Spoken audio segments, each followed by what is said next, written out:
That damn Yu Xiangfeng. How could he do this to me? Lin Yuqin was dead drunk, cursing as she counted the room doors. It was so painful. Her boyfriend of 3 years had actually gotten together with her best friend. The reason was supposedly that she didn't understand romance. In 3 years of dating, he had only managed to hold her hand, while Su Yin had already slept with Yu Xiangfeng. Is this what they call a relationship? He dumped her because he found her unromantic. That scumbag. Is this room number 206 or 209? Having drunk a ton of alcohol, Lin Yuqin's vision was a bit blurry. She rubbed her eyes and looked again.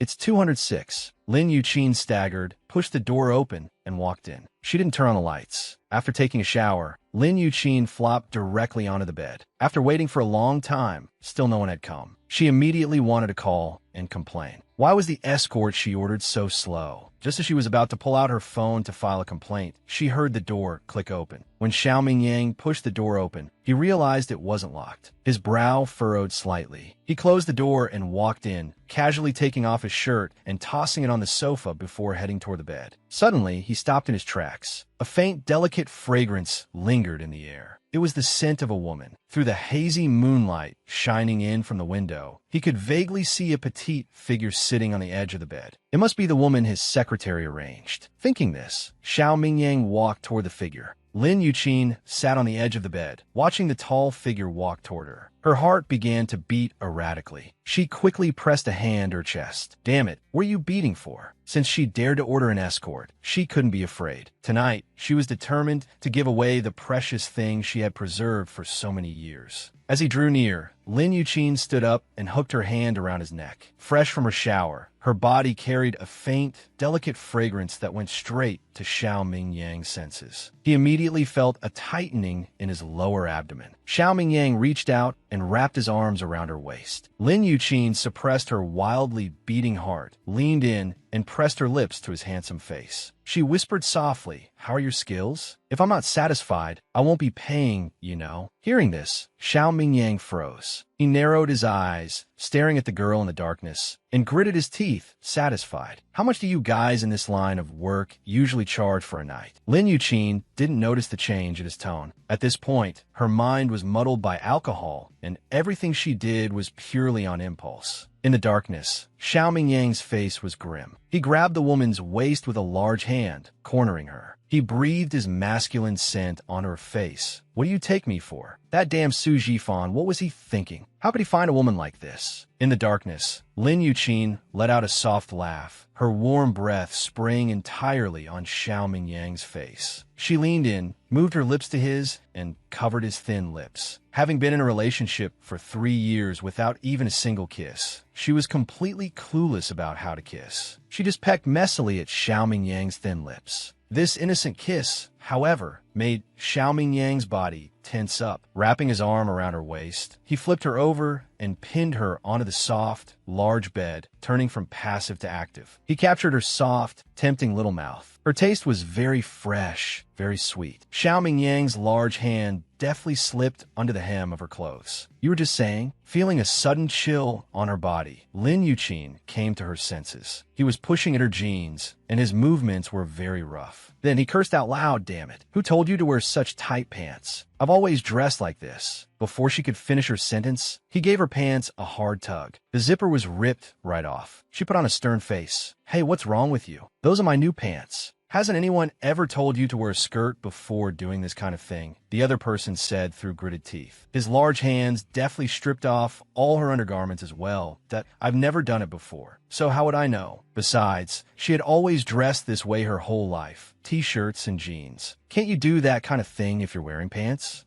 Never done it before?" His voice was deep and husky. His large hand slid down her curves. She reflexively pressed her legs together and said nervously, "What are you doing?" Xiao Mingyang paid him no mind, domineeringly parting her legs. A preliminary taste. In the darkness, Lin Yuqin's face turned a suspicious shade of red. Feeling his change, Lin Yuqin suddenly became scared. What on earth was she doing? Even if they broke up, she didn't have to humiliate herself by ordering an escort. Wasn't this just self-inflicted humiliation? "Let go of me. I don't want it anymore." let me go. Lin Yuqin's voice began to tremble. She reached out, trying to push away the man who was poised to strike. Xiao Mingyang captured her red lips, his tongue tangling with hers. Let go of me. I don't want it anymore. Get out now. I'll pay the money. Hearing this, Xiao Mingyang's closed eyes suddenly snapped open. He stared at her dangerously. What did you say? I said I don't want it anymore, but I'll still pay for tonight. I'll give you however much it is. But right now, I don't need your service anymore. You should leave now. Service? What do you take me for? Aren't you an escort? Anyway, no matter what, I don't want to continue. Let go of me. Before she could finish, he sealed her mouth. After a deep kiss, he left her lips, his forehead resting against hers. 1 million. I'm buying you for one night. What? Lin Yuqin was dumbfounded. 1 million to buy her for a night? Did she hear that right? Coming to her senses, she began to push him in. Oh no, let go of me. It's too late. As he spoke, his body had already moved. She instantly had no way to retreat. From the moment she entered the room, she had aroused his desire. Trying to escape at the last minute wasn't that easy. Pain, pain, pain. Lin Yuqin's tears immediately flew from the pain. Her hands clutched his arm, her long fingernails scratching several bloody marks onto his arm. Xiao Mingyang was taken aback. That feeling of obstruction. He looked down at the woman beneath him, tears streaming freely down her face. A sense of tenderness immediately arose in his heart. He leaned down and kissed away her tears one by one, coaxing her softly. Be good. It'll be over in a moment. Lin Yuqin gasped for breath. Get out. Get out. He covered her chattering little mouth, his body beginning to move slowly. The pain made her whimper and cry out, but he swallowed it all. He was a novice, and even his kisses became tender. It wasn't until she gradually adapted and stopped whimpering that his kisses started to move downwards. Lin Yuqin was rocked by his thrusts and could only wrap her arms around his head, close her eyes, and lose herself in a daze. The effect of the alcohol was maximized. She slowly began to respond. After a while, Xiao Mingyang took her once more, and it wasn't until the early morning that he fell into a deep sleep. Morning. So sore, so achy, so uncomfortable. This was Lin Yuqin's first feeling upon waking up. Her eyes half closed. She tugged at the blanket, preparing to sleep a little longer. But the blanket wouldn't budge. Lin Yuqin couldn't help but turn her head.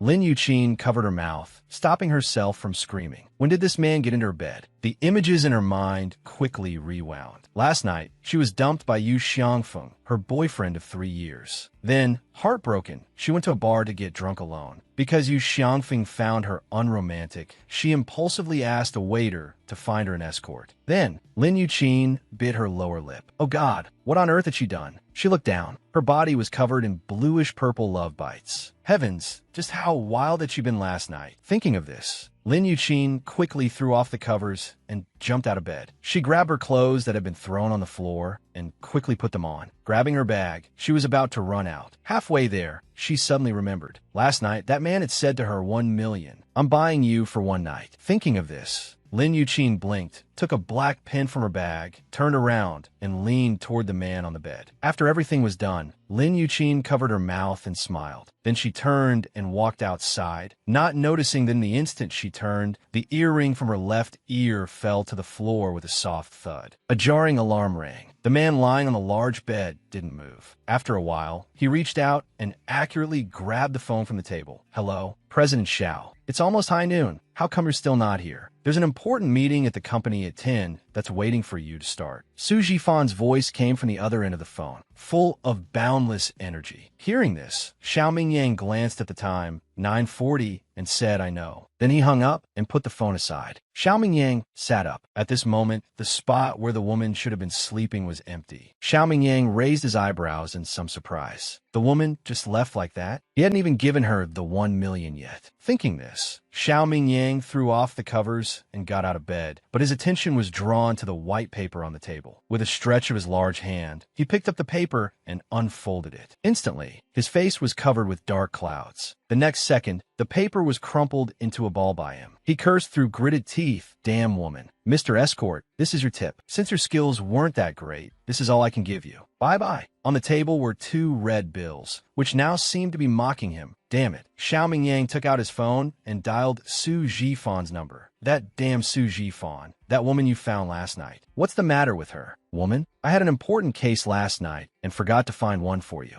What? Damn it. She wasn't the woman Su Jifan found. Then who was she? How dare she play him like this? President Xiao, why are you so angry this early in the morning? What on earth happened? Investigate. I want you to immediately investigate who the woman in room 206 of this bar was last night. After speaking, Xiao Mingyang forcefully threw his phone on the floor. His face was grim. His eyes suddenly caught the back of the paper. There seemed to be another line of small text. Xiao Mingyang picked it up. Mr. Escort, I left you a little gift. You'll know once you go look in the bathroom. Don't thank me too much. Seeing this, Xiao Mingyang walked toward the bathroom, but he didn't see anything. Just as he was about to leave, he suddenly saw the face in the mirror. Oof. Xiao Mingyang slammed his fist into the mirror. The mirror was instantly smashed to pieces by him. His eyes began to spit fire. That damn woman. She actually drew a turtle on his face. Good. Very good. No woman had ever dared to do this to him. After a night of passion, she left a note and 200 yuan, drew some nonsense on his face, and then just walked away. After cleaning up, Xiao Mingyang took out a shirt to put on, but saw something sparkling on the floor. He squatted down and picked the thing up. An earring. Could this have been left by that woman? Thinking this, Xiao Mingyang put the earring in his pocket. Knock, knock, come in. A man in a sharp suit pushed open the door. Seeing Xiao Mingyang, he bowed respectfully and said, President Xiao, Manager Su asked me to come and pick you up. Xiao Mingyang nodded and walked toward him. The man took his briefcase and opened the door for him, saying repeatedly, President Xiao. After provoking him, she thought she could just get away with it? Not so easy. With this earring, let's see how you'll run. Even if I have to dig 3 feet into the ground, I will find you. 5 years later, airport. 2 identical-looking little kids were standing at the airport exit. The little boy was in a small black suit, a charming smile on his face, exuding nobility and elegance with every move. The little girl was in a puffy princess dress, her cheeks rosy, her eyelashes fluttering when she blinked. Wow, what an adorable pair of twins. Whose children are they? So beautiful. A lavishly dressed, wealthy woman squatted down in front of the little boy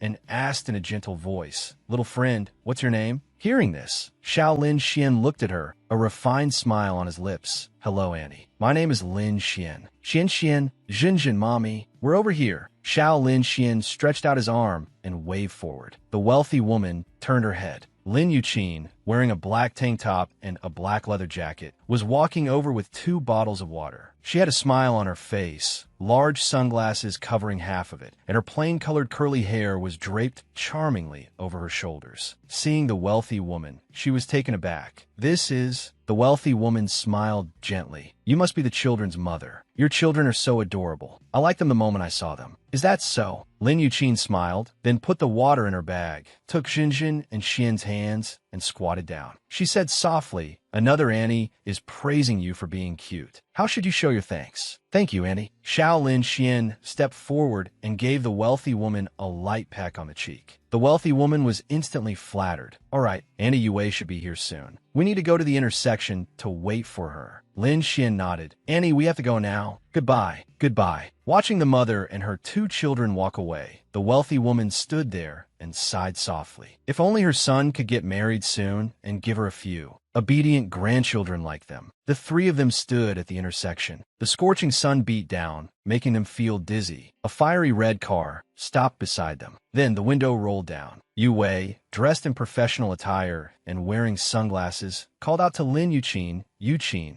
Lin Jinjin rushed over. Auntie Yue, good girl. Yue opened the car door, scooped up the tiny Lin Jinjin, and held her in her arms with a doting look. Xiao Lin Xian grandly dragged the luggage over, put in the back seat, and then sat down in the front passenger seat. At Yue's house, the moment Lin Yuqin entered, she kicked off her 10-centimeter high heels and her body went limp. She collapsed onto the sofa. Yue shot her a sideways glance. Just a pair of high heels were you out like this? It's truly hell on earth. Lin Yuqin closed her eyes and said helplessly, I've already arranged the job for you. Rest for a night and start work tomorrow. You arranged it? Zhao's Enterprise. Lin Yuqin stood at the main entrance of Zhao's Enterprise, reaching up to touch her hair and face. After confirming her hairstyle was intact and her glasses were on her face, she walked in. Hello, you're here to apply for the secretary position, right? Let me tell you, go back, change your clothes, dress up a bit, and then come back. The receptionist merely glanced at her, a look of disdain in her eyes, her voice full of mockery. Lin Yuqin was taken aback. She blinked. She was here for direct onboarding. How did it become applying for a secretary position? Miss, I think you've misunderstood. I'm here to start my job, not to apply for some secretary position. Start your job. The receptionist narrowed her eyes. What position in our company is suitable for you? Lin Yuqin smiled that if you don't believe me, you can call your HR manager, Yu Wei. All right, my name is Lin Yuqin. Hearing this, although the receptionist was reluctant, she heard that she seemed to know the HR manager, Yu Wei, and was afraid of offending someone important. So she picked up the phone and made the call. 30 seconds later,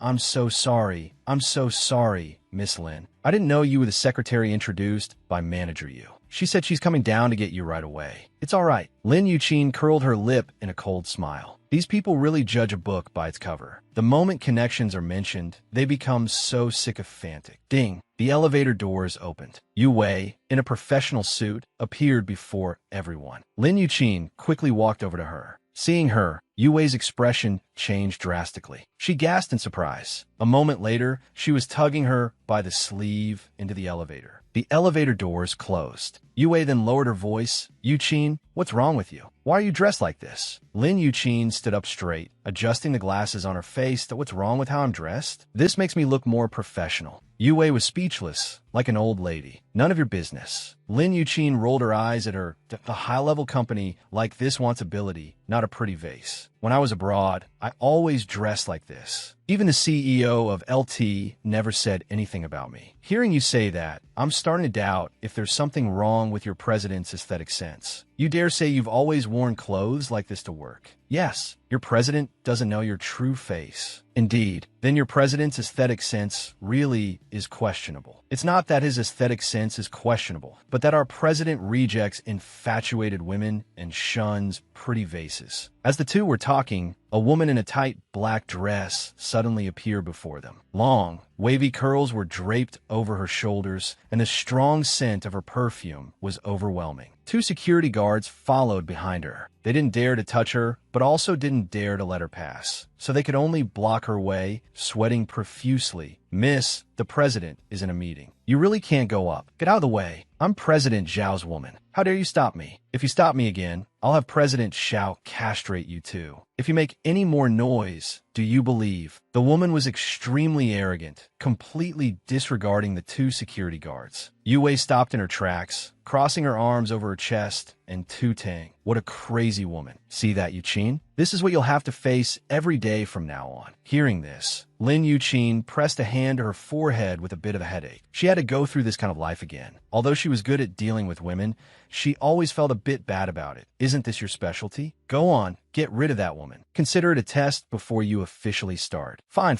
Lin Yuqin resignedly walked toward the woman. Excuse me, miss. Lin Yuqin said to the woman in a neither humble nor overbearing tone. Hello, I am President Zhao's secretary. President Zhao is in a meeting right now. If you have any business with him, you can talk to me, and I can pass on the message for you. She flashed her trademark smile, revealing a row of clean teeth. The woman stopped her clamor, frowning as she looked at her. She said unhappily, "What is it, secretary?" The woman narrowed her eyes, sizing her up, and said sarcastically, "When did President Zhao's taste get so bad? To actually hire an ugly woman like you as a secretary." Lin Yuqin's smile didn't falter because she had deliberately dressed this way. She wanted others to think she was ugly. The uglier, the better. It's none of my business who he hires as a secretary. I have something very important to see him about right now. Get out of my way. Miss, if you're not afraid of President Zhao ignoring you after today, then you can go up and find him now. With that, Lin Yuqin automatically stepped to the side. A sharp glint flashed in her eyes. What do you mean? This sentence indeed hit the mark. The woman's arrogant demeanor vanished after hearing this. She asked doubtfully, he must not be disturbed by anyone during a meeting. Even if President Zhao's parents came today, it would be the same. Since you are President Zhao's girlfriend, you should follow President Zhao's rules. If you go up to find him at this time, and President Zhao gets angry, he might not want to see you anymore in the future. After speaking, Lin Yuqin mysteriously stood on her tiptoes and leaned close to the woman's ear. She whispered, I believe you and I both know that President Xiao is a famous big shot. So many women are lining up for him. Miss, you should cherish this opportunity. If you anger him, I won't be the one to suffer. Yu Wei was stunned, then lowered her head in thought. She was right. Xiao Mingyang was the perfect lover in the eyes of all the women in A City. With his power and status, countless people came to Zhao's enterprise to find him every day. He had already promised to see her tonight. If she angered him today, he would probably go find another woman afterwards. Thinking of this, Yu Wei bit her lower lip and said, all right then, I won't go find him. I'll wait for him in the office. Hearing this, Lin Yuqin blinked. It seemed she still hadn't given up. Miss, this meeting won't be over for at least an hour. You should go home first. How about this? Give me your phone number. When the president is done with his meeting and has some free time, I'll secretly give you a call. How about that? Really? Of course, you can count on me. Okay, my number is 136-5689. Did you get it down? Got it. Then I'll go shopping first. You have to call me as soon as President Xiao is free. Just a moment ago, she was speaking harshly to her, but now Yu Wei's attitude had done a complete 360-degree turn. With a beaming smile, she left with her bag. After she left, Yu Wei walked over, nudged her arm with her hand, and said with a smile, not bad. You really have a knack for this. You got rid of her with just a few words. Big sister, if I didn't even have this little bit of ability, how could I have possibly lasted 3 years by the side of that perverted president at the financial firm? That's true. Yu Wei nodded vigorously. Then she asked, so are you going to call her later? Hearing this, a sly smile flashed across Lin Yuqin's face. She shook her head, no. Aren't you afraid she'll come looking for you? That woman doesn't look easy to bully. I have my ways. As the two were talking, they suddenly felt the surrounding air drop in temperature, sending a chill down their spines. Yu Wei forced an ugly smile and slowly turned around. President Xiao. A person who could even scare a strong woman with a powerful presence like Yu Wei must be someone not to be trifled with. Lin Yuqin turned around with a sense of trepidation in her heart. Then she looked up, right into a pair of deep, profound eyes. Lin Yuqin was startled. This gaze was too sharp, as if it could see right through a person's heart. Xiao Mingyang was wearing a white shirt and a gray tie, with a pair of black suit pants and a pair of shiny black leather shoes. A few strands of hair fell gracefully on his forehead, touching his high, arched eyebrows. Lin Yuqin continued to size him up secretly. A high nose, thin lips, a handsome profile as if carved by a knife. Overall, he was a very handsome and stylish man, a combination of coldness and a deadpan expression. But why did this face look so familiar? The more Lin Yuqin looked, the more familiar he seemed. A flash of inspiration struck her mind. Lin Yuqin looked at him in shock. This man,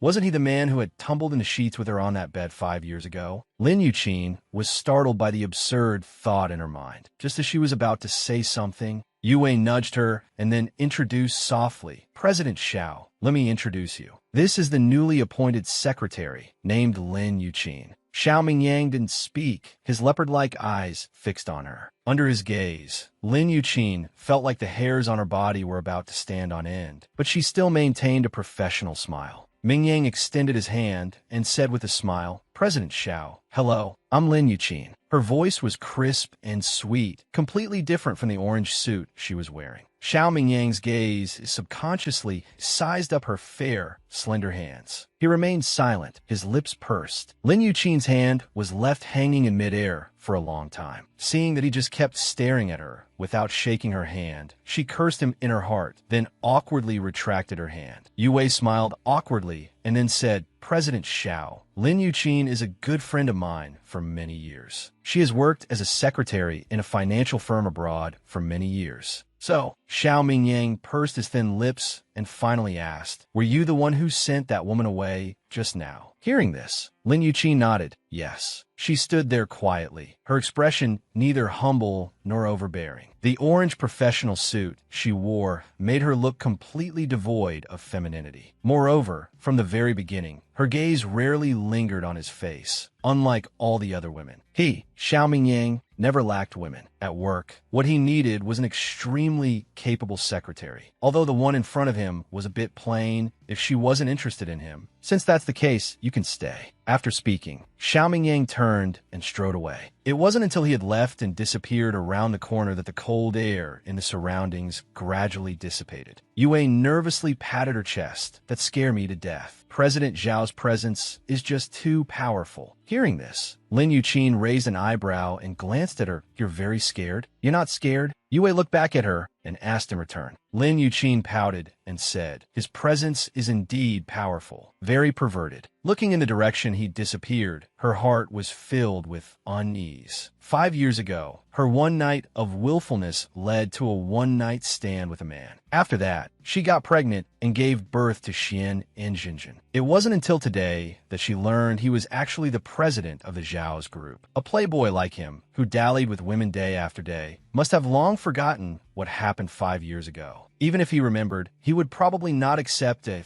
3-0 woman like her. So, since she was here, she would make the best of it. Anyway, he didn't recognize her. As long as she could live a good life and raise Xian and Junjun to adulthood, she would be content. After a day of work, she returned home. Lin Yuqin was so tired, she couldn't even stand up straight. The moment she entered, she sprawled across the sofa. The fragrant smell of cooking wafted from the kitchen, making her even more famished. Lin Yuqin pouted. Looking at Jinjin, who was sitting on the sofa cracking melon seeds, she asked, is it almost time to eat? Yue followed behind, carrying her bag. When she saw Lin Yuqin sprawled on the sofa, she shook her head helplessly and then went back to her room. Lin Xian came out carrying a plate of braised fish. Little Lin Zhan followed behind, also carrying a small plate, and said with a grin, Mommy, welcome back. After placing the plate on the table, she ran over. She diligently massaged her shoulders.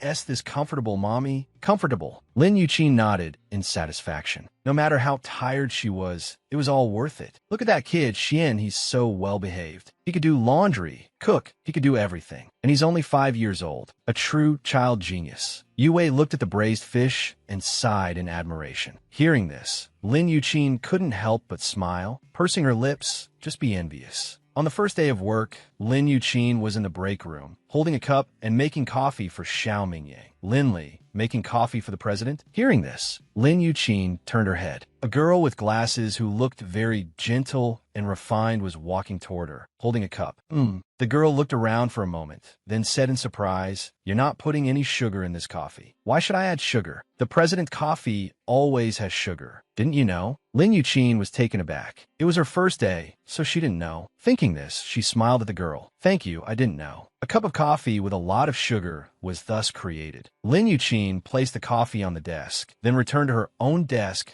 to organize documents. Opening a document, Lin Yuqin quickly began to organize it. She was so engrossed that she didn't even notice someone entering the office. When Xiao Mingyang walked into the office, he saw a dark figure sitting there. She was staring intently at the computer, her slender index fingers flying across the keyboard. She didn't even notice him walk in. A faint, delicate fragrance lingered in the air. It wasn't the smell of perfume, but it was very pleasant. Xiao Mingyang took off his suit jacket, casually tossed it on the sofa, and walked to his desk. He opened his laptop. A cup of steaming coffee sat on the desk. He glanced up at the woman sitting opposite him. She still hadn't noticed his presence. He couldn't help but frown and let out a soft cough. Hearing the sound, Lin Yuqin finally came back to her senses. She looked up and saw a man sitting opposite her who had entered at some unknown time. She immediately stood up and gave him a slight nod. Good morning, President. You're here. Damn it. When did he come in? How did she not know? And Xiao Mingyang seemed to know what she was thinking. His thin lips curved slightly. That I've been here for a while. You're very focused on your work. Lin Yuqin awkwardly forced a smile. That it's just that there are a lot of documents, so I got a bit absorbed. I didn't realize. Continue, he said faintly. His eyes had already moved away and landed on his laptop. One hand operated the mouse, while the other brought the coffee she had made to his lips. Puffed. Lin Yuqin's, but had just touched the chair when she was startled by the sound from across the room. She quickly stood up again. The coffee had just touched his lips when Xiao Mingyang's calm expression immediately changed. He spat it out onto the floor. The cup was also slammed heavily onto the table. What the hell is this? Lin Yuqin stood without moving. From his ashen face, she knew she had been set up. She should have known a man like Xiao Mingyang would never drink coffee with sugar. But it was too late to realize it now. because a sharp gaze, like a knife, had already landed on her. Did you do any preparation before starting this job? Is this your performance? Xiao Mingyang narrowed his eyes and asked coldly. Lin Yuqin pursed her lips and said nothing. Get out. Don't come in tomorrow, Xiao Mingyang said again. Lin Yuqin stood her ground, looking at him without moving. Xiao Mingyang felt a wave of annoyance and frustration. He raised his hand and tugged at his tie, saying coldly, get out. Lin Yuqin pursed her lips, then walked around the desk, directly in front of him. She picked up the cup of coffee he had taken a sip from and drank it all in one go. Because it had just been brewed, the coffee was very hot, so hot that she could barely stand it. But she still drank it without any hesitation. Watching her action, Xiao Mingyang's frown deepened. After Lin Yuqin finished drinking, she placed the cup on the table. Seeing his expression, she knew what he was about to do and said, President, don't be in such a hurry to tell me to get out. I have something to say. What else do you have to say? First, before I started, I heard that this secretary position has been vacant for many years. This shows that your explosive temper is something no one can tolerate.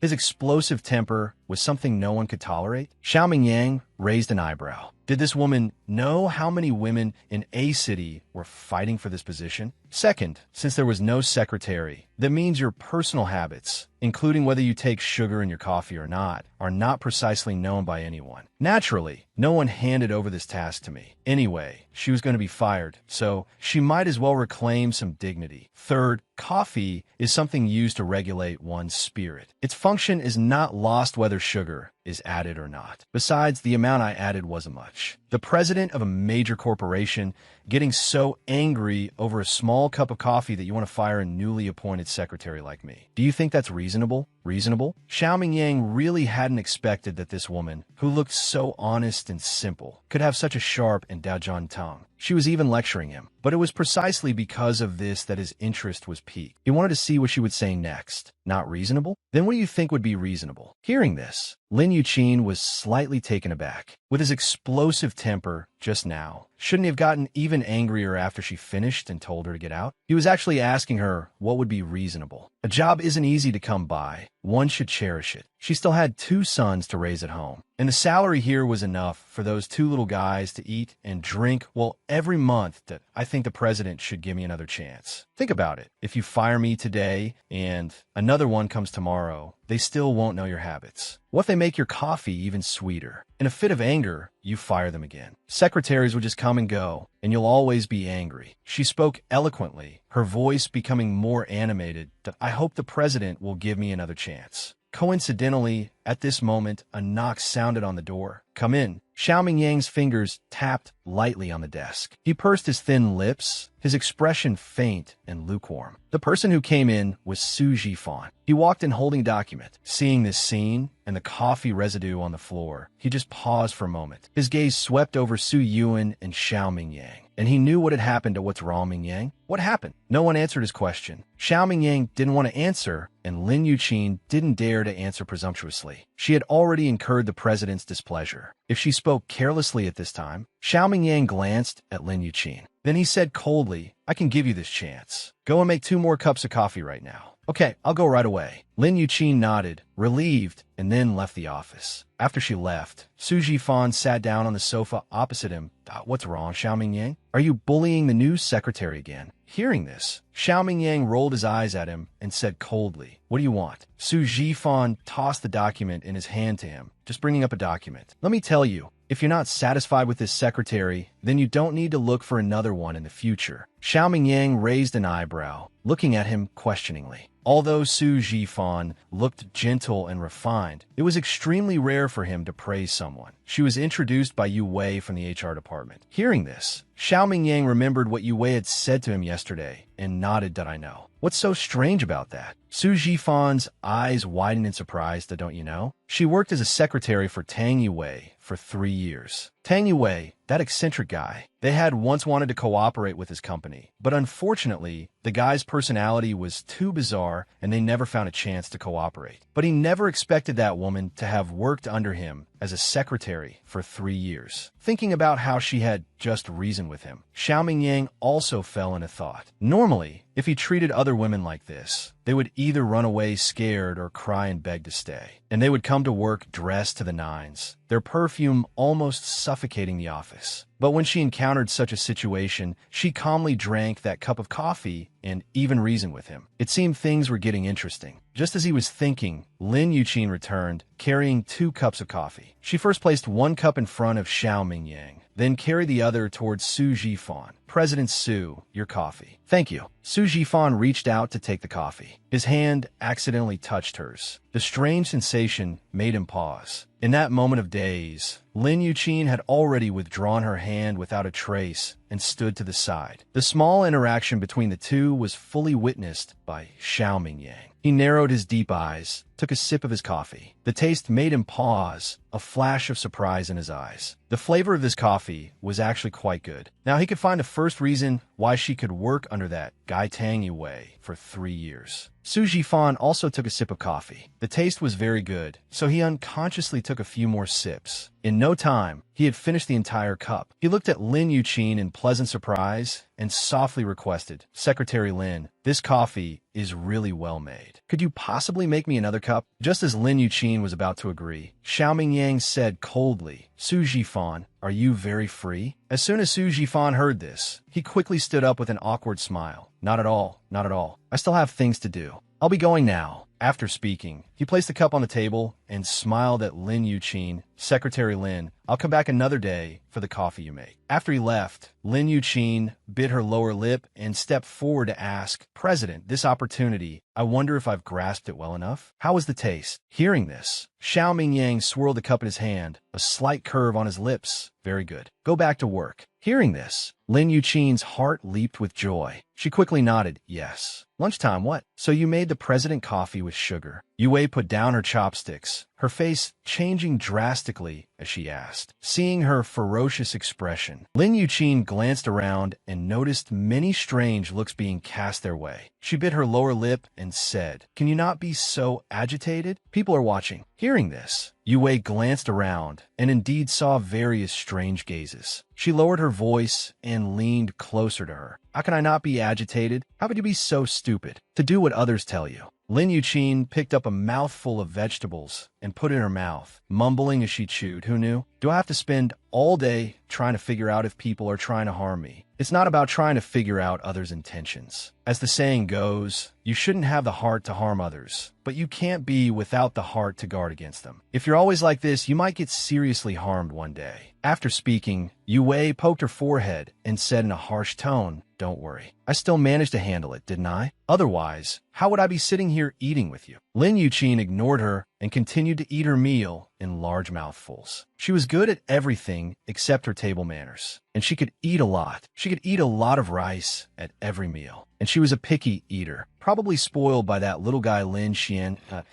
How did you handle it in the end? Yue was very curious to know how she dealt with that powerful, cold as an iceberg, great president. Lin Yuqin, while stuffing rice in her mouth, rolled her eyes at her. Can't you wait until I'm done eating? Eat, eat, eat. Yue was exasperated. All you know is how to eat. Food is the first necessity of the people. Swallowing the food in her mouth, Lin Yuqin said with a grin. After work, Lin Yuqin looked half dead again. She walked in the house and collapsed on the sofa again. Xinjin, where's your brother? Brother said he went to work. Work? Hearing this, Lin Yuqin jumped up from the sofa. Did she hear that right? Her little Lin Xian was only 5 years old, and he was talking about work? How is that possible? Yeah, Lin Jin nodded, taking small bites of the apple in her hand. She said seriously, today on the street, someone asked brother take pictures, said something about a baby cover photo. And your brother just went? Lin Yuqin slapped her forehead. Heavens, Lin Xian, that little rascal. He dared to go with someone he met on the street? Wasn't he afraid it was a scammer? Thinking of this, Lin Yuqin quickly got up, all traces of her earlier fatigue gone. Mommy, where are you going? To find your brother. You stay at home and don't run around. You hear? Okay. Lin Yuqin opened the door and saw little Lin Xian walking in, dressed in a cool black tailcoat, carrying a bag of fruit in his hand. Da Xianer. Lin Yuqin squatted down and hugged him. Where did you go? Are you hurt? Are you okay? Hearing this, Xiao Lin Xian grinned and hugged her back. Mommy, I'm fine. Where on earth did you go? Don't you know you're only 5 years old? What if you were tricked? He's not a bad person. He's a famous photographer from EL magazine. What?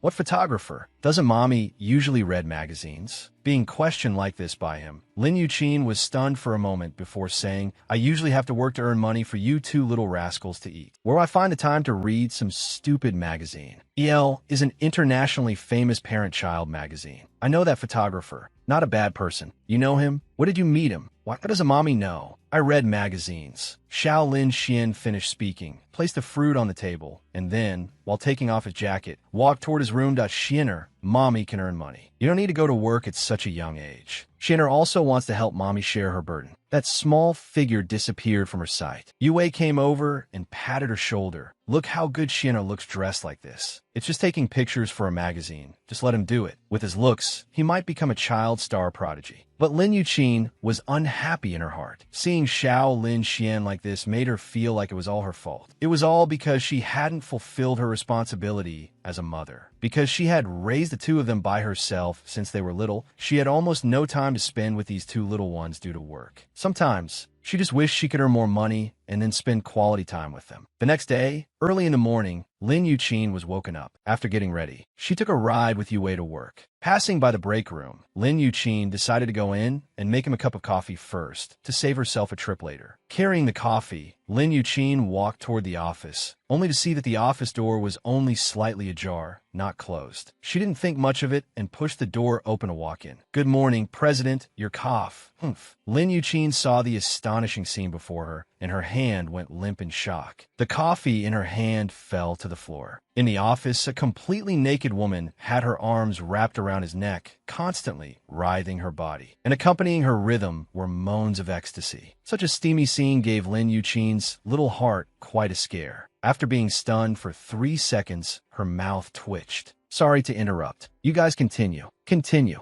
After speaking, she turned and backed out, not forgetting to close the door. After closing the door, Lin Yuqin's mouth twitched continuously. Although she was already a mother of 2, this was the first time she had encountered such a situation, and she still couldn't quite adapt. After all, she had only had that one experience herself. In all these years, she had never had any intimate contact with a man, let alone kissing or anything like that. She hadn't even held hands. And when she was working as a secretary for Tang Yue abroad, even though Tang Yue was a playboy, he wouldn't go so far as to stage such a scene in the office. It was simply, the sound from inside were still continuing. Lin Yuqin could only stand outside the door, not daring to walk away. She just stood there. After an unknown amount of time, Lin Yuqin's face was flushed and her heart was pounding. Biting her lower lip, clenching her fists, she was about to rush in and yell at them, asking if they were done yet, when the sound stopped. Then, the door opened with a bang. A woman with a flushed face and messy hair walked out, looking unsatisfied. When she met Lin Yuqin's eyes, she glared at her fiercely. Bitch. Didn't anyone ever tell you to knock before entering? Hearing this, Lin Yuqin couldn't help but roll her eyes in her mind. She spread her hands. Sorry, I did knock. Perhaps you were too engrossed to hear. Old woman, you dare to dream of competing with me? No, miss, please don't misunderstand. I'm already a mother of 2. I'm just a secretary. Making enemies for herself was an impossible thing to do. Hearing this, the woman was slightly taken aback. The hostility in her eyes faded, but she still snorted coldly. Then you'd better not dream of things you shouldn't. After speaking, she swayed her hips and left. After the woman left, Lin Yuqin stood there, not knowing whether to go in or leave. It was truly a dilemma, caught between a rock and a hard place. Come in. Just as she was hesitating, a cold voice came from inside. Hearing it, Lin Yuqin immediately straightened up and walked in. Xiao Mingyang had already tidied up his clothes. To be precise, from the moment they started, his clothes had never been messy, and the indifferent expression on his face made it seem as if what he had just done had nothing to do with him. The documents on the desk were scattered all over the floor. Xiao Mingyang crossed his legs, showing no sign of embarrassment. Go and make me another cup of coffee. Helpless, Lin Yuqin had to turn and walk out. After making the coffee and going in, she thought he would have cleaned up those things. Who knew that those documents were still scattered on the floor? She placed the coffee on the desk with a hint of resentment and said in a muffled voice, President, your coffee. Leave it. Clean up all that stuff on the floor. Looking at this cold face, Lin Yuqin wished she could just punch him. With anger in her heart, she turned and squatted down to pick up the documents. The thought of the two of them doing that kind of thing in this office just now, and the woman's state of undress, made her stomach churn. She felt a wave of nausea welling up. Oh my God, who made that sound? A flash of panic crossed Lin Yuqin's eyes. Heavens, it couldn't be her, could it? The sharp gaze from behind her already proved that she was the one who made that sound. Don't retch, Lin Yuqin. That's your superior. If you retch again, you'll be kicked out. But her stomach suddenly became uncontrollable. The moment she thought of that scene, she couldn't help it. For a moment, she even dry heaved several times. Xiao Mingyang listened to the sounds of dry heaving, the coldness in his eyes growing colder. Watching her squatting there, he stood up and walked toward her. Hearing the footsteps behind her and that powerful presence getting closer and closer, Lin Yuqin stood up in fright. Just as she turned around, she saw Xiao Mingyang leaning toward her. She backed away in fear, but for every step she took back, Xiao Mingyang took a step forward until her back was against the cold wall, with no more room to retreat. She held the documents in her hands in front of her, looking at him warily. Feeling disgusted, Lin Yuqin looked at him, so close to her. Xiao Mingyang was already handsome, and looking at him from such a close distance, his features were even clearer, and he was so close to her that his warm breath sprayed entirely on her face, warm and ticklish. Xiao Mingyang squinted, sizing her up. A faint, fragrant scent emanated from her, invading his breath. Her skin was also flawless, as tender and smooth as a baby's. The eyes behind the lenses seemed a bit different, not at all like those of an old woman in her 30s. He felt a gaze that seemed to want to devour him alive, her eyes so lively. Lin Yuqin raised the documents in her hand, blocking her face. Coldly, she said, "President, please stay away from me." Before she could finish, her wrist was grabbed by Xiao Mingyang. Her hand was pulled down. She looked up abruptly, meeting his probing eyes. The soft touch in his hand made Xiao Mingyang pause. He had read her resume. A 24-year-old married woman. But even if she was married, a 24-year-old shouldn't be so mature and capable. It seemed all the secrets were behind these glasses. Thinking this, his hand reached for her face, heading straight for the black glasses. "What are you doing?" "President, I have severe myopia. I can't see without my glasses." Lin Yuqin cried out in alarm. She reached out to protect her glasses. Knock, knock, knock. A knock on the door was heard. Xiao Mingyang's hand paused, and his eyes narrowed. Seizing this moment of hesitation, Lin Yuqin quickly circled around her own desk. "Come in." Su Jifan pushed the door open and walked in, holding a file. When he saw Lin Yuqin, a flash of pleasant surprise crossed his eyes. "Secretary Lin, you're here too. Perfect. Could you trouble yourself to make me a cup of coffee?" "Okay." Hearing this, Lin Yuqin curled her lips into a smile. Of course. Before Xiao Mingyang could look at her, Lin Yuqin fled in a panic. In the pantry, Lin Yuqin was making coffee in extreme frustration. While stirring the coffee in the cup, she recalled the scene from just now. Luckily, Su Jifan appeared in time. Otherwise, her glasses would have been taken off today. She had deliberately dressed this way to come to the company. There was no other reason than to avoid attracting attention, because when she was abroad before,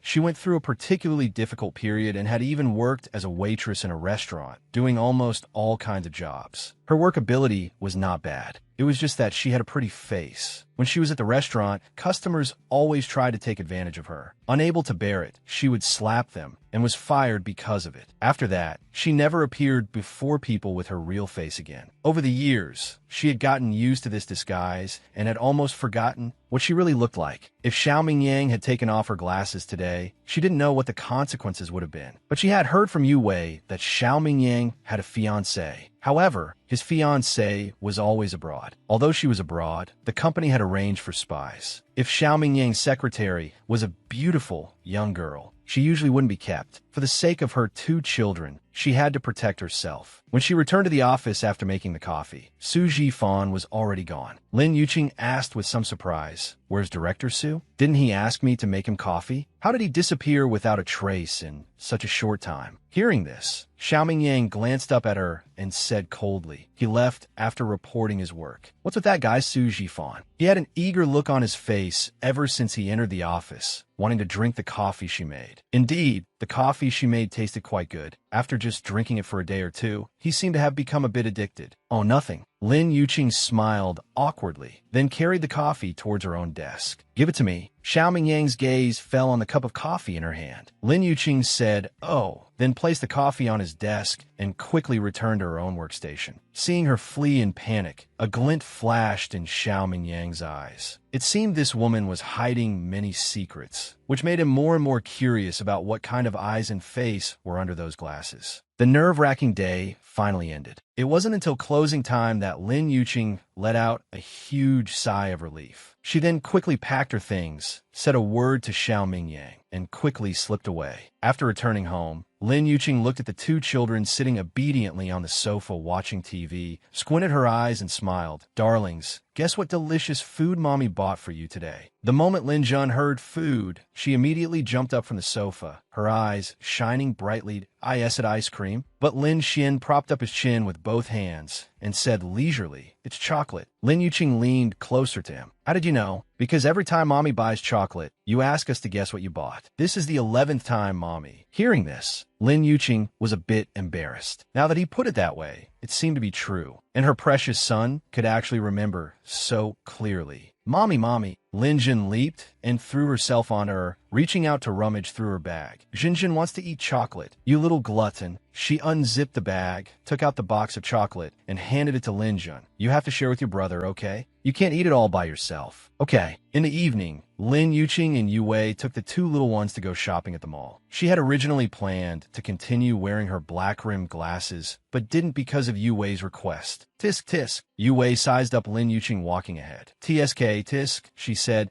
People who don't know would definitely think you and Xian are siblings. Look how young and beautiful you are. Hearing this, Lin Yuqing, who was walking ahead, stopped, turned around, and rolled her eyes at her. Why, Yu Wei? You're teasing me again. I wouldn't dare. Yu Wei walked up to her side, smiling. The way you look now is a world of difference from how you looked during the day. I wonder if the men at the company would all be mesmerized by you if they saw your real face. Little Lin Jun followed beside Lin Yuqing, one small hand clutching Yuqing's skirt, the other tugging on little Lin Xian's sleeve. Hearing this, she peeked her head out and said, they definitely will, when Mommy was abroad before. Lots of uncles pursued Mommy, but Mommy didn't like any of them. Really? Were those uncles handsome? Were they rich? They were all handsome uncles. Jinjin really liked those uncles. They would buy Jinjin ice cream and chocolate. Hearing this, Lin Yuqing rolled her eyes at her. They buy you chocolate, and you don't want Mommy anymore? Is your chocolate and ice cream more important than Mommy? No. Mommy is the most important. Hearing this, Lin Yuqing finally looked slightly satisfied and reached out to tap her little nose. The group walked forward. By the time they came out of the supermarket, it was already close to 9 o'clock at night. Lin Xian was carrying a bag, and Lin Yuqing was also carrying things. The group chatted and laughed as they walked. Halfway there, Lin Yuqing realized something was wrong and stopped. She then kept looking around. Yue also stopped at what's wrong. Lin Yuqing looked around for a while, and suddenly her face changed drastically. Jinjin. Hearing this, Yue finally noticed that Lin Jun, who had been right beside them, was gone. Yue's face also turned grim. That wasn't she just here? How did she disappear in the blink of an eye? Xianer, did you see Jinjin? Where is she? Lin Xian stopped and stared at her. Wasn't she following you? Lin Yuqing was stunned. Yes, she was. She was following me the whole time. How did I lose her? Thinking of this, Lin Yuqing's hand went limp, and the things in her hands immediately clattered to the ground. Her face pale, she said, I'll go find her. You guys go back first. After saying that, Lin Yuqing turned and walked back. Yue quickly squatted down to pick up the things. As she picked them up, she muttered, Yuqing, really? She could have just given the things to me. Dropping everything like this. They'll all be broken in a bit. Who knew that Lin Xian would toss his things aside? Rongxia,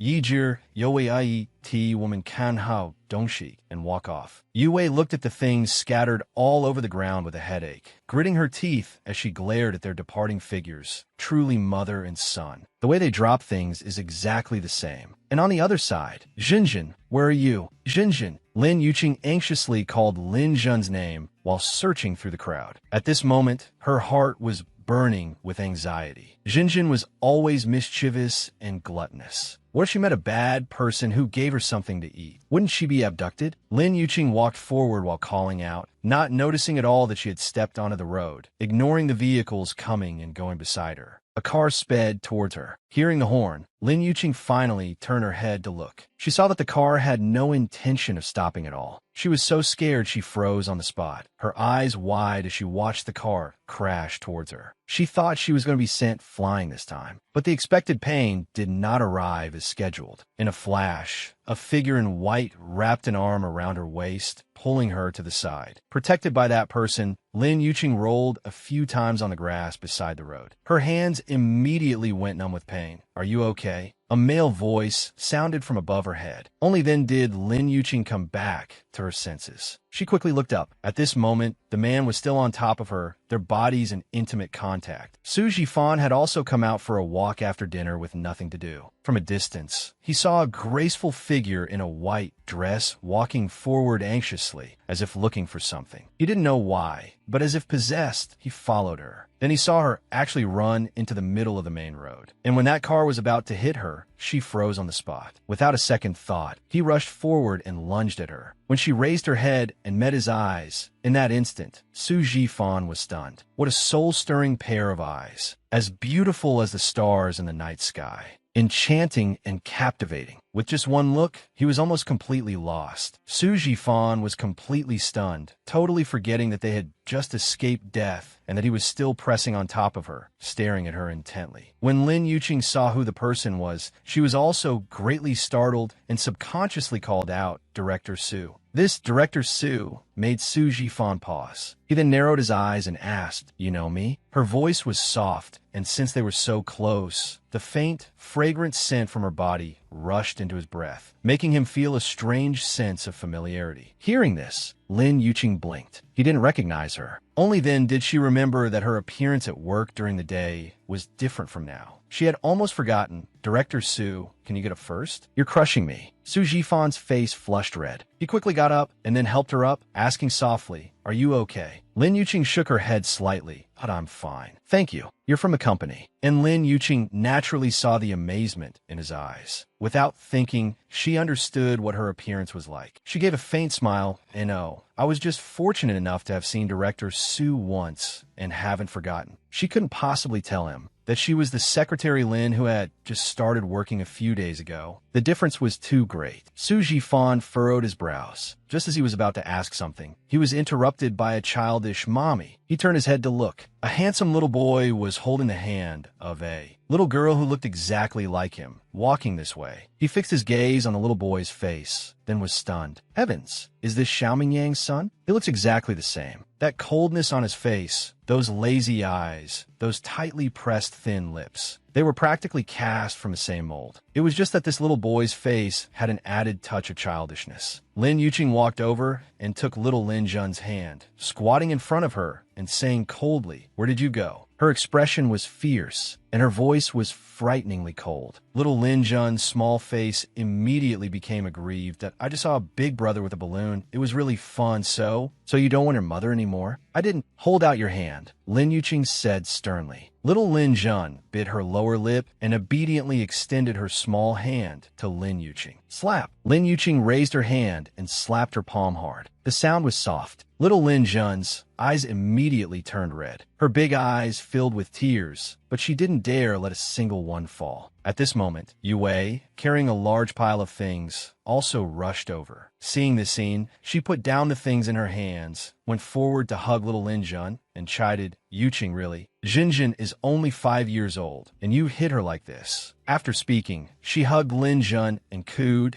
"Jinjin, darling, don't cry. Auntie Yue loves you. Your mommy is a bad person." And this Yuqing made Su Jifan, who was standing by the side, too shocked to recover. Yue also only noticed Su Jifan's presence after she had spoken. "Director Su, why are you here too?" Hearing this, Su Jifan walked over with a smile. "Just out for a walk. I didn't expect to run into you all." After speaking, his eyes fell on Lin Yuqing, and he smiled, "Secretary Lin." The 3 words were deliberately emphasized. Lin Yuqing had an embarrassed expression while glaring at Yue. This person, she could have come any time, but she had to come at this moment, exposing her identity just like that. At the side, little Lin Xian looked at the time and said softly, "Mommy, it's getting late. You have to work tomorrow. We should go back." When Su Jifan looked at him, the smile on his face faded. Why does he look so much like Xiao Mingyang? Could it be that he really is Xiao Mingyang's son? Then what is Lin Yuqing's purpose in joining Zhao's company? Why does she have to disguise herself like this? Yes, it's getting late. Let me take you home. Yu Wei and Lin Xian were already walking ahead, while Lin Yuqing and Su Jifan fell behind. The two groups were quite a distance apart. Jinjin had fallen fast asleep in Yuqing's arms. Afraid that she would be tired from holding her, Su Jifan said considerately, "Let me hold her." No need. Before she could finish speaking, Su Jifan reached out and took Jinjin from her arms. Helpless, Lin Yuqing could only say thank you and said no more. Her hair, which had been messed up from rolling on the ground earlier, was now draped obediently over her shoulders. Seen from the side, she was as beautiful as a painting. Su Jifan's heart stirred slightly again. He hugged little Lin Jun in his arms tighter and asked, "Secretary Lin, did you and Mingyang know each other before?" Hearing this, Lin Yuqing's heart stirred. She cast her gaze on Lin Xian, who was walking ahead. Anyone who knew Xiao Mingyang would probably be shocked to see Lin Xian and think he was his son. Indeed, he was his son, that's right. But she had no intention of letting them acknowledge each other. She had made a mistake in the past. Thinking of this, Lin Yuqing turned to look at him and smiled. "Don't misunderstand. President Xiao and I didn't know each other before. I was always abroad. You probably asked this entirely because of Xian, right? He's my son. The first time Yue saw him, she also said he looked a lot like the president and even suspected if he was his son." After speaking, Lin Yuqing looked ahead at that small figure. Perhaps such coincidences really do exist in the world. The first time I saw the president, I was also shocked that two people in the world could look so alike. Her thoughts were laid bare by him in a single sentence, and Su Jifan became a little embarrassed. "Don't misunderstand. You were just curious. I know you must also be curious why there's such a big difference between me during the day and at night, right?" Su Jifan raised the corners of his lips, his smile as warm as a spring breeze. He nodded that "I am indeed quite curious. The difference between you and your daytime self is too great. The you right now is like a young girl. Indeed, a young girl. If it weren't for these two children calling her mommy, he would have definitely thought she was a young lady of only 20. But indeed, she was only 24. A young girl." Lin Yuqing raised an eyebrow and smiled. "I don't deny it. After all, without these two children, I'm just a 24-year-old young girl." She laughed without any care for her image, revealing a row of clean teeth, not at all like a proper lady. But this side of her made Su Jifan feel that she was exceptionally natural, free-spirited, and cute. His favorable impression of her increased by several degrees. "Actually, I have my reasons for dressing like that. I'm already a mother of two. I don't want to stir up any trouble. I just want to work hard, earn money for my children, and support my family." Su Jifan was a smart man and naturally understood what she meant. Looking at her beautiful side profile, he also sighed his heart. Indeed, if she appeared in the company looking like this, it would definitely cause a huge stir. The men in the company would probably all be love-struck, and the women would see her as an enemy. After arriving home, Lin Yuqing took little Lin Jun from Su Jifan's arms. Their hands accidentally touched again. Su Jifan felt as if he had been electrocuted. A strange feeling spread from his palm to his heart. By the time he reacted, Lin Jun had already been taken into Lin Yuqing's arms. "Thank you for taking us home. It's getting late. Director Su, you should head back early." "Okay, you all go on up then." Lin Yuqing nodded, then carried Lin Jun upstairs. Su Jifan stood on the spot and watched until her petite figure disappeared from sight. Only then did he retract his gaze. Then he turned and left. In the room, Lin Yuqing gently placed Lin Jun on the bed and then tucked her in. Yue Wei sat to the side, watching her. "Oh, you think Director Su has taken a liking to you?" Hearing this, Lin Yuqing rolled her eyes at her. "What nonsense are you talking about?" Yue Wei spread her hands innocently. "That I'm not talking nonsense. You have no idea how he looked at you tonight." The love in his eyes was surging like a torrential river. "Shut your mouth." Lin Yuqing raised her hand and flicked her forehead. "He's our superior. Stop letting your imagination run wild. Besides, I have two children. So what? Those men abroad also knew you had children, but they still pursued you and treated your two kids like treasures. I just don't get it. Why are you so insistent on raising them by yourself? It's so hard. Wouldn't it be nice to have a man to take care of you and the two children?" Lin Yuqing understood what Yue Wei meant. She just didn't want her to have such a hard time to out why Yue Wei. "I know what you're thinking. But this kind of thing has to be mutual. I don't want to force myself, and I don't want to force my two children." "All right, I think I get what you mean. Get some sleep. It was a new day. Lin Yuqing had just made coffee and placed it on the desk. As she turned to leave, Secretary Lin, a cold voice came from behind her. Yuqing was startled and turned around. President, what is it? There's a jewelry party tonight. Hearing this, Secretary Lin furrowed her brow and said, I remember this jewelry party. You told me to cancel it yesterday, so I didn't schedule it. Something important came up. Reschedule it. Do you have a formal dress? You will attend tonight's jewelry party with me. Don't you have a whole bunch of female companions? Why do you need me, your secretary, to accompany you? President, Miss Bai has been asking me about your situation recently, asking when you'll go see her. I think this party is not optional for you.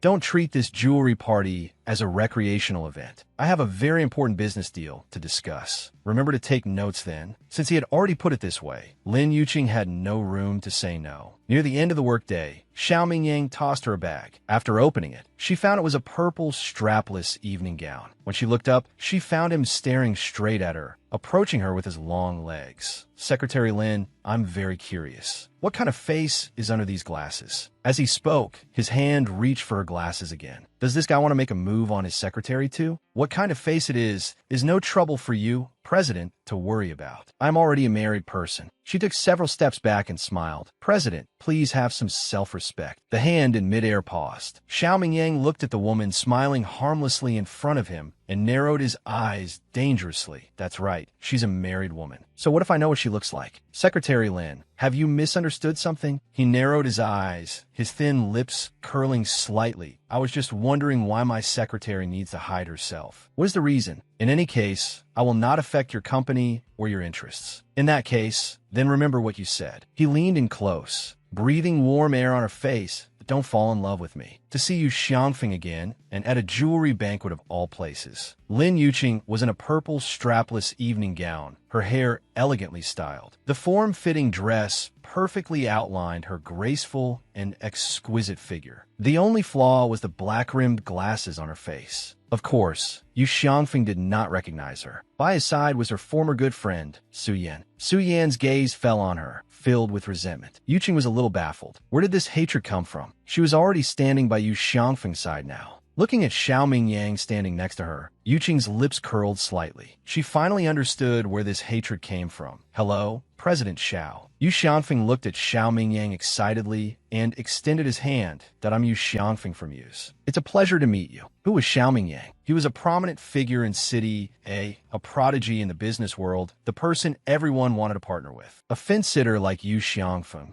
would naturally bend whichever way the wind blew. Xiao Mingyang swirled the wine glass in his hand. The red wine glistened beautifully under the brilliant lights. Who is Yu Xiangfeng? When she came to her senses, Yuqing realized he was asking her. She quickly forced a smile. President, it's Yu Xiangfeng, the son of Yu Linfu from Yu's tea. Xiao Mingyang took a sip of red wine. Which Yu's tea? Yuqing secretly rolled her eyes at him. Was he trying to make her expose his background? President, it's the Yu's tea that has been consistently losing money on its shipments recently. Oh, so it's them. Xiao Mingyang nodded and looked at the displeased Yu Xiangfeng. What is it? Yu Xiangfeng awkwardly retracted his hand, his face sullen as he remained silent. But his eyes were fixed on Lin Yuqing. Who was this woman with the black-rimmed glasses? Her voice was so familiar, as if he had heard it somewhere before. Su Yan bit her lower lip and said in a delicate voice, President Xiao, don't listen to her nonsense. How could Yus be losing money? It's just that we've been a bit short on goods recently. Yuqing felt a chill. Goosebumps probably covered the floor. Can't this woman speak properly? But given her character,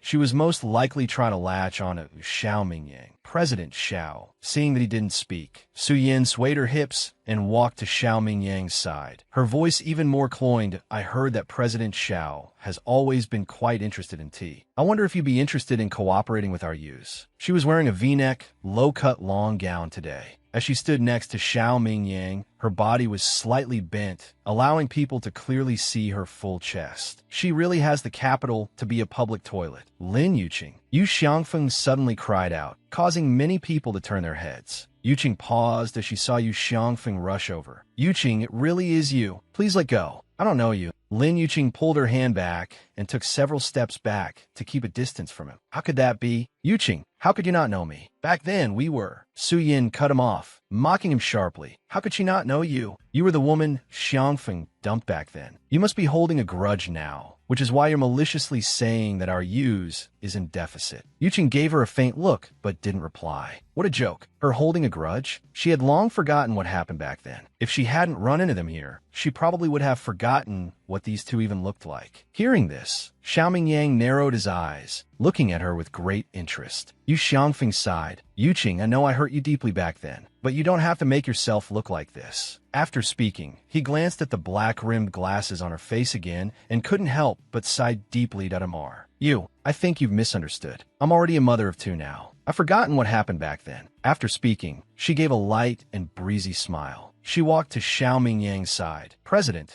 Mr. Wang has probably been waiting for you for a long time. We should go over now. Xiaoming nodded, and the two of them left first. Su Yin stood on the spot, gritting her teeth in anger. Lin Yuqing, you think you can compete with me? I'll defeat you just like I did 5 years ago. The two of them weaved through the crowd. Lin Yuqing enjoyed the various gazes from all around while smiling. Xiaoming dark eyes fell on her. It seems Secretary Lin's past life was truly rich and colorful. You flatter me. Yuqing smiled. Compared to the president, I'm still slightly inferior. As they were talking, Mr. Wang walked over with a wine glass. President Xiao. Mr. Wang. Xiaoming curled his thin lips slightly and raised his hand to clink his glass with his. Long time no see. Yuqing was about to introduce herself when a sudden pain shot through her lower abdomen. Her expression changed, and she said softly, "Excuse me. I'm going to the restroom." After coming out of the restroom, Yuqing's face was pale. Damn it, why did her period have to come at this time? Now what? Mr. Wang from the jewelry party was a major boss that Zhao's enterprise wanted to partner with. She absolutely could not leave at this moment. Lin Yuqing. Yuqing turned her head. Su Yin walked over in her high heels. Looking at her, Yuqing forced a smile. What is it? Tisk tisk. Sizing her up, Su Yin sneered arrogantly. Look at your outfit and these glasses. You think you're worthy of standing next to Xiaoming. If I'm not worthy, are you? You can't even hold on to a man like Yu Xiangfeng, yet you dream of climbing up to Xiaoming. A man like Yu Xiangfeng? She wouldn't want him even if he was given to her for free. He has no charm at all. Just you, Lin Yuqing? She raised her face and gave a big smile. I suppose Miss Su has made quite a bit of money these past few years, right? What? Su Yin still couldn't quite react. How did the topic suddenly turn to money? Yuqing leaned close to her and said by her ear, "Your skills are so good, you must have a lot of experience, right? What? You haven't earned enough money yet. Now you're setting your sights on Xiaoming.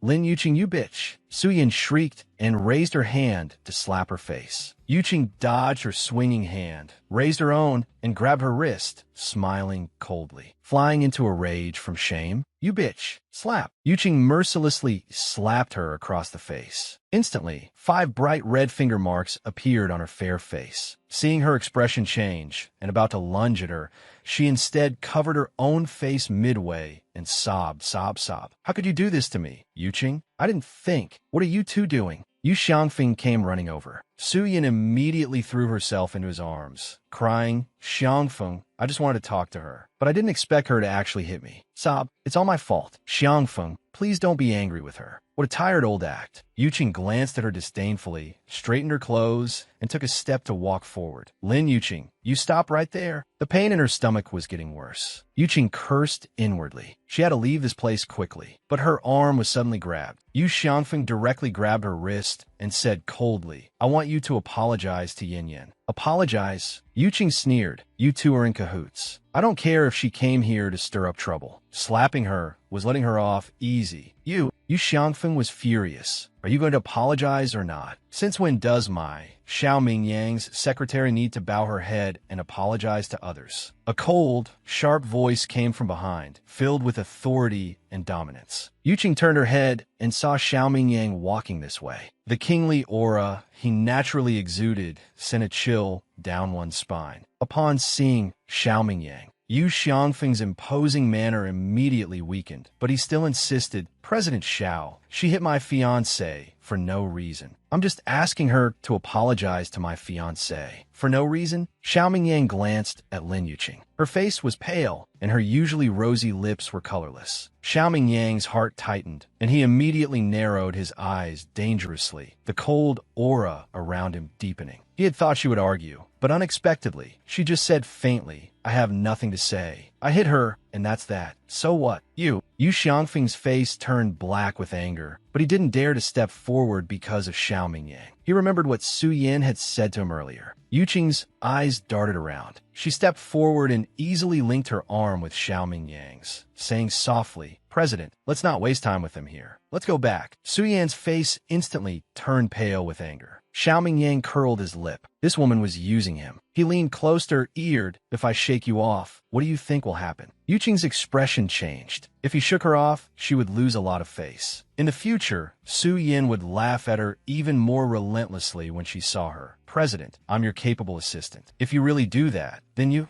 won't be able to find a secretary as competent as me." Indeed, she had only been working for a few days, but she had already understood all his situations clearly. And every woman who came to pester him was brushed off by her with very perfect excuses. More importantly, she didn't fawn over him like a starstruck fan. And the coffee she made tasted pretty good. "I can cooperate with you, but on one condition." "What condition?" "Let me see your real face." To be honest, he was really curious. Yu Qing's mouth twitched continuously. Her disguise. She steeled her heart and nodded. "Deal." The moment the word was out, her waist was grabbed by someone. Yu Qing looked up in a daze. A glint flashed in Xiao Mingyang's eyes. He held her waist and walked in another direction. Yu Xiangfeng and Su Yin, who were left standing there, both turned pale. He had been in a relationship with her for so many years, and the most he could do was hold her small hand. He had never once held her slender waist, but he never expected that now she would actually, and Su Yin nearly burned a hole in his back with her glare. Touching her own fair cheek, "Lin Yuqing, don't be so smug. I won't let go of anything I want." Once outside, Yuqing came back to her senses and quickly jumped away from him. "Thank you. But the deal with Mr. Wong, I've already settled it." Yuqing nodded, her hand unconsciously pressing on her lower abdomen. Her face turned even paler. "It was getting more and more painful that you're not feeling well." Looking at her, Yuqing bit her lower lip, stomachache. Then she looked at Xiao Mingyang with difficulty.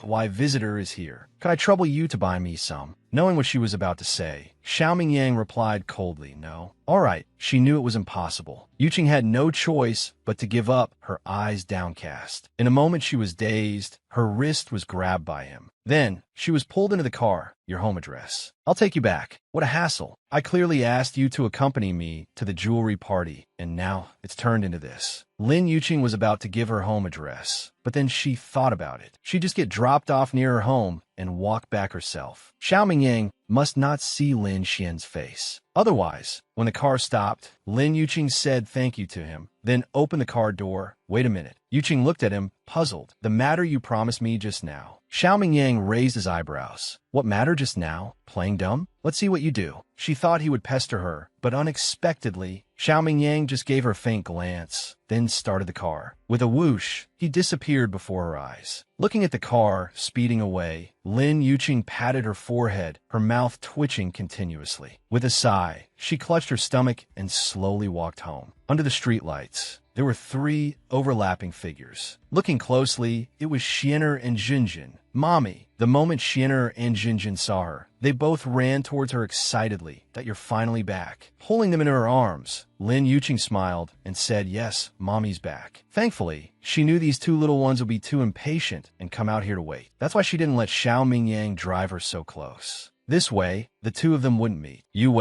in her pajamas, came forward, rubbing her eyes. "These two little ones insisted on coming here to wait for you. I had no choice but to accompany them." "Thank you." Seeing that her face looked a bit off, Yue narrowed her eyes. "Your visitor is here? Who drove you back?" Lin Yuqing had no intention of answering her question. She took Xiener and Jinjin's hands and walked upstairs. As soon as she entered the door, Lin Yuqing rushed to the bathroom. 15 minutes later, when she came out after washing up, she smelled a strong ginger scent. She smiled knowingly. It must be that little guy, Xiener, who made ginger soup for her again. Sure enough, just as she sat down on the sofa, she saw Xiener come out with a bowl of ginger soup. "Mommy, this is ginger soup that Xiener specially made for you. Mommy worked hard overtime. Jinjin will give Mommy a back rub." The two little ones snuggled up to her. Lin Yuqing drank the ginger soup, filled with happiness. Zhao's enterprise. Lin Yuqing placed the freshly made coffee on the table. As she was about to leave, Secretary Lin's powerful aura came at her. Lin Yuqing braced herself and turned around. "President, is there something?" Xiao Mingyang stared at her intently, his long fingers tapping lightly on the desk. "About last night's matter. How do you plan to thank me?" Yuqing forced a smile that if the president doesn't mind, I could treat you to a meal at a roadside stall. "A roadside stall?" Xiao Mingyang frowned out of course. "I can't compare to you. I'm a poor person. I can only treat you to a meal at a roadside stall. It's cheap and good value." She was sure he wouldn't agree. "A meal isn't necessary, but the condition you and I agreed on yesterday." Yuqing's face flushed red. "President, don't you already see me every day? This is my real face." "Is it? Then what if I ask you to take off your glasses?" "I think I've said it before. I have severe myopia. If I take off my glasses, I can't see anything." The moment she finished speaking, Xiao Mingyang stood up, his tall body pressing towards her. He raised an eyebrow. "Really can't see anything?" Seeing him get closer and closer, Yuqing knew that if she didn't escape, she definitely wouldn't be able to. Without a second thought, she turned to flee. Her wrist was grabbed tightly. With a pull, she spun around and fell into his warm embrace. A faint scent of cologne invaded her breath. The strong masculine aura surrounded her, and Yuqing's heart began to beat irregularly. "President, please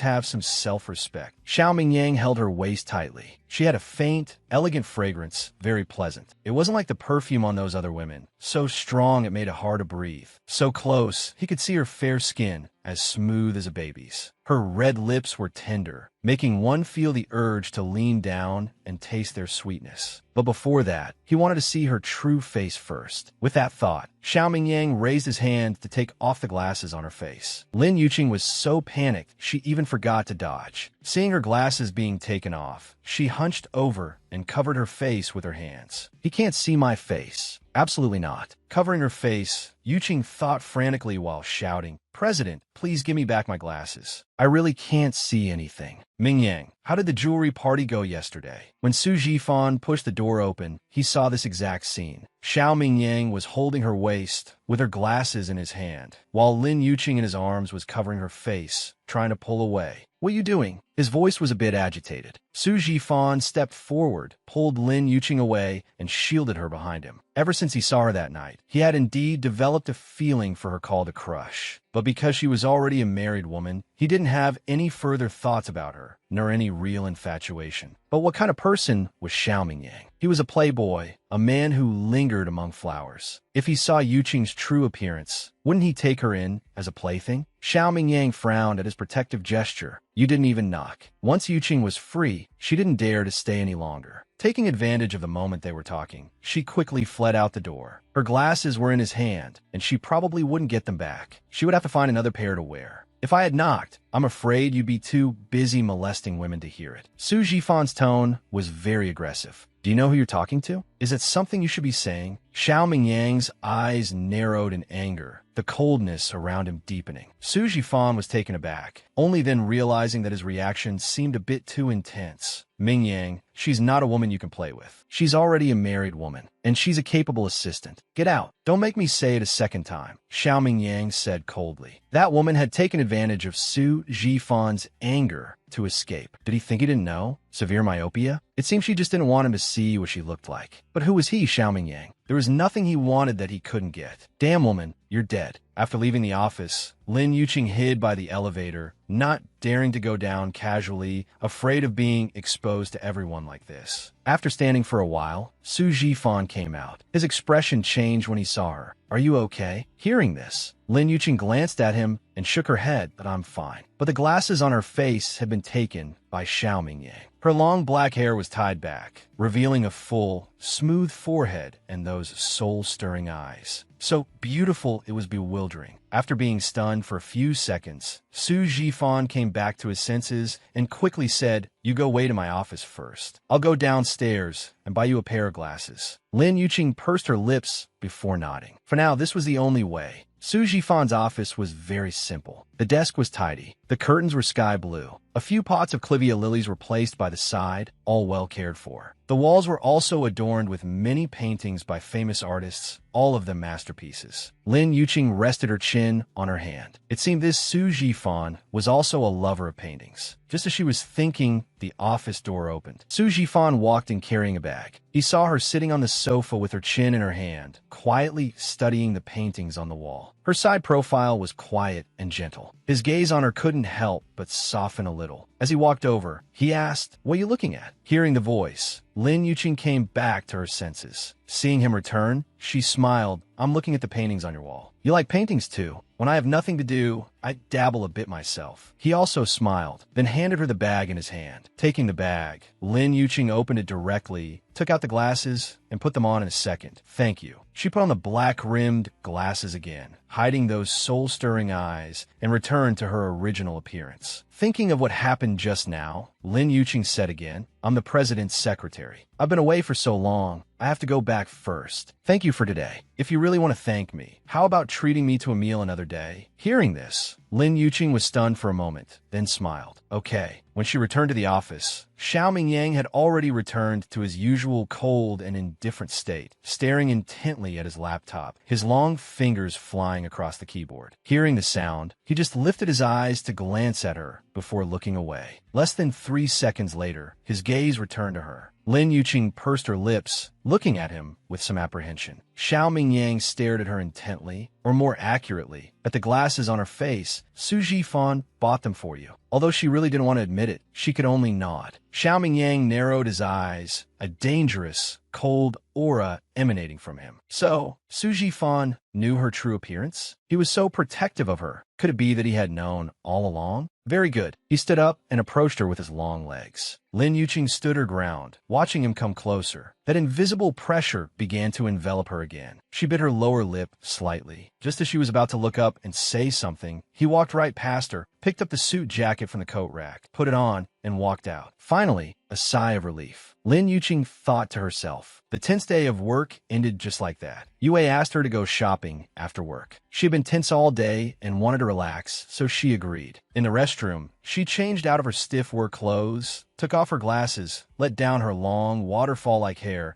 and changed into a beige lace top and tight-fitting long pants. When she came out of the restroom, she had become a different person. When she came out with her bag and purse and sat back down in front of Yue, the waiter looked at her with slight surprise, his eyes filled with amazement. After serving the dishes, he kept looking over at her. Lin Yuqing was starving. She placed her things on the chair next to her, picked up her chopsticks, and started eating. Yue sat opposite her, smiling mischievously that you're still the charming one. Just a simple change of clothes, and you have the men here turning their heads frequently. Hearing this, Lin Yuqing frowned and looked up. Sure enough, many men were looking this way. Her beautiful brows furrowed even tighter. If she had known, she would have rather not changed. She shoveled food into her mouth in big bites. Although it was without any grace, she was naturally beautiful in the eyes of others. This way of eating made her seem particularly free-spirited and cute. After finishing the meal, when Lin Yuqing took out her wallet to pay the bill, she saw the waiter bring over 2 glasses of wine. He smiled and said, "Miss, your bill has already been paid. This wine is from the gentleman who paid the bill." The two looked at each other. It was Yue who first asked, "Which gentleman paid the bill?" The waiter pointed to a corner. The two followed the direction of his finger and were stunned. Lin Yuqing was only stunned for 3 seconds, then asked, "How much was our total?" "Miss, your order came to a total of 235 yuan. Hearing this, Lin Yuqing pulled out 500 yuan from her bag, placed it on the tray with the wine, and smiled elegantly. "Take this wine over and say it's on me." After speaking, she zipped up her bag, stood up, and said, "Yue, let's go." Yue held back her laughter, picked up her bag, and followed her out of the restaurant. Yue asked, "Why was he here? Is he still pestering you? Are you two still involved?" Hearing this, Lin Yuqing stopped and looked at her. "Why is he here? How would I know? Who's still involved with him? Don't forget, I'm already a mother of 2. Then why?" She shrugged helplessly. "Who knows what he's up to? I think his old feelings for you have been rekindled." That's right. The person in the corner just now was Yu Xiangfeng, Yuqing's cheating boyfriend from 5 years ago. She just didn't expect him to be alone. "Where's Su Yan?" Just as she was thinking, a rush of footsteps came from behind. Without looking, Yuqing knew who it was. Sure enough, Yu Xiangfeng stood in front of her, and Yu Wei with an angry face, saying angrily, Yuqing, how could you do this? Yuqing felt that saying even one more word to him was a waste, but he was blocking the way and refused to leave. She had no choice but to say, I don't need others to pay for my meal. Yu Xiangfeng looked at her with dissatisfaction. At the banquet that day, she was wearing those black-rimmed glasses, as ugly as an old woman. Apart from her skin and figure being passable, everything else was a flaw. He had thought that was what she looked like now. In that case, his being with Su Yin back then would have made him feel a bit more balanced. But seeing her today, not only had her beauty not faded, but she had gained a touch more charm and grace than before, and his heart was filled with some regret. Su Yin only knew how to wear heavy makeup all day, while she wore no makeup at all, yet was much prettier than Su Yin. Back then, it took him a full 3 years to pursue her. They were together for 2 years, but made no progress at all. At most, he could hold her small hand. Anything more intimate was out of the question. But such a wonderful her had been snatched up by that bastard Xiao Mingyang. On what grounds? He had known her for a full 10 years now. Thinking of this, Yu Xiangfeng's tone softened, and he said in a low, humble voice, Yuqing, what happened back then wasn't what you think. I have no feelings for Su Yin at all. The person I love in my heart has always been only you. Is that so? Lin Yuqing parted her lips in a sincere smile. Of course. Seeing her smile at him, Yu Xiangfeng unconsciously wanted to move closer to her. Yuqing unconsciously took a step back, still smiling brightly. What a pity. I'm already a mother of 2. Even if you love me again, it's useless. Hearing this, Yu Xiangfeng was stunned. No, I don't believe it. Yuqing, you still love me, right? You're just saying these things to make me angry, right? Yu Wei, standing at the side, couldn't help but get goosebumps, sighing in her heart. This Yu Xiangfeng is truly shameless.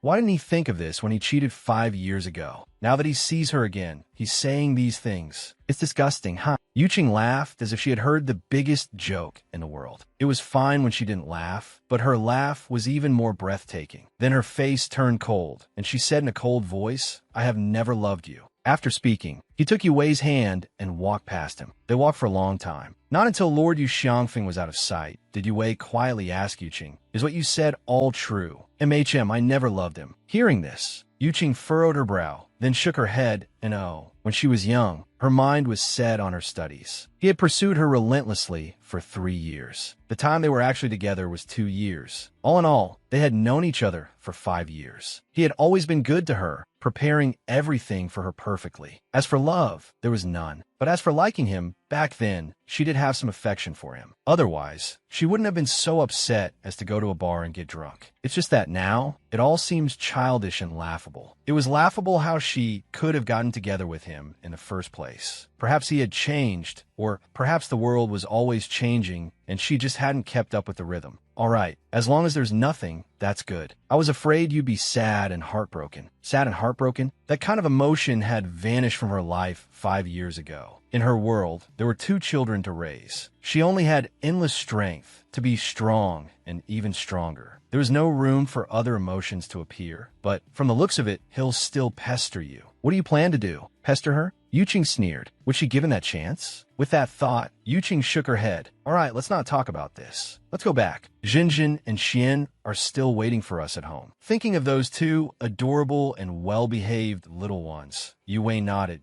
I'll buy them some snacks to bring back. As soon as they got home, Jinjin immediately darted over, hugging Yuqing's leg. Mommy, Big Brother is on a magazine. Big Brother is so handsome. A magazine? Yuqing was still a bit slow to react. She took Jinjin's little hand and walked inside. There were several magazines on the table. Jinjin picked one up and handed it to her. Mommy, look, Big Brother brought these back today. Yuqing took the magazine and looked at it doubtfully. The cover of every magazine actually featured her good son, Xian. There was one of him in a small white suit, one in a purple tailcoat, and another in a martial arts costume. Every single picture was shot with a special flair. Oh my god, her son was on a magazine. Wow, Xian is amazing. Yu Wei snatched a magazine, took a look, and exclaimed in surprise. Just then, Xian'er came out of the bathroom. He had just finished his shower and was wearing white pajamas. His slightly damp hair was still dripping water. His thin lips were pressed together. For a moment, Yuqing saw right through him to Xiao Mingyang. He was indeed his son. It couldn't be changed. Even if Xian'er was innocent and cute, he sometimes had his father's aura and cold intensity. As soon as he saw Yuqing, Xian'er's eyes softened. He parted his thin lips and ran toward her. "Mommy." Lin Yuqing naturally pulled him into her arms, her heart filled with warmth. "Shinner, you're done with your shower? Quick, give Mommy a kiss." After speaking, Yuqing puckered her red lips and planted one on his cheek. Only after leaving a wet kiss on Shinner's face did she let him go with a grin. But Shinner didn't show the slightest bit of disdain. Hugging her neck, he said softly, "Mommy, the editor-in-chief of EL said they're shooting for a parent-child magazine this week and asked me to bring you along on the weekend." "A parent-child magazine?" "Yeah." Shinner's eyes lit up, his small face leaning against hers. "And the editor-in-chief said she wants to meet Mommy,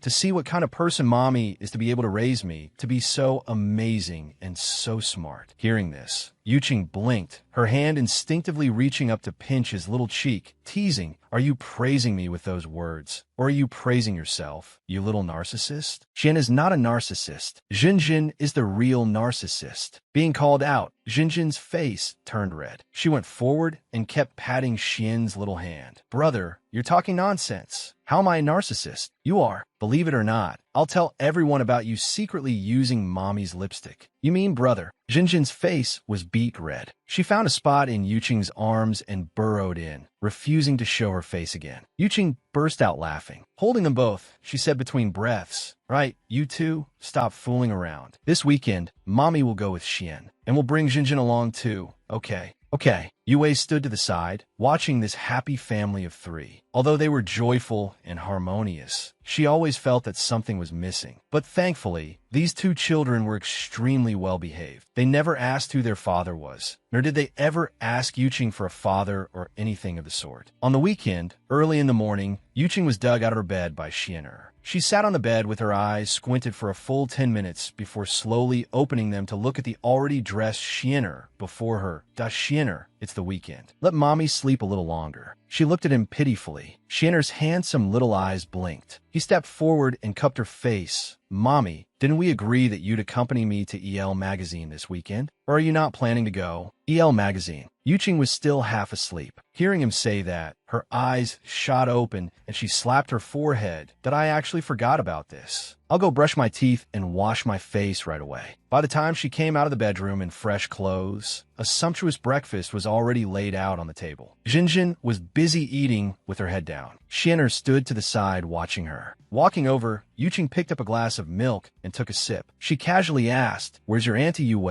"Auntie Yue is still sleeping." "Oh right, it was the weekend." Poor her had to accompany her son to EL Magazine and get up at the crack of dawn, while that person was still on a date with the Duke of Zhou. But for her son, she was more than willing. After finishing breakfast, Yuqing asked her precious son a little nervously, for a parent-child magazine shoot, what kind of clothes would be better for Mommy to wear. Lin Xian, while clearing the things on the table, said, "Mommy, you don't need to be nervous. Just wear what you normally wear. They'll provide clothes for you to change into there." "Oh, I see. Mommy, just wait a moment. I'll be right there after I wash the dishes." After speaking, his small figure carried the plates into the kitchen. After tidying up, the mother and her two children left the house together. EL Magazine.suing. "Are the outfits for today ready?" "They're ready, Editor-in-Chief." "What about Byron? Has he arrived?" "He's not here yet. Why hasn't he shown up at this hour?" "Go. Hurry up and call to rush him over. The magazine shoot is about to start. And go check if that little guy Xianer brought his mother." "Yes." The words had barely left her mouth when the editor-in-chief's eyes lit up. A beautiful woman in a snow-white tracksuit appeared in her line of sight. The woman's eyes were like the stars in the night sky. Astonishingly bright, Editor-in-Chief. A soft, childish voice sounded. Only then did the Editor-in-Chief look down to see that the woman was holding a little child by each hand. One of them was the genius child who had become a sensation at their magazine these past few days, Lin Xian. And this is... The Editor-in-Chief's eyes were fixed on Lin Yuqing, just short of pouncing on her. Lin Xian smiled with pursed lips that Editor-in-Chief, "This is my mommy. Didn't you say we were doing a parent-child photo shoot this weekend?" "Mommy." The Editor-in-Chief looked at Lin Yuqing in disbelief. Such a young and beautiful girl was already a mother of two? TSK, what a pity. Truly a pity. She then looked at the little girl next to her, who looked very similar to Xian, but her features were softer in comparison. Her long, smooth hair was tied into two cute little pigtails. Just as the Editor-in-Chief was about to say something, a lazy voice was heard, editor-in-chief. You were looking for me? A languid voice came from behind. Yuqing paused and looked back. A young man in a white shirt and casual jeans was walking this way. His hair was a bit long, with one side of his bangs half covering his eyes. His eyes were long, narrow, and slanted upwards, making him seem even more devilishly charming than a bewitching woman. His thin lips were slightly curved, giving him a roguish look. Bai Yiran didn't notice Lin Yuqing and walked straight toward the editor-in-chief. "Brother Bai," a familiar voice called out. Bai Yiran turned his head. Lin Xian was standing not far away, waving at him. He smiled and walked over, scooping him up in his arms with one swift motion. Why so early today? This child was clever and wise, exceptionally cute, and his style of doing things was swift and decisive, very much like a friend he knew. If not for that person being so cold and ruthless, he would really have suspected this child was his. The editor-in-chief said, "We're shooting for a parent-child magazine today, so my mommy, my sister, and I all arrived early." Breaking free from his embrace, Lin Xian jumped to the ground and returned to his mommy's side. He had never liked being held by people, but this brother Bai had a particular fondness for holding him whenever he saw him. Mommy and sister came too. Bai Yiran lifted his head and looked toward him. His gaze first fell on Lin Zhan. Seeing another little version of Lin Xian, he smiled slightly, thinking to himself that these two children might become his main photography subjects in the future. But when his gaze landed on Lin Yuqing, he froze on the spot. The entire world around him seemed to lose its color because of her. There was only her, and those eyes so beautiful they took one's breath away. Lin Xian pursed his lips and chuckled silently. Brother Bai had seen his fair share of beauties. Every day, many beautiful women came to his door, saying they were willing to be his model, but he was never satisfied with any of them. Yet, he never expected that he would also be stunned into a daze upon seeing Mommy. It seemed Mommy's charm was greater after all. Although he kept staring at her, his gaze was one of admiration. Yuqing didn't mind him looking at her. She looked back at him. The editor-in-chief, sitting to the side, saw this too and sighed inwardly. This girl was indeed very special. It was a pity she already had two small children. Thinking this, she called out, "Iran, what are you looking at?" Hearing this, Bai Yiran came back to his senses, realizing his gaffe just now. He quickly smiled and said, "Nothing. I just think Xianer's mommy is exceptionally beautiful. I wonder if she's interested in being my model." He was a photographer. What he loved most, of course, were beautiful sights and things, and that naturally included people. Yuqing smiled with pursed lips. "I heard from Xian that the editor-in-chief wants to do a parent-child magazine shoot, so I came to accompany him this weekend. I'm afraid I don't usually have time to be your model." A very tactful refusal. Bai Yiran nodded. "No problem." Since she was Xian's mommy, he was sure he would have a chance in the future to make her willingly become his model. "All right, enough talk. Suing, take them to change into their outfits. We'll get ready to start shooting in a bit." "Okay." Suing nodded, then led them toward the dressing room. After they left, the editor-in-chief looked at him, who was still standing there, his gaze following Lin Yuqing's retreating back. "She sneer, what?" Bai Yiran has taken a liking to her. Hearing this, Bai Yiran turned his head. The editor-in-chief's face wore a cold smile, and even her eyes were cold. He walked straight up to her, sat down on the sofa, and shrugged nonchalantly. "I'm a photographer. I like all beautiful things. It's not like you don't know that. She's a person. Besides, she's already married. You saw that. So what?" Bai Yiran propped up his chin, looking at her with amusement. "Editor-in-chief, you're not interested in her too, are you?" The editor-in-chief was about to say something when Bai Yiran suddenly gave a cool smile and said in a cold voice, "She has a family, I don't. But you have even less of a chance than I do. You have a family and a wife and children at that." After saying this, he ignored the change in the editor-in-chief's expression and got up to walk out on his own. Yuqing changed into a light blue long dress, a homey style that made her look very gentle. Her long hair was tied up, making her look very fresh. Just as she was standing in front of the mirror admiring the dress, she was pushed into a chair by the makeup artist. What followed was a flurry of dabbing and smearing. Little Lin Zhen also changed into a light blue dress, except hers was a separate top and skirt. The skirt was a bubble type, with her two little pigtails adorned with two small blue flowers. She looked particularly petite and cute, and Lin Xian's outfit was similar to theirs, except he wore pants on the bottom. In magazines, he usually wore either a small suit or cool outfits. It was rare to see him dressed like this. Lin Yuqing pursed her lips and smiled secretly. Su-ing looked at the mother and her two children standing together and nodded in satisfaction, praising, "Very nice. These clothes only come to life when worn by you."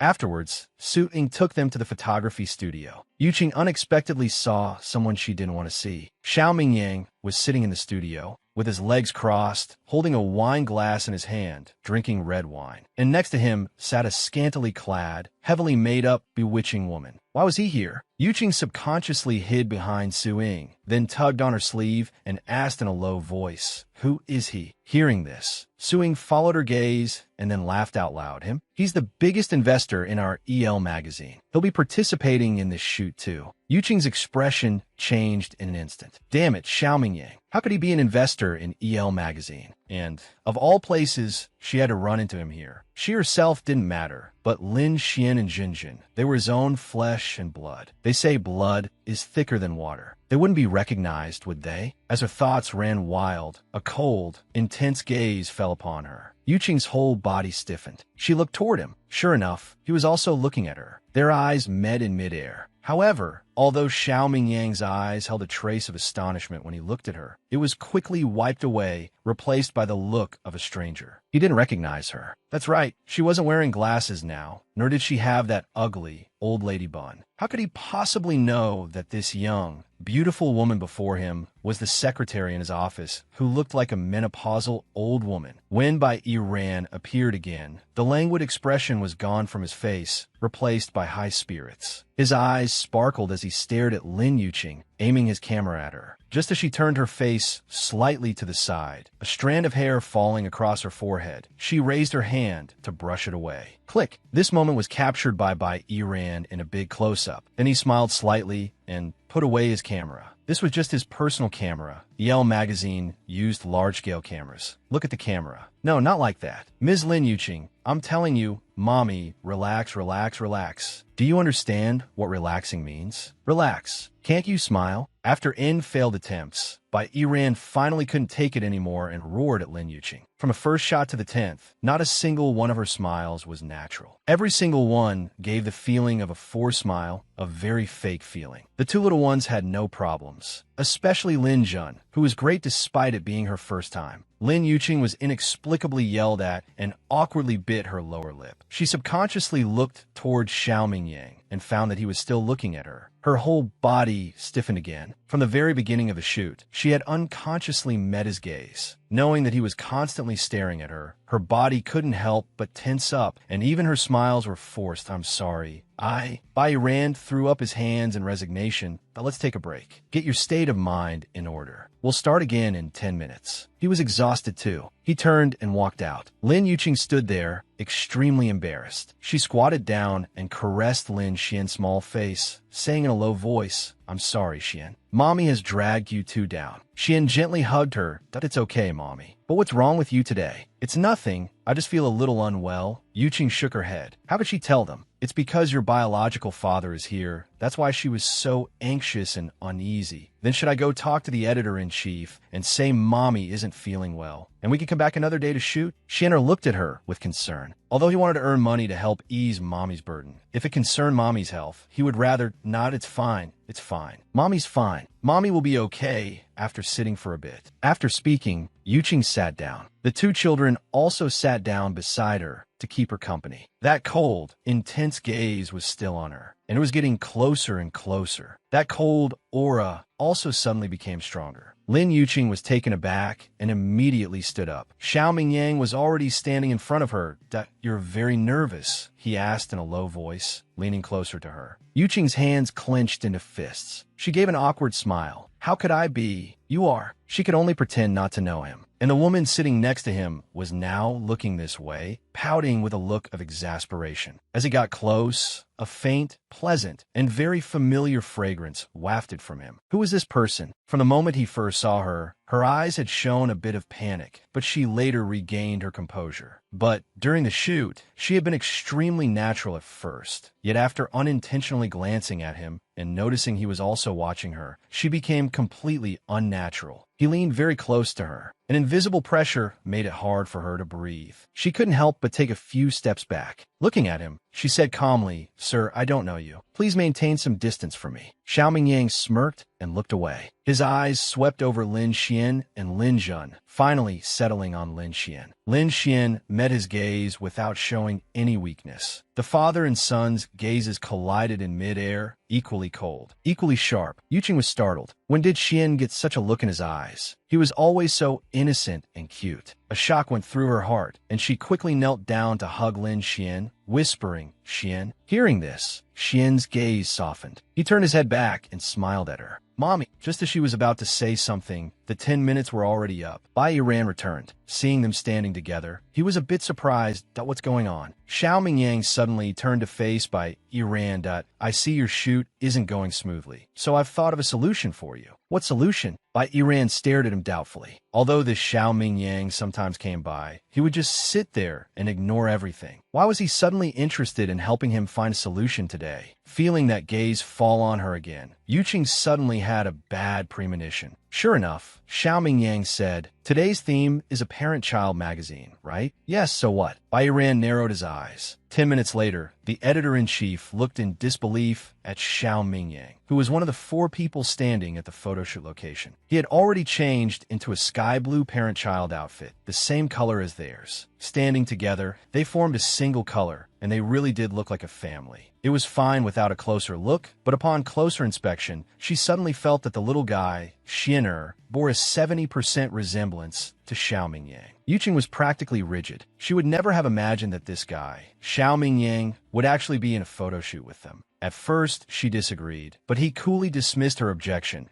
saying he was just cooperating to complete this magazine shoot and didn't want her to waste everyone's time. She was rendered speechless by his rebuttal and could only curse him silently in her heart. Just as her mind was wandering, her waist was suddenly pulled tight. Xiao Mingyang wrapped his arm around her, pulling her closer. A strong masculine scent invaded her senses. "Back with us now?" He looked at her with a half-smile. He was so close to her, his warm breath fanning across her face with every exhale. It tickled. She turned her head away, but felt a pang in her waist. She angrily turned back to glare at him. "What are you doing?" "We're in a shoot right now." "How can it feel like a family if you turn your face away like that?" Helpless, Yuqing had no choice but to face him, but she felt awkward no matter what. In fact, even though he had joined the shoot, because he was the heir to the Shao Corporation, his face would not be shown in this set of photos. Bai Yiran also shot them very well. Only the first shot showed his face, with the 4 of them facing the camera, the 2 children smiling with extreme joy. Yuqing, held in his arms, also smiled, forgetting herself for a moment. Under his lead, the shoot went surprisingly smoothly. As they neared the last shot, Xiao Mingyang suddenly leaned in and whispered in her ear, "Why do I always feel like you and I are old acquaintances?" Hearing this, Yuqing's heart jolted. She felt his thin lips lightly brush against her earlobe. Yuqing's body trembled. She wanted to move, but was held fast by him that we're still shooting. "This is the last one." "Okay." When Bai Yiran shouted that, Yuqing's tense body was finally liberated. She hurriedly backed away several steps, putting a great distance between herself and Xiao Mingyang, her heart pounding incessantly. He said he felt like they were old acquaintances. Could it be that he knew? No, that's impossible. How could he possibly recognize her? Seeing her retreat as if he were a plague, as if she wished she could disappear from his sight immediately, Xiao Mingyang became even more curious about her. What woman didn't cling to him the moment they saw him? Yet she treated him like a monster. Looking at her frail and delicate appearance, her skin as fine as a newborn baby's, fair and tender. Was this really the mother of these 2 children? All right, today's shoot went very smoothly. That's a wrap for today. Bai Yiran was also very tired. But looking at Lin Yuqing, his eyes shone with a golden light. He went up and asked, "Miss Lin, are you really not considering being my model?" Lin Yuqing paused, a strange light flashing in her eyes, but she quickly concealed it. "I'm sorry, I have a job. I only came today to accompany my children. Since the shoot is finished, we'll be leaving now." After speaking, she didn't look at anyone else, took Xian and Jinjin by the hand, and walked out. Miss Lin, Xiao Mingyang watched her departing figure. That petite silhouette felt incredibly familiar to him. Could such a coincidence really exist in this world? Only after leaving the magazine company did Yuqing let out a sigh of relief. Holding a hand on each side, Mommy, Lin Xian tugged at her sleeve and asked softly, "You seemed a little off today." Hearing this, Yuqing was taken aback, then smiled lightly and shook her head, and "Oh, I wasn't." "What's wrong?" Shinner lowered his head. "I felt that the uncle just now was very familiar." "Which uncle?" "The uncle who took pictures with us." Jinjin also clapped her hands and said loudly, "Mommy, that uncle from just now looked like a daddy." Yuqing was severely shaken. Could it really be that blood is thicker than water, that father and children are connected by heart? But she had long hidden the truth from them. Thinking of this, Yuqing's expression darkened. She said in a cold voice, "What daddy? He was just a stranger. You remember, your daddy is long gone." "But Mommy, where did daddy go?" Jinjin buried her face in her embrace and asked with a sob. Yuqing's face fell. She pulled Jinjin and Xian'er into her arms without a word. How was she supposed to tell them? The next day, Yuqing was organizing the documents Yue had just delivered, drinking the coffee she had made herself. She then rubbed her brow and continued organizing. Xiao Mingyang stood beside her, looking down at her. "Your file says you're married." Hearing this, Yuqing froze, then nodded. "Yes." "Then how many children do you have? What is this guy trying to do? Could it be that he recognized her yesterday? That would be bad." Thinking of this, Yuqing forced a smile. "To answer your question, President. 2 children, a boy and a girl." "A boy and a girl. If only it were a boy and a girl. I gave birth to 2 daughters." "Shinner, Mommy is sorry, but this is what I have to say right now." Hearing this, Xiao Mingyang furrowed his brows. 2 girls? But yesterday at EL, he saw a boy and a girl. So it wasn't her. Then why was the scent on her so familiar? Afraid he would become suspicious, Yuqing could only pretend not to know and ask, "What's wrong? Why are you suddenly asking about my children?" "It's nothing. You may leave." The office door was closed. Xiao Mingyang took out his phone and dialed a number. "Investigate someone for me. My newly appointed secretary, Lin Yuqing. I need her family situation investigated thoroughly. And photos." After giving the instructions, Xiao Mingyang finally put down his phone. The scene from yesterday flashed through his mind. The image of the woman with eyes that could take one's breath away, so close to him. After work, as Yuqing was taking the elevator down to find Yue, she ran into Su Jifan, Secretary Lin, getting off work. "MHM." Yuqing nodded. "What about the meal you promised to treat me to a few days ago? I haven't heard anything from you these past few days." Secretary Lin couldn't be having second thoughts, could she? "Unwilling to spend the money to treat me to a meal," Su Jifan said, half-jokingly. Hearing this, Yuqing was extremely embarrassed. She quickly said, "Of course not, Manager Su. I just forgot. I'm so sorry." "Then there's no time like the present. It just so happens we're both off work. Why don't you just treat me to a meal now?" But Yue was still waiting for her. However, it had already been several days, and Yuqing felt too embarrassed to refuse again.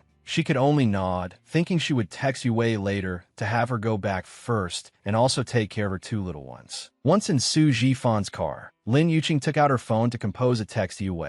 Yue immediately replied with gossip, asking where she was, who she was with, and what she was doing. She had no choice but to tell her the truth. Yue then replied with a sentence. "I knew it. Manager Su is definitely interested in you. You have to seize this opportunity. Our manager Su is the top marriage candidate in the company, you know." Seeing this message nearly gave Lin Yuqing a heart attack. She slapped a hand over the screen and looked at Su Jifan, her nerves shot. Su Jifan was focused on driving. Seeing her suddenly turn her head, he looked at her with confusion. "What's wrong? Did something happen?" Yuqing forced a smile and shook her head, and "Oh, it's nothing." After speaking, she turned her back to him and deleted the message. That damn Yue, that rotten Yue, always talking nonsense. Luckily, Su Jifan hadn't seen that message. Otherwise, it would be mortifyingly awkward in the future. Seeing that she was still wearing her glasses, Su Jifan's lips curved into a smile. He said softly, "We're already out. You should probably take your glasses off now. I see you wearing them all day. Are you used to it?" Hearing this, Yuqing put her phone back in her bag and smiled slightly.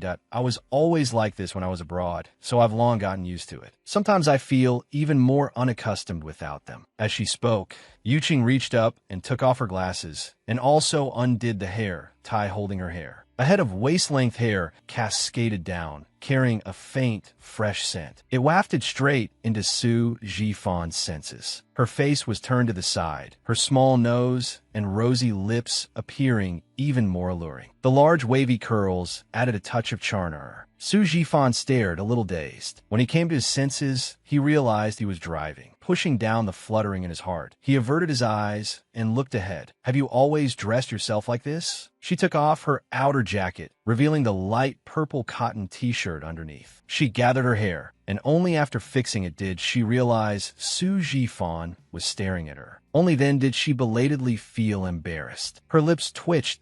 "I'm sorry. Manager Su, did I scare you? I'm usually quite casual. Do you mind?" "I don't mind." Not only did he not mind, but he also found her very free-spirited and cute. In this day and age, there weren't many girls as uninhibited as her. That's good. Yuqing turned her head and stuffed her clothes into her bag, while making a face at the car mirror. Manager Su was just being polite when he said he didn't mind. She really was not a person fit for polite company. "Do you usually prefer Western or Chinese food?" "Whatever. Aren't I treating you to a meal?" "It's up to Manager Su's preference. Whatever Manager Su likes to eat, we'll go eat that." Judging by Su Jifan's appearance, he would definitely go to a high-end restaurant. One meal could cost her half a month's salary. At this thought, Lin Yuqing felt a pang in her heart. Her money was all hard-earned. She usually couldn't even bear to buy clothes for herself and was very restrained with her spending. Other than buying snacks and clothes for Xian and Jinjin, she deposited all the remaining money into the bank for a rainy day. But who asked him to help her last time? She could only bear the pain and treat him to one meal. She would never owe him a favor again. "All right, then I'll decide. Let's go for Chinese food. Green Dream Forest." Su Jifan chose a spot by the window on the second floor. The location was excellent. Through the window, one could see the people coming and going on the road. A gentle breeze caressed their cheeks, an indescribably comfortable feeling. Lin Yuqing rested her chin in her hands, watching the pedestrians outside. After taking the menu, Su Jifan asked, "What would you like to eat?" "Anything is fine with me." Lin Yuqing turned her head back and said with a smile, "Manager Su can decide." Since she had said so, Su Jifan didn't say anything more. After telling the waiter a few dishes, the waiter left with the menu. Glancing at where the waiter had gone, Yuqing thought to herself, she must go ask the front desk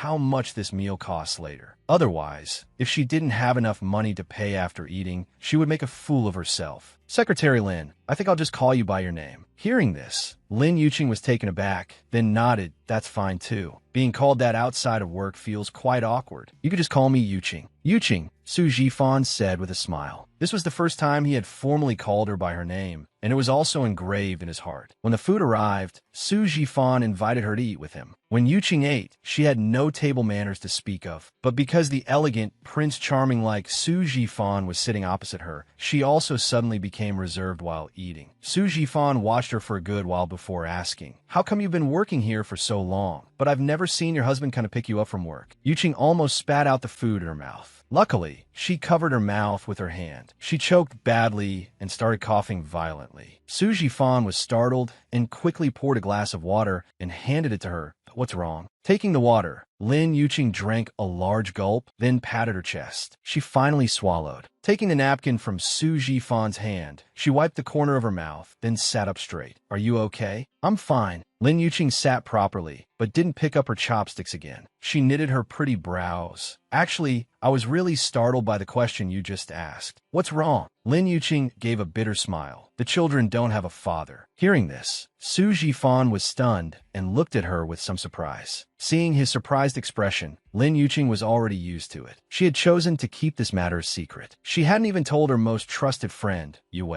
It wasn't that she didn't want her to know too much, but because this was a matter she only wanted to bury in the deepest part of her heart, to never be thought of again. In short, that person left a long, long time ago. So it's always been just the three of us, mother and children. After speaking, Lin Yuqing was about to pick up her chopsticks and start eating. Hearing this news, Su Jifan didn't know whether to be happy or sad. The emotions in his heart were simply indescribable. He just saw her give another bitter smile, that I had children out of wedlock. Pursing his lips, Su Jifan looked at her. She was very thin, and sitting there, she looked as petite as a middle school student. No one would ever know. that she was already the mother of 2 children, and that she had raised them by herself for 5 years and taught them so well. She must have had a very hard time all these years. Yuqing kept her head down. After speaking, she felt the atmosphere around them seemed very oppressive. She raised her head and saw Su Jifan staring at her without moving. She was taken aback and quickly came to her senses, forcing a smile. "Don't let me spoil the mood. We're here to eat. I was just saying it casually. Let's eat quickly." Su Jifan nodded and also picked up his chopsticks to start eating. There was plenty of time in the future. He had all the time in the world to slowly get to know her. After the meal, Yuqing went to pay, but the waiter told her that Mr. Su had already paid. She returned, holding her wallet, looking blankly at Su Jifan. "Manager Su, didn't we agree that I would treat you to dinner? Why did you pay? We're colleagues. Whether you treat me or I treat you, isn't it the same?" Su Jifan said softly, a smile on his lips that of course it's not the same. "We agreed today that I would treat you. Then let's count it for next time. Next time, it will be your turn to treat me." This way, he would have an excuse to ask her out to eat next time. Helpless, Yuqing could only give up. "All right then, I'll just treat you next time. It's getting late. I'll be heading back now. I'll give you a ride." "No need. The bus stop is just ahead. I can just take the bus back." Before he could say anything more, Lin Yuqing turned and left. Watching her petite back, Su Jifan sighed. It seemed he would have to put in more effort with her. When she got home, Yue and Xian and the others had already finished dinner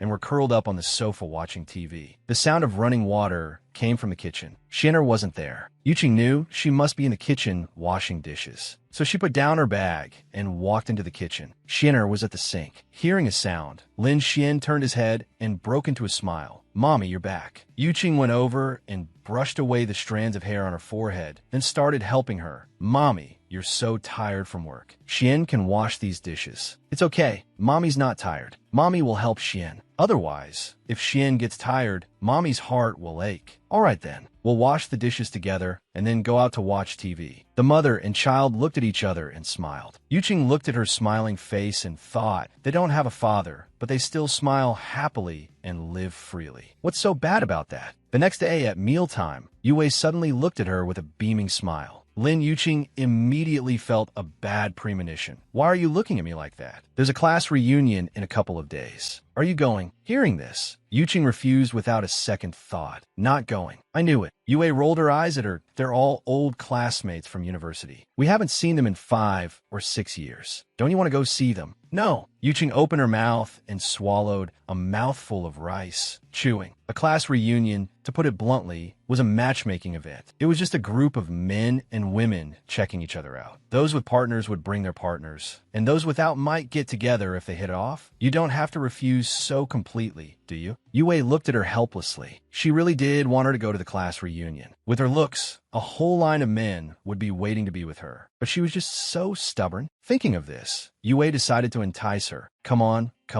Just go to keep me company. Look at me. I'm getting old, about to hit 30, and still not married. You have 2 kids. You're not worried, but I am. Lin Yuqing glanced at her and said, unfazed, "Didn't you say you weren't getting married?" "I was just saying that casually, and you believed me? I can't stay unmarried for my whole life, can I? If you want to get married, that's fine. You can just go. Why do you have to drag me into it? I'm too embarrassed to go by myself. Just think of it as keeping me company for moral support and help me scout out some good prospects. Okay, but Xianer and Junjun, the reunion would definitely be at night. How could she feel at ease leaving the 2 of them?" Yue smiled triumphantly. "Don't you worry. I can take them to my mom's place first. Let my mom look after them for a night. We'll go pick them up after the reunion, okay? But, no buts. Why are you so long-winded? It's settled then. In 2 days, we're going to the reunion." When she returned to the office, Lin Yuqing was still thinking about this matter, so she was a bit out of it. She didn't even notice Xiao Mingyang walking up beside her. By the time she did notice, she was given a huge fright. Clutching her chest and panting, Yuqing complained inwardly. How come this person always appears and disappears like a ghost? Does he not make any sound when he walks? And he doesn't even make a sound. Anyone with a weak heart would be scared to death by him. Thinking of this, Yuqing panted in annoyance. "President, how come you don't make any sound? If it were someone with a weak heart, they wouldn't have been able to take it. After speaking, she even shot him an annoyed glance. When had Xiao Mingyang ever been treated like this? His face immediately darkened by half. Secretary Lin, you don't answer the phone during work hours, and you dare to yell at your superior? Hearing this, Lin Yuqing was taken aback. Only then did she hear the phone on her desk, ringing continuously. Slapping her forehead, Yuqing's face was full of regret. She had been so lost in thought that she didn't even hear the phone ring. Oh my god, oh my god. She hurriedly picked up the phone. Under Xiao Mingyang's murderous gaze, she answered question by question. After a long while, she finally hung up the phone and I'm sorry, I was distracted. I'll go make a cup of coffee for you, President. After speaking, she quickly got up, sidled past him, and went around him to the pantry. How on earth should she refuse Yue?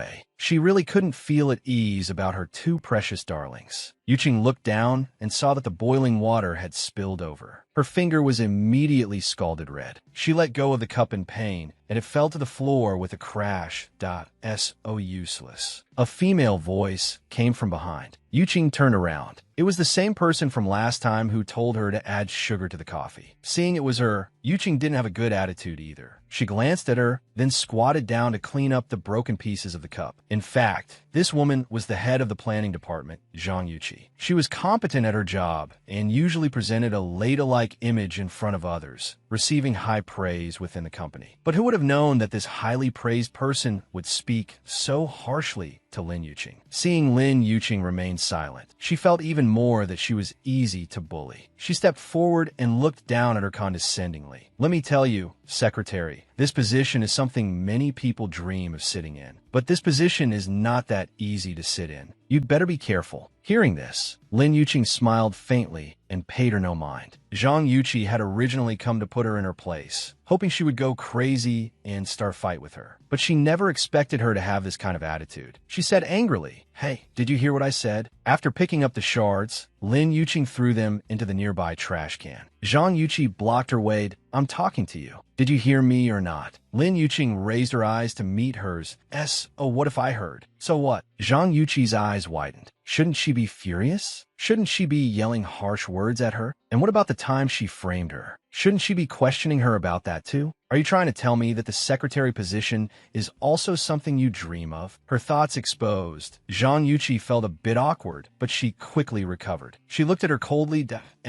Oh, what if it is? It's not just me. Almost every woman in the entire company thinks so. Hearing this, Lin Yuqing gave a sweet smile, her eyes crinkling. What a pity. The secretary is me now, and the one by Xiao Mingyang's side is also me. Of course, she had no interest in Xiao Mingyang. She just wanted to do her job well. She said these things just to annoy this woman. Sure enough, as soon as Zhang Yuqi heard this, her face immediately turned ashen. She gritted her teeth. Lin Yuqing, you shameless old woman. Even if I'm an old woman, I still got what you've always wanted but could never get, didn't I? After speaking, Lin Yuqing elegantly turned and left the pantry, leaving Zhang Yuqi standing there alone, stomping her feet. Back in the office, Lin Yuqing realized she had forgotten all about making coffee for Xiao Mingyang. Just as she was about to go back and make him a new cup, a tall figure had already appeared in front of her coffee. Xiao Mingyang frowned, looking at her empty hands. Yuqing looked at him with some difficulty. Her eyes darted around, and she quickly said, "President Xiao, I just had an upset stomach. I'll go make it for you right now." "No need," Xiao Mingyang said coldly.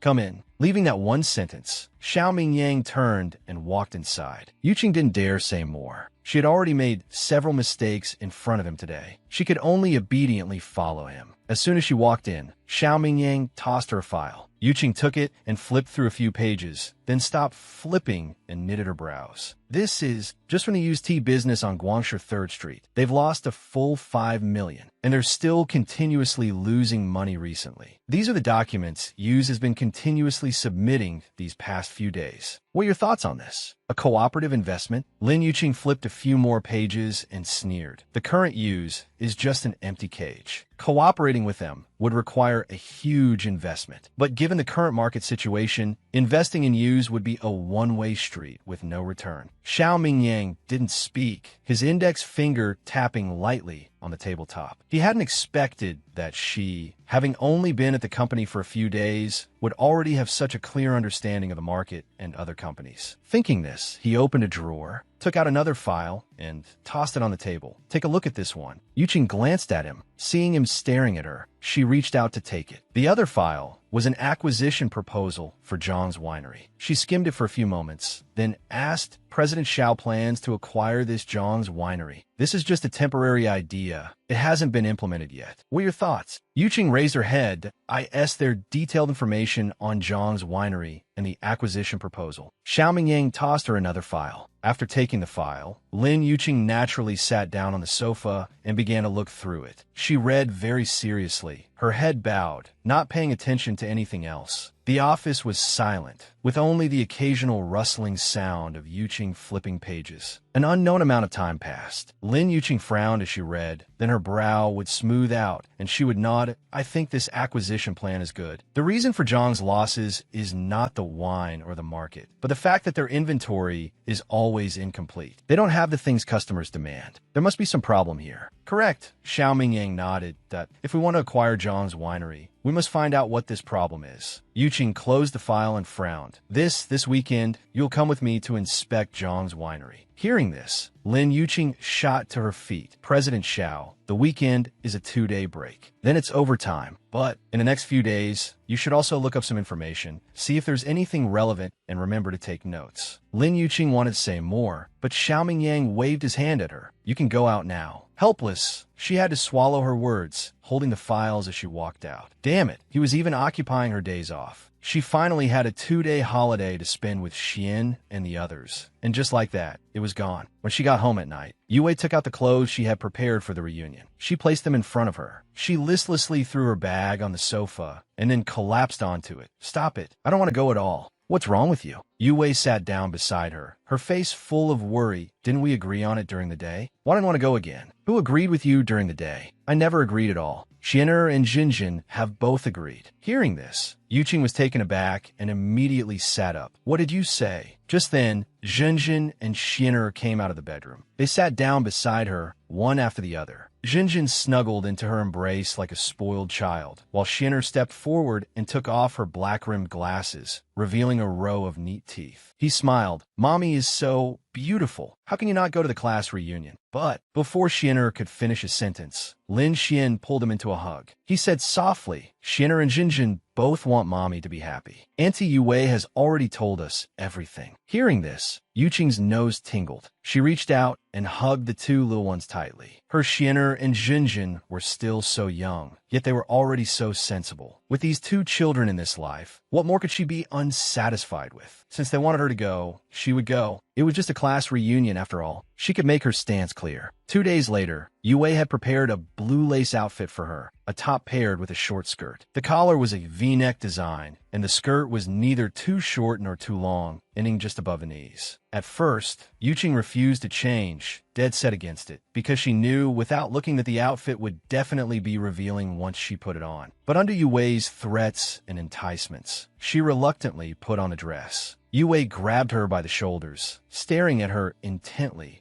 It's perfect. My taste is impeccable. This outfit is a great match for you. Come, let me put some makeup on you. That's too much trouble, isn't it? It's necessary. It's necessary. And so, an hour later, the two of them finally arrived at the bar. Come to think of it, this wasn't Yuqing's first time at a bar. Her first time was 5 years ago, right after a breakup. It was also here that she had Jinjin and Xian. Despite that, she was still not used to the atmosphere and environment of a bar. Red lights and red wine. The men and women on the dance floor were almost all entangled with each other, a sight too indecent to look at. Yue led her into a private room. They were probably the last to arrive, because as soon as they entered, the room was already full of people. Seeing them come in, everyone in the room stood up one after another. Yue smiled and greeted them loudly. Hello, everyone. Sorry, we're late. The crowd was very surprised to see these two beauties. Long time no see. Let me introduce myself. I'm Yue, and this is Lin Yuqing. The person who organized this event was actually the former class president, Ding Yan. He was wearing a white shirt, looking very scholarly and gentle. He came forward to greet them. I'm your class president, Ding Yan. Do you still remember me? I remember.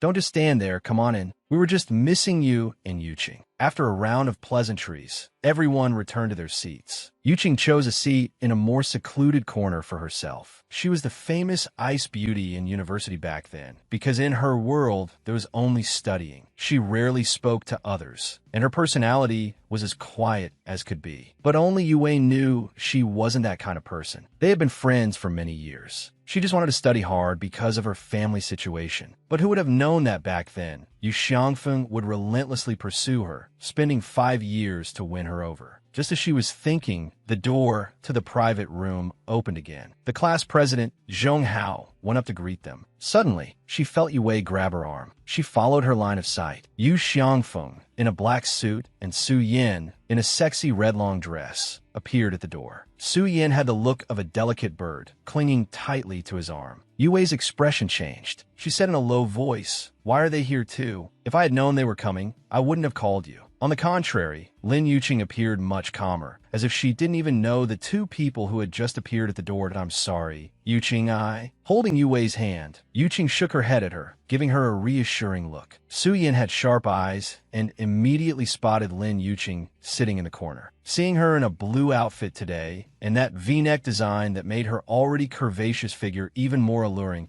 she looked completely different from how she did at the banquet that day. That day, she was wearing black-rimmed glasses, and she was still celebrating. But seeing her like this today, her heart was filled with hatred and jealousy. Yu Xiangfeng had obviously seen Lin Yuqing too. His body stiffened, as if he subconsciously wanted to shake off Su Yin. But it was only for a second. He regained his senses and calmly averted his gaze. But Su Yin was a particularly sensitive person. How could you not know? The hatred in her heart for Lin Yuqing grew even stronger. Everyone sat down and started chatting. Yue ordered a glass of coconut juice for Yuqing. Yuqing just sat there quietly, sipping her drink. What's the fun in just drinking this? If you're gonna drink, you should drink this to have fun. A tall person squeezed in next to her, sat down, and handed her a glass of beer. Lin Yuqing looked up, and Qixing, dressed in a white casual outfit, had a smile on his lips, his eyes burning as he looked at her. And Qixing had once pursued her, but because she had never even given him a proper look, he persisted for a few months and then gave up. 5 years ago, he was the school's famous rich second-generation heir. Because his father was the deputy mayor, and he was tall and handsome, he was the Prince Charming in the eyes of almost every girl. He was also a notorious playboy, changing girlfriends as often as he changed clothes. Our Yuqing doesn't drink. Yue blocked it for her, shooting him a cold glance. She had never liked this Jia Qixing, relying on his family's money. He usually looked down on everyone. Jia Qixing just glanced at her, his gaze falling back on Lin Yuqing. This was the woman he had set his sights on back then. He pursued her for several months, but she remained indifferent. He had originally thought she was just an ice queen, but he never expected that kid Yu Xiangfeng to win her over. However, after he won her over, it seemed they had only ever held hands. After all this time together, they hadn't even shared a kiss. To this day, this woman still hadn't changed. There was still no trace of him in her eyes, and it's rare for everyone to be so happy. How can you bear to spoil everyone's fun? When the others heard this, they all looked over. Zhong Hao also smiled and said, "That's right, Yuqing, a little wine won't be a problem. It's a rare occasion for us to gather after 5 years. If you get drunk, we can have Jia Qixing take you home." "Him? Take her home?" Yuqing sneered inwardly. Wasn't that like sending a sheep into a tiger's den? "All right." Yuqing nodded, reaching out to take the glass, and then downed it in one gulp. She was no longer the Lin Yuqing of the past. She had changed so much for her 2 children, from being a non-drinker to being able to drink like a fish, from being serious and reserved to learning the ways of the world. "Yuqing." Yue frowned, secretly grabbing her hand. Putting down the glass, Yuqing gave her a reassuring look, then curved her lips into a smile that "I'm fine." "Good. How refreshing." Jia Qixing clapped and cheered. He then brought over a bottle and filled her glass to the brim again. Looking at the glasses of beer in front of her, one after another, Lin Yuqing sneered inwardly. What was this bit of alcohol? It wouldn't be that easy to get her drunk. She could drink Baijiu like water. On the other side, Su Yin was about to twist her skirt to shreds. From the moment she walked in until now, Yu Xiangfeng's eyes had not left her. She was his girlfriend, yet her boyfriend only had eyes for another woman. Thinking of this, Su Yin said loudly, "What's the fun in just drinking? Why don't we play a game?" Hearing this, everyone's interest was piqued. What game? Truth or dare? Truth or dare? What if someone can't answer? Then the penalty is to drink 3 times as much. Okay, although Yuqing had never played before. But from the sly smile on Su Yan's face, she could tell she was up to no good. In fact, she wouldn't be up to any good with her. The group of people started playing Truth or Dare. Because many people were participating, they used a deck of poker cards. Cards from 1 to 10 were drawn, and the person who drew the one could randomly call out a card. The person who was called upon would have to answer the question posed by the person who drew the one. Zhong Hao was the first to get the one. He glanced around at everyone, then randomly called out the number 8. Yue laid her card on the table. What's the question? Ask away. Zhong Hao clutched the card in his hand, and an unusual blush appeared on his scholarly face. Yuqing glanced at him and understood. What I want to ask is, Yue, do you have a boyfriend? As soon as he finished speaking, the crowd started to hoot. Zhong Hao's face grew even redder under the lights. Yue was much calmer than him. The crowd's jeering didn't seem to bother her. Instead, she smiled faintly and said softly yes. Upon hearing this, Zhong Hao's expression changed, and the light in his eyes dimmed. On the other side, a cold smile flashed across Su Yan's eyes. She then spoke up. I heard that you've been working at Shao Corporation ever since you graduated from university. I happen to have a friend there too. Didn't I hear that you've never had a boyfriend? Hearing this, Zhong Hao's expression changed slightly, and he looked at her with some expectation. Yue met Su Yan's eyes, a coldness in them that was hard to read, but she smiled elegantly.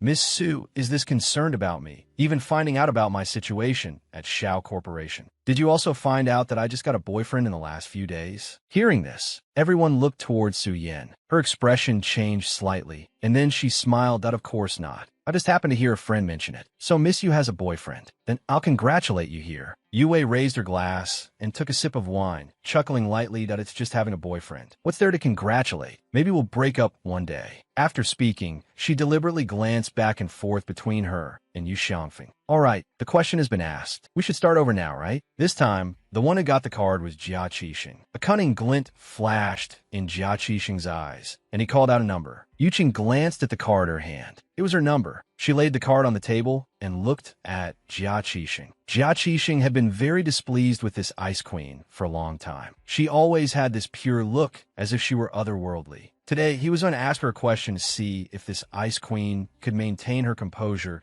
Why question is, are you still a virgin? As soon as this question was asked, Yu Wei's face turned a little grim. She was about to say something, but was secretly stopped by Yuqing, who was sitting next to her. The others exchanged glances. Some were smug, some acted like it was none of their business. Such an intimate question, yet it was a man who asked it in front of so many people. No matter how she answered, he had already taken advantage of her verbally. After thinking for a moment, Yuqing raised her hand, picked up the glass of wine on the table, tilted her neck back, and drank it all. Jia Qixing watched her as she tilted her neck to drink, her beautiful neck extremely alluring under the lights. The V-neck of her dress made her full chest partially visible, making his heart itch. A dirty thought flashed through his mind. The last glass of wine was poured for her by Jia Qixing. She didn't want to answer his question and didn't notice anything unusual, so she drank it. The game continued. Yuqing was the unlucky one, but she didn't want to answer any of the questions they asked, so she drank one glass after another. In the end, her stomach was bloated and she felt a little dizzy, rubbing her temples. Yuqing thought that it was probably because she hadn't drunk much since returning to the country that she couldn't handle it. That I'm going to the restroom. You guys carry on. Yue looked at her worriedly. I'll go with you.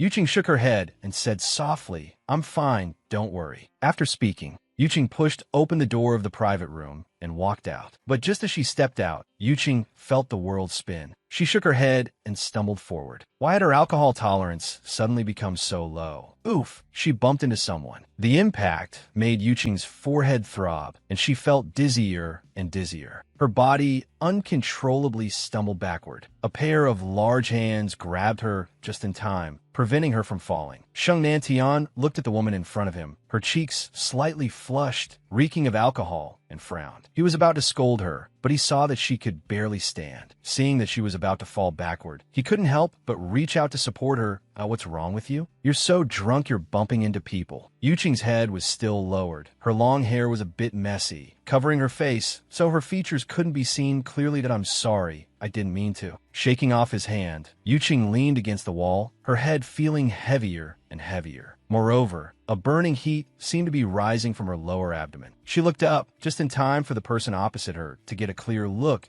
It's you. The person with Shang Nantian was Xiao Mingyang. Today was the day Shang Nantian had just returned home, and the two had arranged to go for a drink together. But he never expected to run into her. Shang Nantian gave him a strange look. Mingyang, you know her? Xiao Mingyang didn't answer his question. Instead, he stepped forward and grabbed Yuqing's hand. The soft touch sent a jolt through his heart, but he still asked coldly, "What are you doing here?" As soon as the words left his mouth, he also felt it was a bit strange. He had only met this woman once, at Bai Iran's party last time. Wasn't she a married woman? Why was she dressed so sexily and so drunk? Lin Yuqing looked up. Her vision was a bit blurry, but she could still make out Xiao Mingyang's face. The face she usually didn't want to see was surprisingly pleasant to look at right now. His devastatingly handsome eyes were staring intently at her. A wave of heat washed over her. Looking at his thin lips, she actually wanted to lean in. The thought that flashed through her mind startled Lin Yuqing, and she shook her head violently. How could she have such an absurd idea? Let go of his hand. Yuqing's face turned a little grim. Something was wrong. Her whole body was feeling hotter and hotter. Could it be that glass of wine from Jia Qixing just now? It must be the wine. Otherwise, how could she, who could drink 1,000 cups without falling, suddenly feel dizzy and now feel her body heating up? She glanced at Xiao Mingyang, suppressing her impulse, and stumbled forward. And Xiao Mingyang had obviously noticed the unnatural flush on her face. He frowned. Shang Nantian walked over. "Mingyang, you go back first. I'll come find you in a bit." After speaking, he turned around, left Shang Nantian behind, and followed her.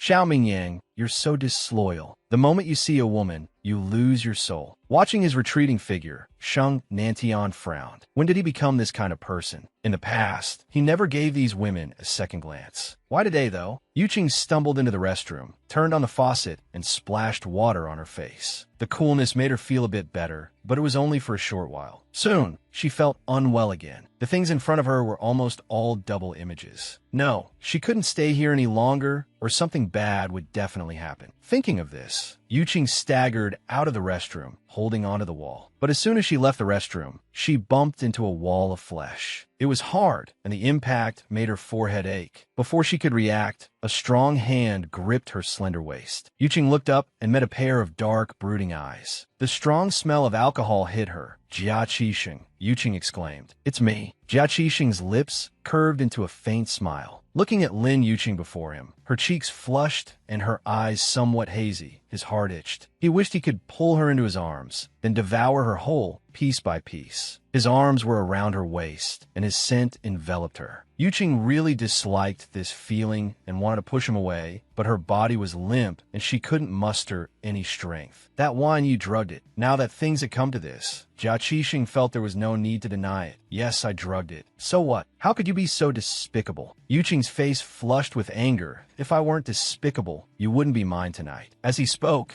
Jia Qixing leaned closer, blowing into her ear. It made Yuqing tremble. "Let go of me." Yuqing pushed him weakly. "You shameless scoundrel. I'm already a married woman. You can't do this to me." "A married woman?" Jia Qixing smiled wickedly. "That I don't believe it. Look at your pure and chaste appearance. It's obvious no man has ever touched you. Tonight, I'll definitely be your first man, right? I heard that. When Yu Xiangfeng was with you, he didn't even kiss you. You, let go of me, you bastard. I won't. Tonight, you're mine." After speaking, he reached out, scooped her up by the waist, and, ignoring her struggles, carried her forward. But he had only taken 2 steps before a tall figure blocked his path. Jia Qixing looked at the strange, tall, and handsome man before him. He narrowed his eyes and asked coldly, "Who are you?" Xiao Mingyang's thin lips curved slightly. "I should be the one asking you that. Who are you? And where do you plan on taking my woman?" "Your woman." Hearing this, Yuqing also looked at him with great confusion. But she saw him approach with his long legs, and in a daze, she was snatched away by him. A faint scent of cologne entered her senses. Jia Qixing glared at him hatefully, saying fiercely, "What do you mean, your woman? This is clearly mine." "Is that so?" Xiao Mingyang smiled. He lowered his head, looking at the small, rosy-cheeked woman in his arms. He lowered his head and kissed her forehead, speaking gently, "My little sweetheart, tell him whose woman you are." After speaking, he breathed into her ear. In a voice only the two of them could hear, he said, "If you want to be pinned under him tonight." Hearing this, Yuqing knew what he meant. If she didn't say anything, she might be taken away by Jia Qixing. And this man before her, he was, after all, Xian'er and Jinjin's biological father, the one she had been entangled with 5 years ago. Even if something happened between them today, it would be understandable. He couldn't recognize her like this anyway. As long as she left afterward and didn't let him find her, it would be fine. Thinking of this, she said nothing, but directly wrapped her arms around Xiaoming Yang's neck and bit down on his thin lips. Xiaoming Yang was stunned. Her soft lips, cool to the touch, pressed against his. The soft sensation almost made him lose control. His hands holding her couldn't help but tighten. Seeing this, Jia Qixing's face turned ashen. He had given her such a strong drug, yet when he held her,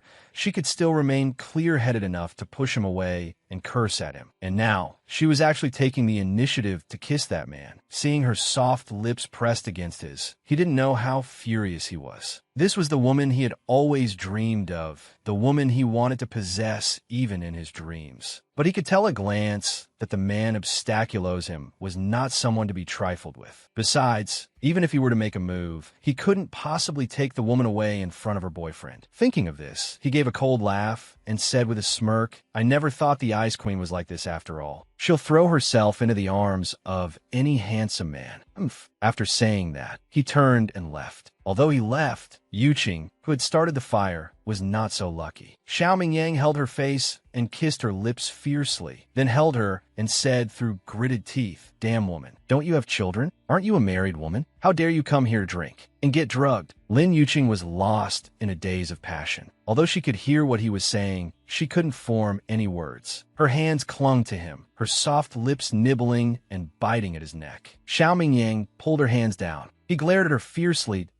"Oh, you know what you're doing." Lin Yuqing was pulled away, unable to kiss him. Her heart felt as uncomfortable as if ants were crawling on it. She looked at him with a rather wronged expression and nodded that I know. "Then do you know who I am?" Yuqing continued to nod. "Good. Who am I?" Hearing this, Yuqing curved her lips and giggled. "Your surname is Xiao, the CEO of Xiao Corporation, Xiaoming Yang." It was a wonder she could still say it so clearly. "Very good. You recognize me. Since you recognize me, why are you still doing these things? Since you know who I am, do you know what you're doing to me?" Yuqing's eyes were a little hazy, her cheeks pink, her lips rosy. She wrapped her arms around his shoulders pitifully, her lips pressing against his again. "That aren't I? Kissing you? I feel awful. So awful." Her body was getting hotter and hotter, like it was about to explode. While nibbling at his neck, Yuqing reached out and started pulling at her own clothes. Although this was a bar, there were quite a few people passing by. Tearing off her clothes here, was she trying to show herself to others? This damn woman, pinning down her restless hands. Xiaoming Yang picked her up and quickly walked towards the second floor. He entered his usual VIP room. Just as he kicked the door shut, the passion-dazed Yuqing pressed herself against him. In a short while, she had torn her clothes off until only her undergarments remained. Looking at the beautiful body before him, Xiaoming Yang felt blood rush to his head. He pulled her into his arms, bent down, and sealed her red lips with a firm kiss. Their lips and teeth intertwined, and their equally hot bodies pressed tightly together. The next day, Lin Yuqing woke up in the bright light. What came into view was Xiaoming Yang's handsome face. He was sleeping soundly, his even breaths brushing against her face. She usually didn't pay much attention to him, but she never realized he was so handsome. His long eyelashes cast shadows around his eyes. Yuqing even made a special comparison. Xian'er's were even longer than his. God is truly unfair. After staring at him in a daze for a while, Yuqing noticed his hand was wrapped around her waist and realized what had happened last night. Gently and carefully, she moved his hand away. Yuqing got up cautiously. In order not to wake him, she straightened her clothes after getting up and casually ran her fingers through her hair. She glanced back at him, still sound asleep, then turned and left. It was already 7 in the morning when she got home. Yue hadn't slept all night, and her eyes were completely red. The moment she saw her, she rushed over. "Are you okay?" "Yuqing, last night." "Shu." Yuqing glanced towards Xian'er in Jinjin's room. Frowning, Yue said, "Don't worry, they're not back yet. Hurry up and tell me, what on earth happened last night? Where did you go?" "That bastard Jia Qixing." "Don't worry, Jia Qixing can't do anything to me. I'm fine. Then why didn't you come back all night? I couldn't find you.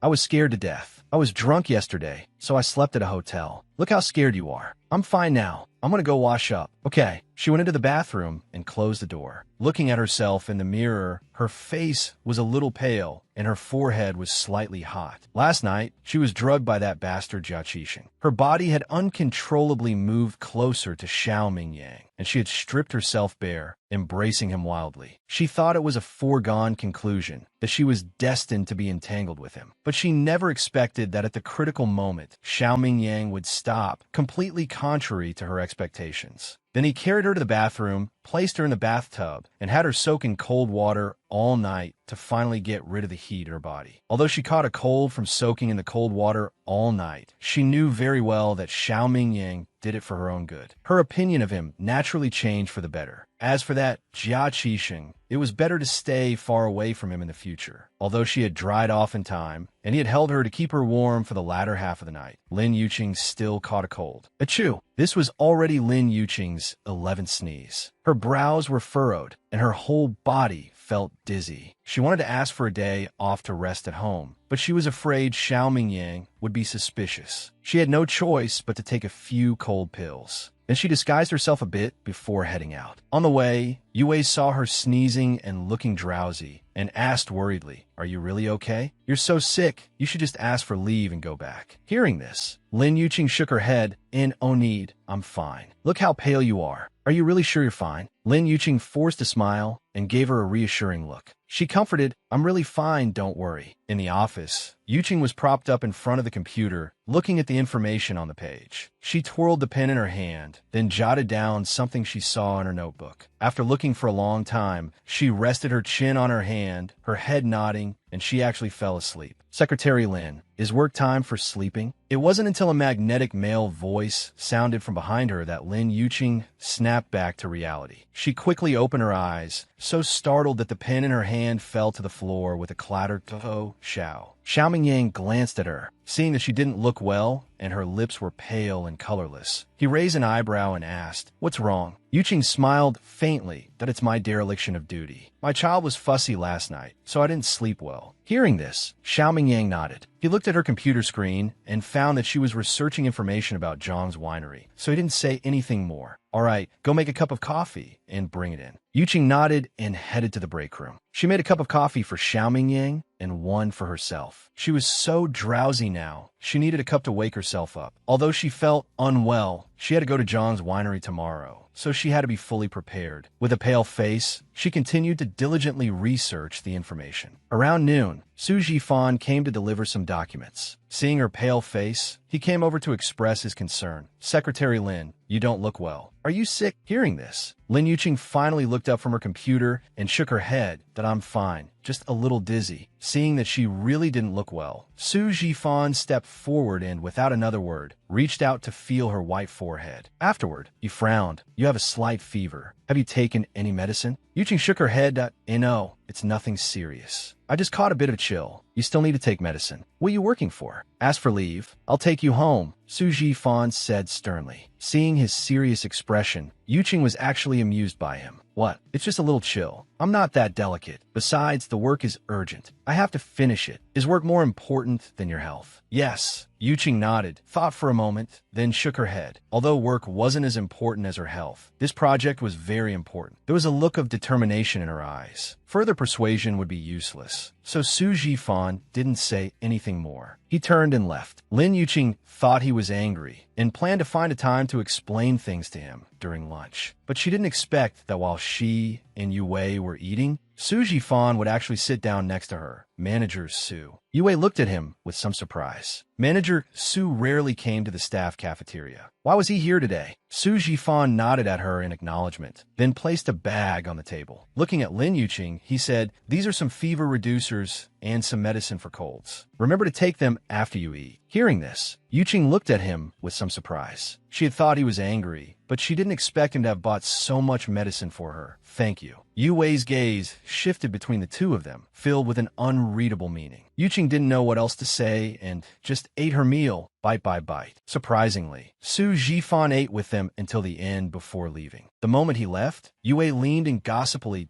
"What's going on with you and him?" Lin Yuqing pursed her lips nonchalantly. What do you mean? What's going on? Eating together, giving you medicine. It's obvious that he... Before she could finish, Yuqing cut her off. It's obvious that Manager Su is a good person and cares for his subordinates. What do you mean, cares for his subordinates? You're not even his direct subordinate. It's obvious that he... Before she could finish her sentence, Lin Yuqing had already walked ahead. She paid her no more mind. Watching her retreating back, Yue bit her lower lip. It was obvious that Su Jifan was interested in her, but she refused to admit it. Oh well, matters of the heart can't be forced. Many things depend on fate. She'll just let her be. The night was as cool as water, and it was very quiet all around. Xian'er and Jinjin were both sleeping soundly, the two children hugging each other under a small blanket. Yuqing's fever was severe, her head was dizzy, and she was thirsty, so she got up to drink some water. After swallowing the medicine Su Jifan gave her, she fell back into a dizzy sleep. She didn't know what time it was when Yue woke her up. She stood in front of her with a worried look on her face. Yuqing, you're finally awake. You've been running a fever. Let me take you to the hospital for an 4 drip. Hearing this, Yuqing squinted her eyes and asked softly, what time is it? It's just 9 o'clock. It's the weekend today, don't worry. Oh, Yuqing nodded, closed her eyes, and continued to sleep. But the more she thought, the more something felt wrong. Weekend, right? Xiao Mingyang had asked her to go inspect Zhang's winery on the weekend. Thinking of this, she opened her eyes again, then sat up. Yuqing, what are you doing? Yuqing threw off the covers, got out of bed, and swayed towards the bathroom. The CEO said we're going to inspect Zhang's winery today. I have to go with him. Are you crazy? You have such a high fever and you still want to go. Am I supposed to stand up the CEO, call and ask for leave? Hearing this, Yuqing paused, thinking of Xiao Mingyang's cold face. Better not. For someone like him, calling to ask for leave probably wouldn't be approved anyway. After washing up, Yuqing felt so unwell that she didn't even eat breakfast. Under Yue's worried gaze, she left the house. She had arranged to meet Xiao Mingyang at the company because there were still some documents she needed to pick up. The crowded bus made her head spin. When she arrived at the company, she found that Xiao Mingyang had been waiting for a long time. Seeing her, Xiao Mingyang walked over irritably and said coldly, even if it's for work and not a date, is being late a woman's prerogative? From his tone, Yuqing knew he had been waiting for a long time. She glanced at the time. She was 15 minutes late. That I'm sorry. Other than those 2 words, she didn't know what else to say. Seeing that her face and lips were pale and colorless, Xiao Mingyang knitted his brows. He didn't say anything more. Yuqing pulled open a drawer and took out all the documents inside, organizing them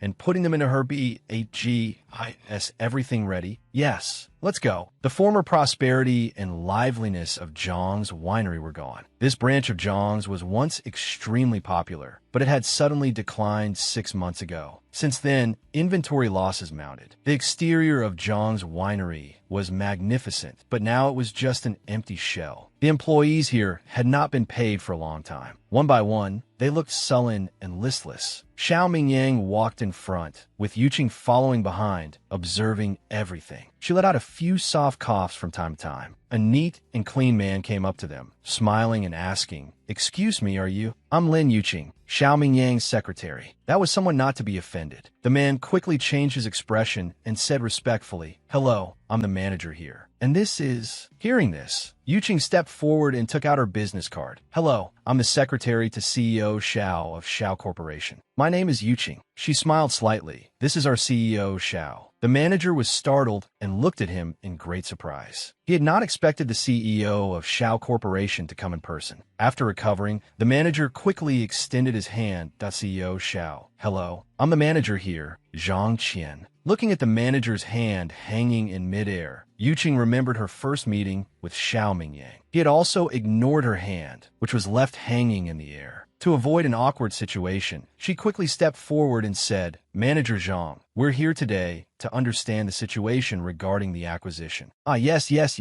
So, could you please show us around and give us an introduction?" "Of course. This way, please." Following behind the two, Yuqing nearly fell several times, only managing to stay upright by grabbing the wall. Her vision was a bit blurry, but she still listened carefully to Zhang Qian and observe the products. As Zhang Qian was talking, his phone rang. After answering the call, his expression changed drastically. He then walked a few steps away, lowering his voice to say something. After hanging up, he walked back. CEO Xiao. Miss Lin, I have an urgent matter to attend to. Please take a look around here first. I'll be back in a bit. Yuqing nodded politely. Okay, if you have something to do, please go ahead. After he left, Xiao Mingyang frowned and asked, what do you think? Yuqing rubbed her temples and said softly, so I feel there's something strange about this. After speaking, she went to the wine cabinet and took out a bottle of wine. The girl in charge looked at her with some dissatisfaction. She smiled faintly and said softly, you're an employee here, right? How long have you been working here? 3 years, the girl replied irritably.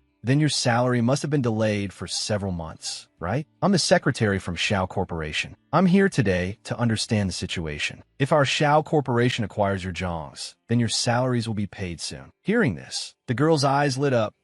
Is that true? Yuqing nodded. Yes. But before that, I have a few questions to ask you. Okay, ask away. I'll answer everything I know. No rush. First, open this bottle of wine for me. The girl did as she was told and opened the bottle. Lin Yuqing took the wine, sniffed it, then frowned as she looked at the bottle's mouth and then the packaging. Yuqing asked softly, is this wine really from 1993? The girl nodded. I'm only in charge of selling. We answer based on what's written on the bottle. Is there a problem? Xiao Mingyang walked over. Yuqing turned and handed him the wine. He took it and also leaned in to sniff it, then raised an eyebrow. Presumably, they both understood. Yuqing handed the wine back to the girl. All right, you can put the wine away. Yuqing flipped through the documents in her hand and asked, 6 months ago, Zhang's Winery's wine was selling very well, and there were many customers every day. Why did the situation change after 3 months? And why has it gone bankrupt and suffered such severe losses in these 3 months? Actually, I don't know about all that. But 6 months ago, what happened 6 months ago? The girl looked around, then leaned in and whispered, I overheard this. 6 months ago, someone bought wine from us, went home, and died. The police investigated and said it was alcohol poisoning. But a few days later, the news was suppressed. People outside didn't know about it all. Business was as good as ever. But then, for some reason, business gradually declined, and it became what it is today. Hearing this, Yuqing's delicate brows furrowed tightly. Someone had died from drinking wine from Zhang's winery. She had never heard this news, and there were no clues when she searched for information online. It seemed this news had been completely sealed off. Where is your production department? Can you take us there? The girl shook her head. I don't know. By the time they left the winery, Yuqing felt even dizzier. Everything in front of her was a double image. She shook her head, forcing herself to stay clear-headed. CEO, the problem with Zhang's winery probably lies in the production department. The wine is mixed with too much water, the taste isn't pure, and the date isn't for 93. I didn't expect you to know so much about wine. Yuqing smiled faintly. I came into contact with it often when I was abroad, so I know a little. He glanced at her increasingly pale face. Xiao Mingyang raised an eyebrow and asked, are you all right? Yuqing looked at him, not understanding. His sudden question confused her. You've been stumbling several times. She had been unsteady on her feet the whole way. Although she looked unwell, she was still very serious. This point made him see her in a new light. Hearing this, Yuqing was taken aback. She thought he hadn't noticed. She didn't expect him to know how to care for his subordinates. She forced a smile that I'm fine. As soon as the words fell, her vision went black. Before she could turn around, her small body was already falling backward. Xiao Mingyang, with his quick eyes and hands, reached out and caught her. A faint, elegant fragrance filled his senses. He was slightly stunned. This scent was very familiar. Looking at her pale face, Xiao Mingyang frowned. This woman had held on for so long. How could she faint just like that? His hand accidentally touched her face, and he realized she was burning up. His frown deepened. Xiao Mingyang swept her up into his arms and walked out. When she woke up, she was in a hospital. All she could see was white, and her nose was filled with the strong smell of disinfectant that you're awake. A cold voice sounded from her right. Yuqing was startled and turned her head. Xiao Mingyang was sitting in a chair, looking at her with a cold expression. Remembering what happened today, she sat up and said to him, thank you. He looked at her in silence, his deep blue, ocean-like eyes staring at her. Yuqing felt her skin crawl under his gaze. As if thinking of something, she quickly raised her hand to touch her face, only then breathing a sigh of relief. Her glasses were still on her face. Seeing her action, Xiao Mingyang knew what she was thinking. Indeed, the feeling of holding her in his arms just now was very familiar. and her scent. But at that critical moment, he didn't think too much. He just saw her pale lips, and an inexplicable tension rose in his heart. He carried her and sent her to the hospital. Afterward, he did feel curious about her. Since she was unconscious, he decided to take off her glasses to see what kind of face was hidden under the black frames. But fate had other plans. Just as his hand touched her glasses, the nurse and doctor came in, saying they needed to give her an 4 drip and an injection that you always not know how to take care of yourself. What? Yuqing was a bit confused that a fever of 40 degrees. At this, Xiao Mingyang frowned fiercely. The doctor had just said that if she had come any later and the fever continued, her brain might have been damaged. This woman worked so hard for her job, yet she didn't say a word when she came to work in the morning. Hearing this, Yuqing was stunned, then lowered her head and said softly, "I thought I was fine." When she was abroad, she always ignored these minor ailments. She just didn't expect it to be so serious this time. Fainting is not fine. Xiao Mingyang's tone was very unpleasant. Yuqing knew she had caused him trouble, but he had indeed exceeded her expectations, even bringing her to the hospital and staying with her until now. Aside from his devilish nature, he was actually a pretty good boss. I'm sorry, CEO, for causing trouble. I'm fine now. After speaking, Yuqing lifted the blanket and got out of bed barefoot. Her vision went black, and just as she was about to fall to the floor, a pair of large hands promptly caught her. She fell into a warm embrace. That faint, elegant scent came again, Xiao Mingyang thought as he caught her. But in the next second, she pushed him away and fell powerlessly onto the hospital bed. His eyes turned cold. "That you're still very weak. Rest here. Where's my phone?" "Your phone? Call Yue to come and take care of you." "I have something to do. I have to go." Yuqing nodded in understanding. "Then, CEO, you could go ahead with your business. I'll call Yue over in a bit." After Xiao Mingyang left, Yuqing wanted to go back by herself to not worry Yue. But as soon as she stood up, her vision went black again and again. She really couldn't walk. Even if she made it out of the hospital, she was afraid she would faint on the street. After thinking it over, she still called Yue. Yue arrived half an hour later. She rushed into the hospital room and pounced on her nervously. "Yuqing, are you okay?"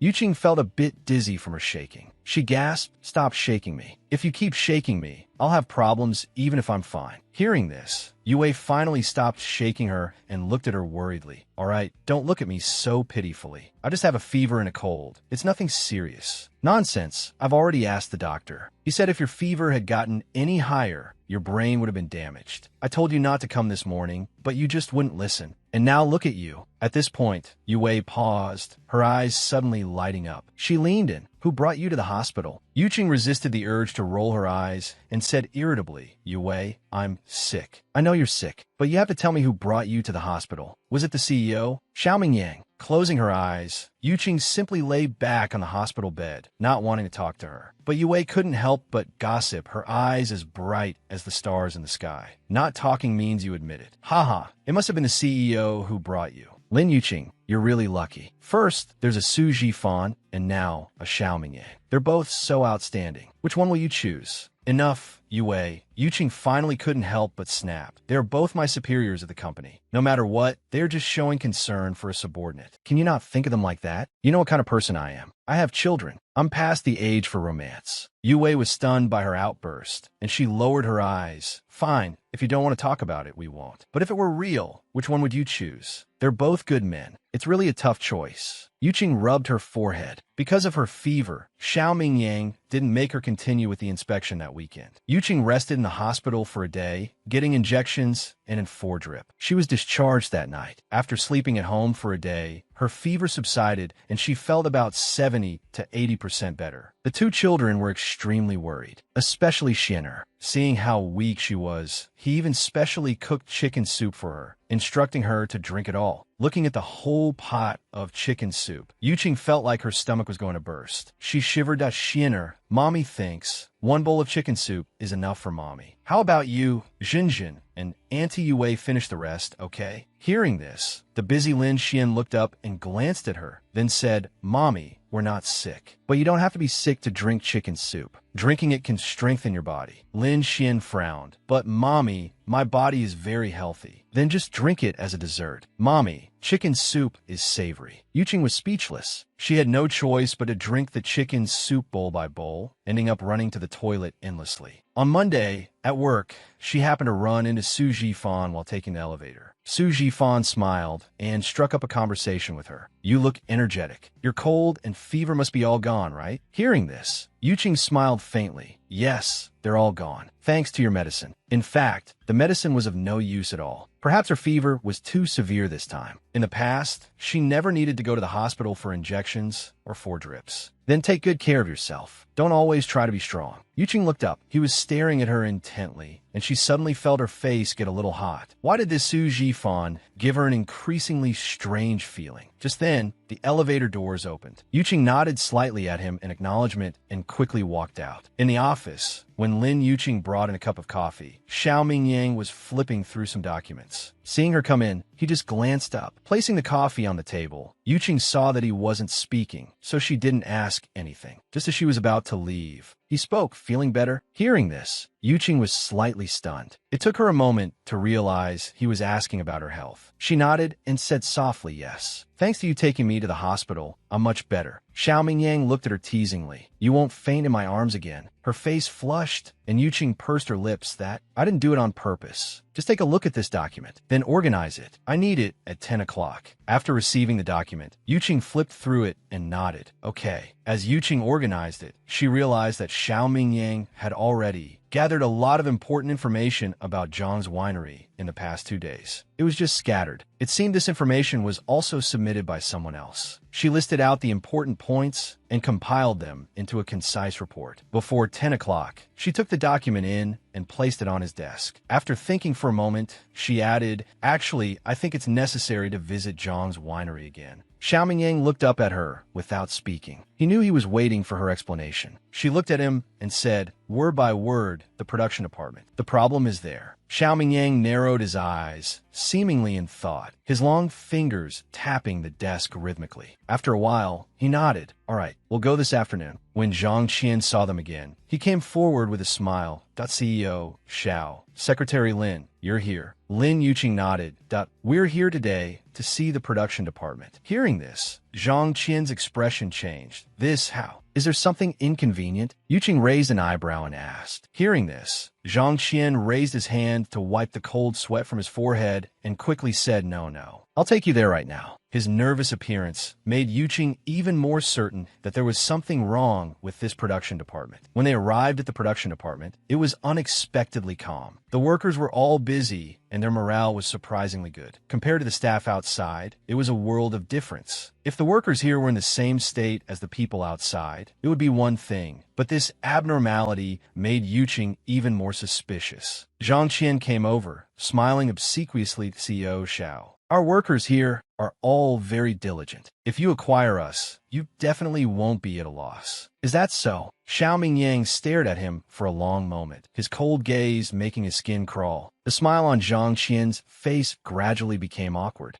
A strange glint flashed in Yuqing's eyes. She then stepped forward with a smile. Manager Zhang, don't mind it. Our CEO is usually like this. The staff here are in good spirits. We are very satisfied, but we'd like to look around a bit more. You can go about your business first. A look of reluctance flashed in Zhang Qian's eyes, but intimidated by Xiao Mingyang's powerful aura, he had no choice but to nod. All right, then you can look around for a while longer. After he left, Xiao Mingyang raised an eyebrow at her. We are very satisfied. Yuqing pursed her lips and said softly, CO, don't be hasty. There must be something strange here. I only said that to get rid of him. He could also see that it was strange. Xiao Mingyang stared at her coldly. Then why don't you tell me what's so strange about this? It's a well-known fact that Zhang's winery is bankrupt. The employees outside haven't received their salaries for months, so it's normal for them to be gloomy. But why are the people in the production department here so full of spirit, showing no signs of the misery of Zhang's winery's bankruptcy? After speaking, Yuqing looked them over again, then beckoned to a nearby person. The person was a young lad, dressed very modestly, with the look of an honest person. Seeing Lin Yuqing beckon him over, he walked over with a simple smile and asked, Miss, is there something I can help you with? Lin Yuqing smiled faintly and asked softly, Let me ask you, how long has it been since you've been paid? The honest man was stunned, then said, For months. For months. Lin Yuqing raised an eyebrow. Then do you know that Zhang's winery is facing bankruptcy? I know, we all know. Then I'm afraid your salaries won't be paid. It's also possible that you've worked hard for these 4 months and won't get a single cent. No way. The higher-ups told us that as long as we work hard, when this place is acquired in the future, we'll still get our salaries. Hearing this, Yuqing said no more. After a long while, she smiled at him. All right, it's nothing. You can go back to your work. The two of them didn't speak for a long time. They stood there looking at each other for a moment. Lin Yuqing suddenly spoke up, asking, who is Zhang's winery's biggest rival? Yous. Hearing this, Lin Yuqing suddenly looked up. Right? How could she have forgotten that? Yous and Zhang's had always been at odds, although they were in different industries, but all right, that's all for today. Go back and investigate carefully if there's anything suspicious. As for this acquisition plan, it's temporarily canceled. Since Xiaoming Yang had said so, Lin Yuqing couldn't pursue it further. But while she didn't pursue it on the surface, it didn't mean she wouldn't investigate secretly. After returning to the company, she kept searching for information and unexpectedly came across a crucial piece of news. The CEO of Zhang's enterprise had a car accident a month ago and was still in a coma in the hospital, his life hanging in the balance. After that, the huge Zhang's winery was managed by the only elder left, the CEO's grandmother. The old woman was over 70 years old. How could she know anything about managing a winery? The people below saw that the huge Zhang's was without a leader, and their hearts grew restless. This also gave those with ulterior motives a chance. It was impossible for those workers at noon to be working so diligently without being paid. Someone must have bribed them. And who would bribe them? Thinking of how Yu's department store had been short on goods and struggling with cash flow recently, Yuqing's brows knitted tightly. It was as if she suddenly understood something. She recorded all this information. Before she knew it, it was already time to get off work. When Xiaoming Yang walked out of his office to leave, he found that Lin Yuqing's computer was still on, and she was sitting intently in front of it, seemingly researching something. He walked over and tapped lightly on her desk. Yuqing jumped, looking up from her documents. Seeing it was him, she quickly said, CEO, what's wrong? Is there something you need? Xiaoming Yang looked down at her. She seemed very busy. Her hair was a bit messy, and there were messy scribbles on a white piece of paper. It's already after work hours. What are you still doing here? Hearing this, Yuqing glanced at the time and only then noticed it was 10 minutes past closing. She had been so engrossed in her research that she had forgotten. She stretched casually and replied, I'm researching Zhang's information. Stop researching. I've already canceled that acquisition plan. Why? Don't ask so many questions. Pack up your things and get off work. After speaking, Xiaoming Yang turned and left first. Lin Yuqing sat there, a little dissatisfied. It was a perfectly good acquisition plan, yet he suddenly said it was canceled. What about all the effort she had put in these past few days? What was the point of her coming to work sick? If this matter was handled well, it would be all benefits and no harm to him. But she was just a secretary. She couldn't go against his ideas. Thinking of this, she sighed, feeling a pang of sorrow for the 70-year-old grandmother. Then she turned off her computer. She went home after work, dragging her exhausted body home. Lin Yuqing kicked off her shuzi and sat on the sofa, looking gloomy. What's wrong with you? Yue looked at her, puzzled. Nothing, just a little tired. Jinjin came over, her soft, boneless little hands massaging her shoulders. Seeing this child, Lin Yuqing finally smiled, pulling her onto her lap. Jinjin is the best. Come, give mommy a kiss. After saying that, she puckered her lips. Jinjin also puckered her lips, wrapped her arms around her neck, and pressed her own shiny, drool-covered little mouth against hers. Ugh! Lin Yuqing touched her drool-covered cheek, feeling a bit exasperated. And Jinjin, having gotten her kiss, happily went back to her room to draw.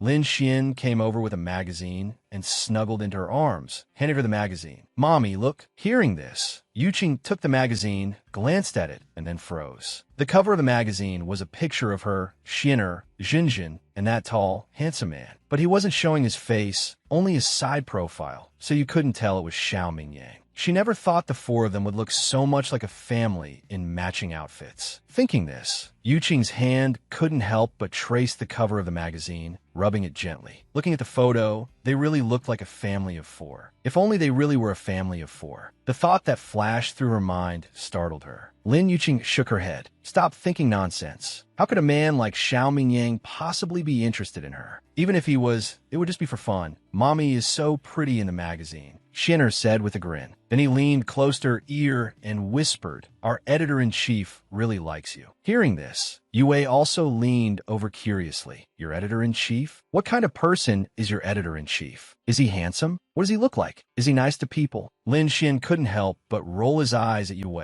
Auntie Yue, our editor-in-chief, is a married man. Yue gasped. Then he still likes your mommy? It's because my mommy is so pretty. You have no idea. The day mommy accompanied us to the magazine shoot, the way our editor-in-chief looked at mommy, his eyes were practically glued to her. As soon as he finished speaking, Yuqing raised her hand and tapped Xian'er on the head. What nonsense are you spouting all day? Don't say things like that. Xian'er rubbed his head where he'd been tapped, looking wronged. He pouted and said, I'm not talking nonsense. Brother Bai likes mommy too. I can tell. Lin Yuqing was about to die of embarrassment. You little imp, what do you know about like? Thinking this, Lin Yuqing pushed him. All right, go to bed. Xian'er walked away, holding the magazine. Watching his back, Yue smiled. Yuqing, Jinjin, and Xian'er are so big now. Aren't you planning to send them to kindergarten? Hearing this, Lin Yuqing was slightly stunned. You didn't say. I have thought about it, but she was afraid they would be bullied after going to school, so she had been reluctant to send them to kindergarten. When kids get older, they need to have a collective life with other children. I know a friend, the environment there is pretty good. Why don't you take the kids to have a look on the weekend? What she said made sense, so Yuqing had a nod. All right, we'll go take a look on the weekend then. On the weekend, the mother and her 2 children took Yue's car to the kindergarten. At first, Xian'er didn't know where they were going. After Yuqing told him they were going to kindergarten, he narrowed his eyes disdainfully. Mommy, I already know so many words. Is a place like a kindergarten really for me? Hearing this, Lin Yuqing reached out and pinched his nose. I know you're amazing, but you have to live a communal life with the other children. Xian'er wrinkled his nose. But I still have photo shoots. I'll be very busy. Busy with what? Getting into this at such a young age. From now on, mommy won't let you go acting anymore. You just stay in kindergarten, and that'll be fine. No way. Xian'er shook his head. I've already signed a contract with Brother Bai. I have to go for shoots whenever I have time. Besides, Brother Bai really likes me and is very good to me. You still can't skip school. You know so many characters on your own and can even recite Tang poems. But Jinjin, she doesn't know anything. Although they were twins, Xian'er had been smart since he was little. He could tinker with things on his own, go online by himself, and learn to read by himself. But Jinjin, all she did all day was eat and sleep, then wake up to eat again. Sometimes, she really suspected that Jinjin and Xian'er weren't born from the same pregnancy. Otherwise, how could they be so different? Hearing this, Xian'er paused for a moment before agreeing. All right then, I'll just go to keep Jinjin company. Good boy. That's mommy's good boy. Xian'er and Jinjin were already adorable to begin with. The kindergarten teacher adored them at first sight. Moreover, she was an old acquaintance of Yue.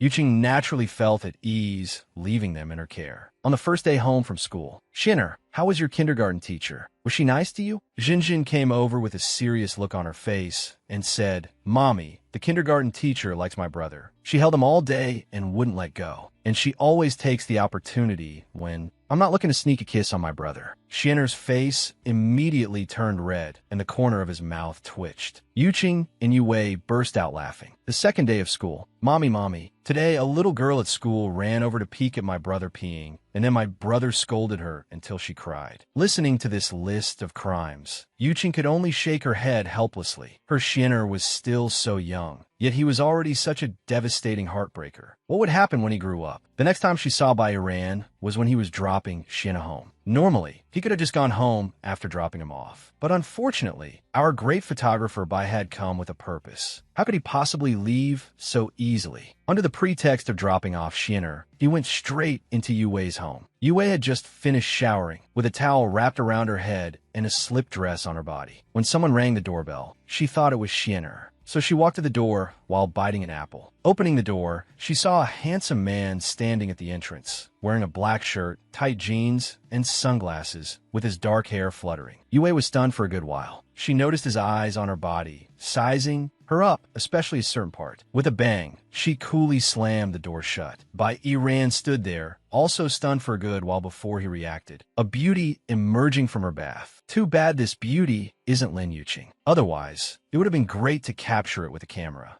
Lin Xian looked at him innocently with wide eyes. Brother Bai, was Auntie Yue scared by you? Bai Iran looked back at him with an equally innocent expression. Xian'er, does Brother Bai look scary? Xian'er shook his head. There you have it. She must have been overstimulated by how handsome I am and is hiding. Really? Really? Go on. Ring the doorbell. She exclaimed and ran away. Yuqing walked out of the kitchen, still wearing a light pink apron, with half of her hair tied back. Seeing the frightened Yue run off, she frowned. Yue, what are you doing? Her words, shouted in alarm, stopped short when she saw Bai Yiran. Who are you? Hearing this, Bai Yiran raised an eyebrow. She doesn't recognize me. Am I that unremarkable? It's only been a week since we last met. She actually doesn't recognize me. This is so disappointing. Bai Yiran sighed lightly, then looked at Shinner. Shinner, your mommy actually doesn't know who I am. Shinner sighed helplessly, looking at his mommy who was holding a spatula. Mommy, this is Elle's photographer, Brother Bai Yiran. You met him last time. Have you forgotten? Hearing this, Lin Yuqing squinted her eyes, sizing him up. Seeing her sizing him up, Bai Yiran raised a hand to take off his sunglasses and gave her a smile. Only then did Lin Yuqing nod. Oh, I remember. So was you. Brother Bai brought me back, Mommy. Brother Bai, can he stay and have dinner with us tonight? At this moment, Yue had already put on a coat and taken the towel off her head. Seeing such a handsome man, she was naturally surprised. She frowned and asked Shinner, Shinner, why did you suddenly bring a man home? Who is this? Auntie Yue, this is a professional photographer from Elle magazine. A photographer? Yue squinted her eyes, staring at him suspiciously. He looks decent enough, especially those eyes. They're even more bewitching than a woman's. His thin lips held a smile, but his eyes were constantly fixed on Lin Yuqing. One look, and you could tell he was up to no good. So what if he's a professional photographer? Yue said bluntly, we didn't cook your portion, so you should go back to your own home to eat. Lin Yuqing was taken aback, looking at her in surprise. What are you looking at? Yue glared back at her, annoyed. She was doing this for her own good. Didn't she see how greedy that man's eyes were when he looked at her? Who knew that Bai Yiran would actually step forward, pull out his business card, and give Yue a devilishly charming smile. Hello, beautiful. I'm Bai Yiran, a photographer for Elle. You're very beautiful. I wonder if you'd be interested in becoming my model? Yue was genuinely pretty. Besides, with her height of 175 centimeters and weight of 48 kilograms, her figure was perfect. Originally, Yue had seen him staring brazenly at Lin Yuqing, but now he was starting to size her up with the same brazen look in his eyes. Her face alternated between pale and livid as she coldly refused, not interested. What's with your eyes, you man? How do you look at people? Shinner shook his head helplessly and sighed. Auntie Yue, don't be angry. It's because you're beautiful that Brother Bai looks at you like that. Besides, he doesn't see you as a woman. What did you say? He sees you as a noble work of art. A work of art? Yue raised her voice, looking like she was about to explode. Yuqing quickly comforted her. Yue, he's a photographer. Of course, he looks at people differently. He looks at you this way because you're beautiful. Other people might not even get that chance. As soon as she finished speaking, she felt Bai Yiran's gaze turned back to her, gazing at her ardently.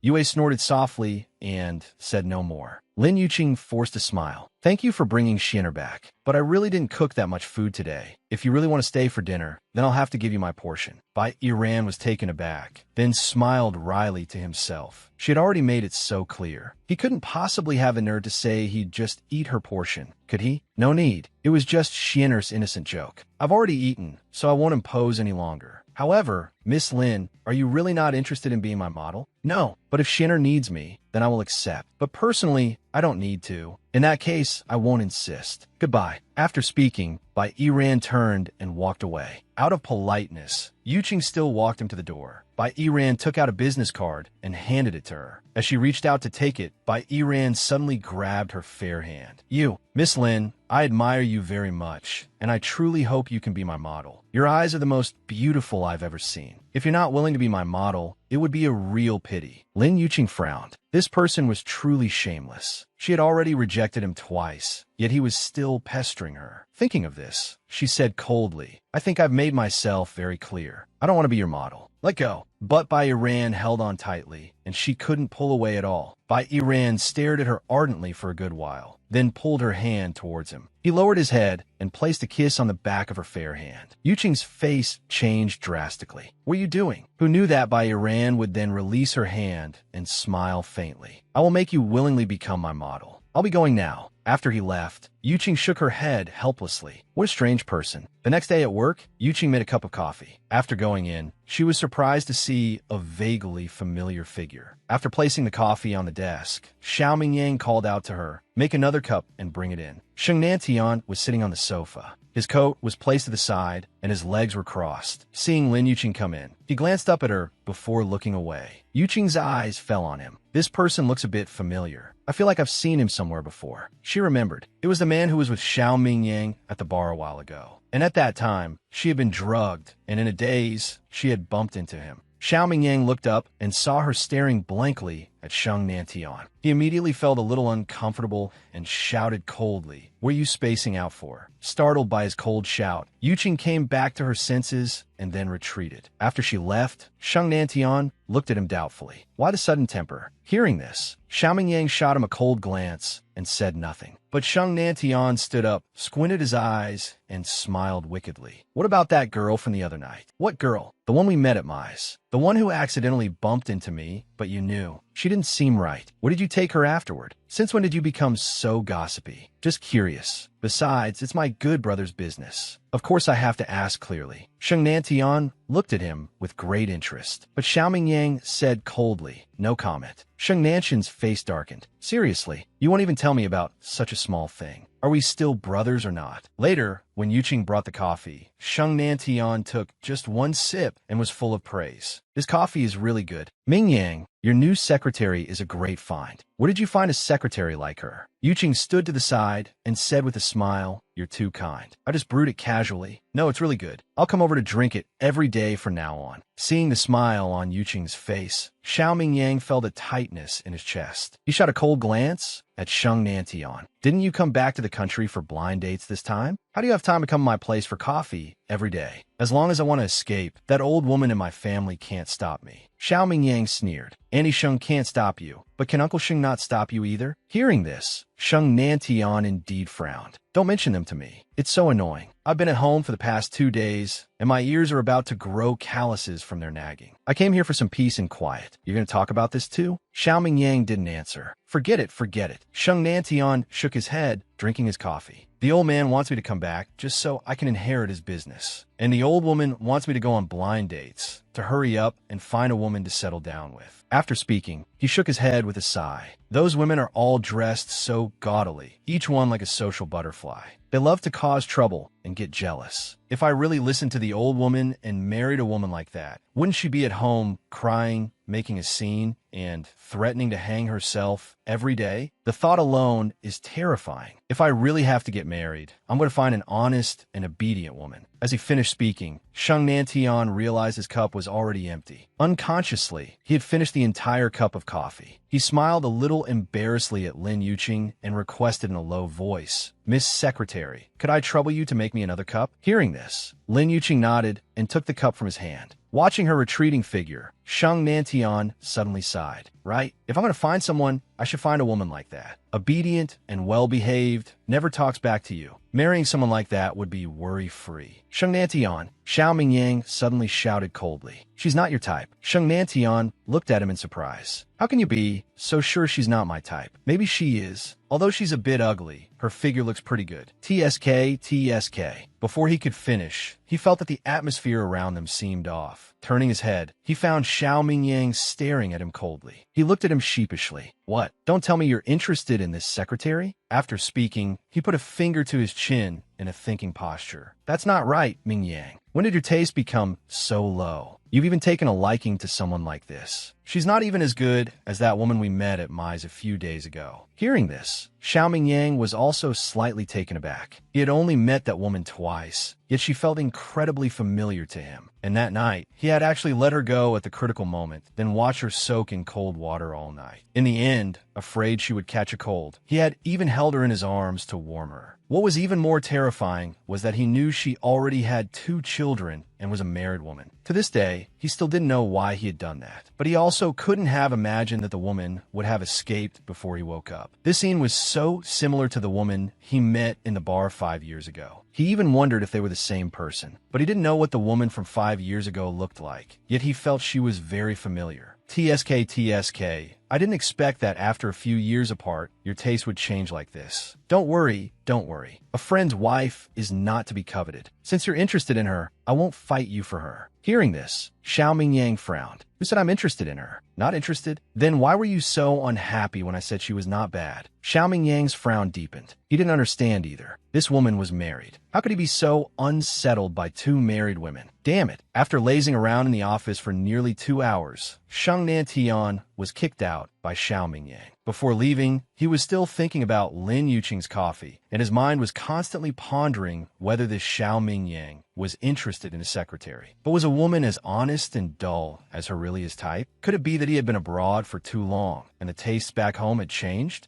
As soon as he got out of the elevator, he bumped into someone. The other person was holding a stack of documents, which instantly went flying into the air. Ouch! Yu Wei was originally taking the documents up to the office. She was in a hurry and didn't expect the person in front of her to walk out without looking. She didn't look either and crashed right into him. This crash was a bad one. She fell backward, landing on her butt on the floor, and the documents in her hands flew everywhere. Sheng Nantian had been lost in thought and didn't expect someone to bump into him. He was knocked back, but fortunately, he steadied himself after a few steps. But the woman who had bumped into him was not so lucky. She had taken a hard fall, and all these white sheets of paper. He looked up and saw a beautiful woman in a professional suit. She had a powerful queen aura about her. He had always been very polite to beautiful women. He took a step forward, extended his hand to her, and said in a gentlemanly manner, "Miss, are you all right?" The fall hurt Yue badly. Suddenly, a voice cut in. She looked up and saw a handsome man standing in front of her, a smile on his face. After a moment's pause, her face hardened. She slapped his hands away. "Look what you've done. If it weren't for you, I wouldn't have had a fall like this." She had never been one to swoon over handsome men. After glaring fiercely at him, she got up to pick up her documents. Sheng Nantian, who had been yelled at, was very surprised. He had thought that as soon as he extended his hand, this woman would immediately place her hand in his palm with doe-eyed tenderness and shyly say she was fine. He never, ever expected this kind of reaction. This is bad.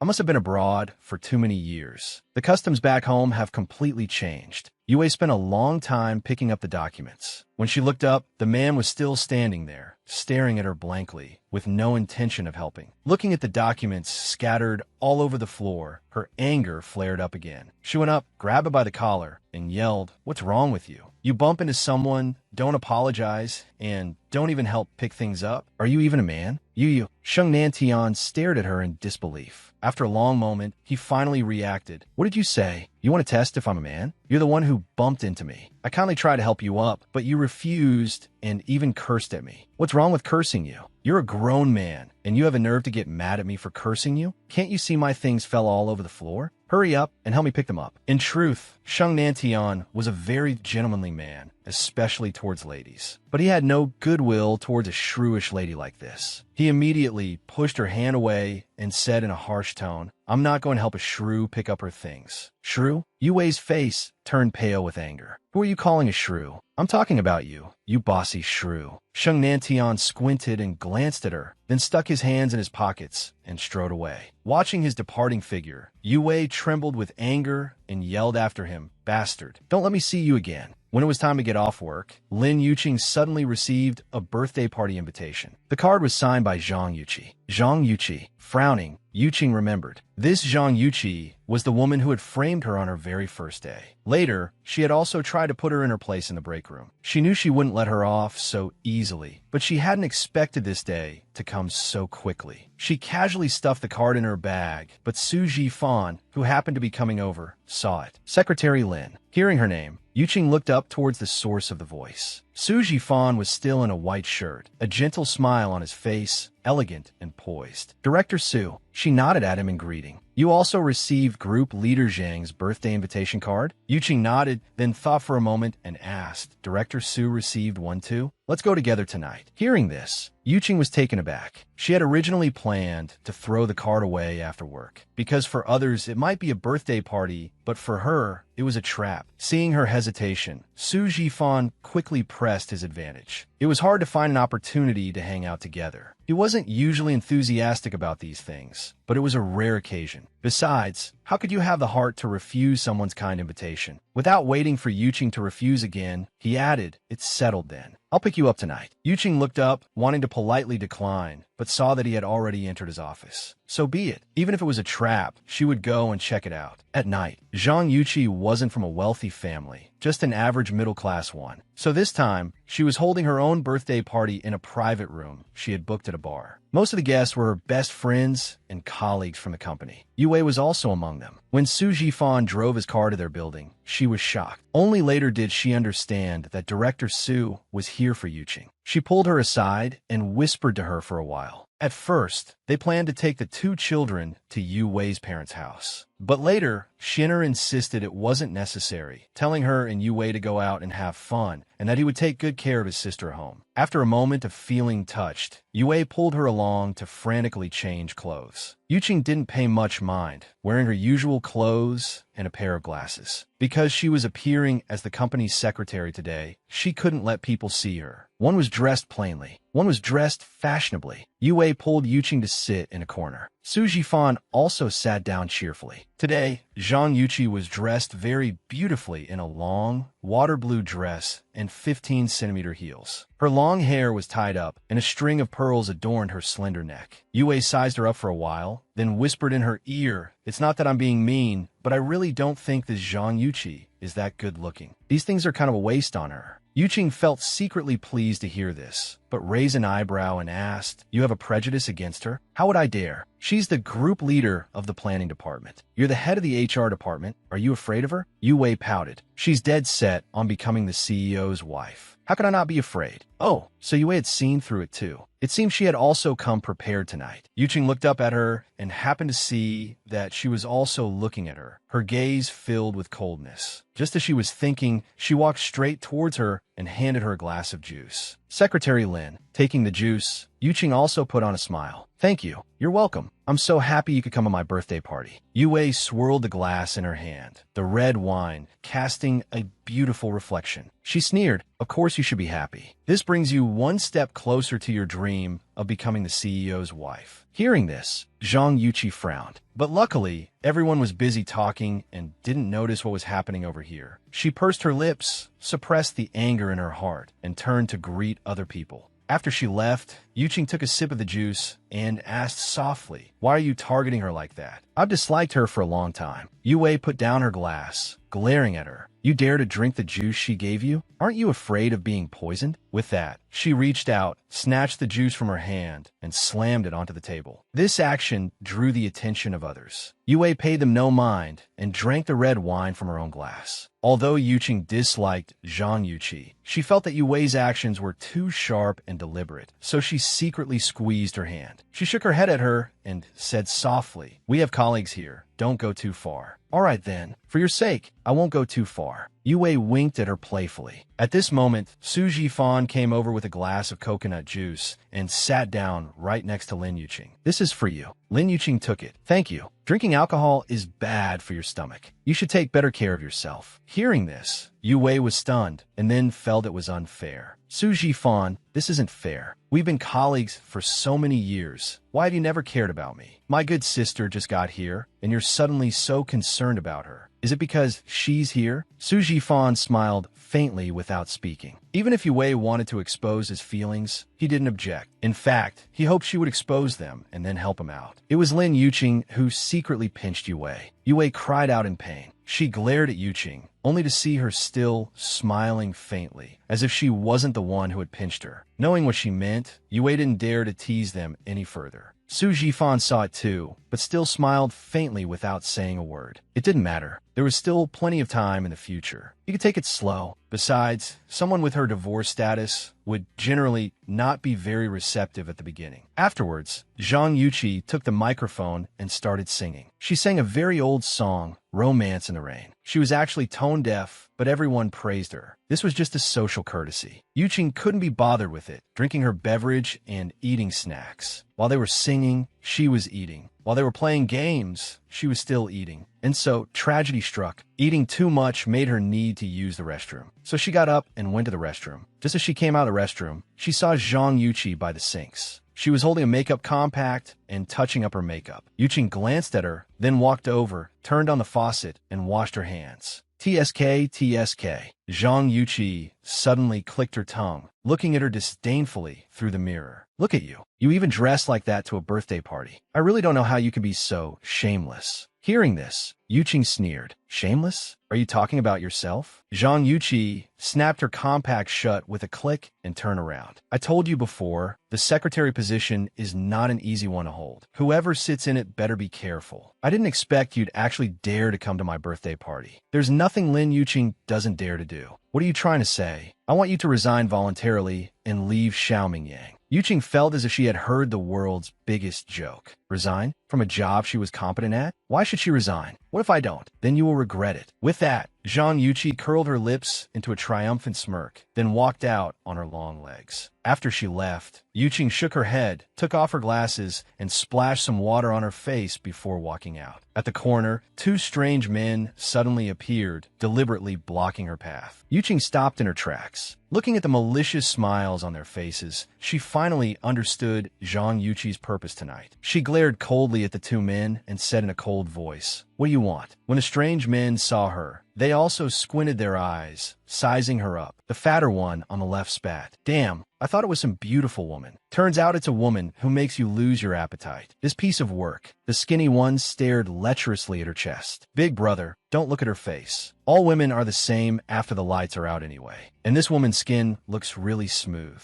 It must feel great to play with. Hith hith. After speaking, the two of them stared at her with strange laughter. I'm telling you, my friend are nearby. Do you think you can touch me? She was indeed a little scared. This place was quite far from the private room. It seemed Zhang Yuqi had done this on purpose tonight. She deliberately chose a room far from the restrooms, and she predicted that she would definitely go to the restroom. So she arranged for two people to intercept her here beforehand. Whether we can touch you or not is up to us two brothers to decide. For the sake of her decent skin, it's not a loss to have you. Otherwise, we wouldn't even bother looking at an old woman of your quality. Yuqing knew she couldn't escape. She pursed her lips and backed away step by step. Suddenly, she turned and ran. Damn it, after her. How could Yuqing outrun them? She was caught in no time. The tall, skinny man grabbed her arm and dragged her back. Scared, Yuqing opened her mouth and bit down hard on his hand. The skinny man screamed from the bite and swung his hand out. Yuqing was thrown forcefully, slamming into the wall with a bang. The black-rimmed glasses on her face also fell off, landing on the ground with a thud. Her hair came loose. Once the glasses were gone, her soul-stirring eyes were revealed. Well, I'll be damned, the fat one suddenly exclaimed, pointing at Lin Yuqing. Damn it, she's a hidden beauty. Hearing this, the skinny one also looked at Lin Yuqing. One look and his face was filled with astonishment. She really is. Damn, she's so beautiful. Hith hith, today, you've run into us two brothers. As long as you're obedient, we'll take good care of you.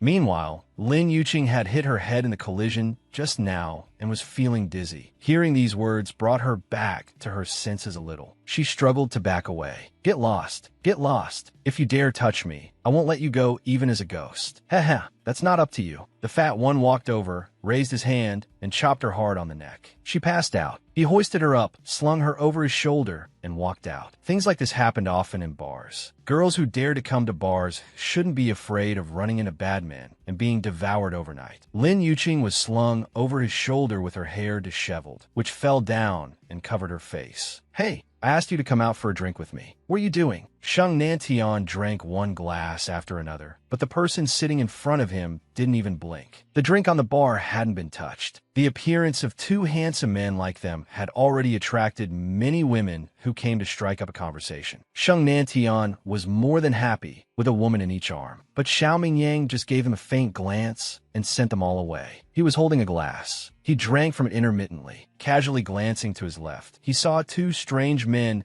furtively carrying a woman out. This kind of thing was very common, and even if he saw it, he didn't plan to interfere. But who was the woman they were carrying on their shoulders? That plain uniform looked like the one worn by his capable secretary in his office, Lin Yuqing. It was just that her beautiful hair was loose, messily covering her face. Xiaomingyang frowned. Could it be Lin Yuqing? And Sheng Nantian, seeing him frown, followed his gaze. With just one look, he said, "Wow, isn't that the secretary from your office the other day?" Hearing this, Xiao Mingyang squinted his eyes. Are you sure it's her? Of course it is. That outfit and that figure. Haha, I didn't expect those two men to have such a unique taste. He hadn't even finished his sentence when the person sitting in front of him shot up from his seat and strode quickly in the direction of Lin Yuqing. Mingyang, he called out. This guy isn't thinking of saving her, is he? Thinking of this, he quickly put down his wine glass, casually pushed aside the women next to him, and chased after him. The two men had suddenly scored such a prize catch and were indescribably excited. Their pace quickened. Suddenly, a tall figure blocked their way, obstructing their path. The two brothers were stunned. The skinny one stepped forward and shouted, "What are you doing? Daring to block my way? Open your dog eyes and see clearly." Before the skinny one could finish, Xiao Mingyang lifted his leg and kicked him hard in the stomach. With a thud, he was kicked to the ground, clutching his stomach and crying out in pain. The fat one's eyes widened. "Who the hell are you? How dare you hit my brother?" Xiao Mingyang just stared at him coldly. He said in a cold voice, "You don't need to know." After a good while, the fat one finally reacted. Xiao Mingyang was talking about the woman on his shoulder. He grinned and said with a wicked laugh, "So you're one of us. Brother, don't be in such a hurry. This woman isn't getting away tonight. If you want, we two brothers can let you go first. After you're done, The more Xiao Mingyang listened, the more he frowned. He lifted his leg and kicked him in his fat stomach as well. The fat man was kicked back, his body falling backward, and the person on his shoulder was also released. With quick eyes and nimble hands, he caught Lin Yuqing in his arms. In that turn and spin, Lin Yuqing was lying sideways in his arms. Her beautiful hair spread out, revealing half of her face to him. It was one thing not to look, but one look,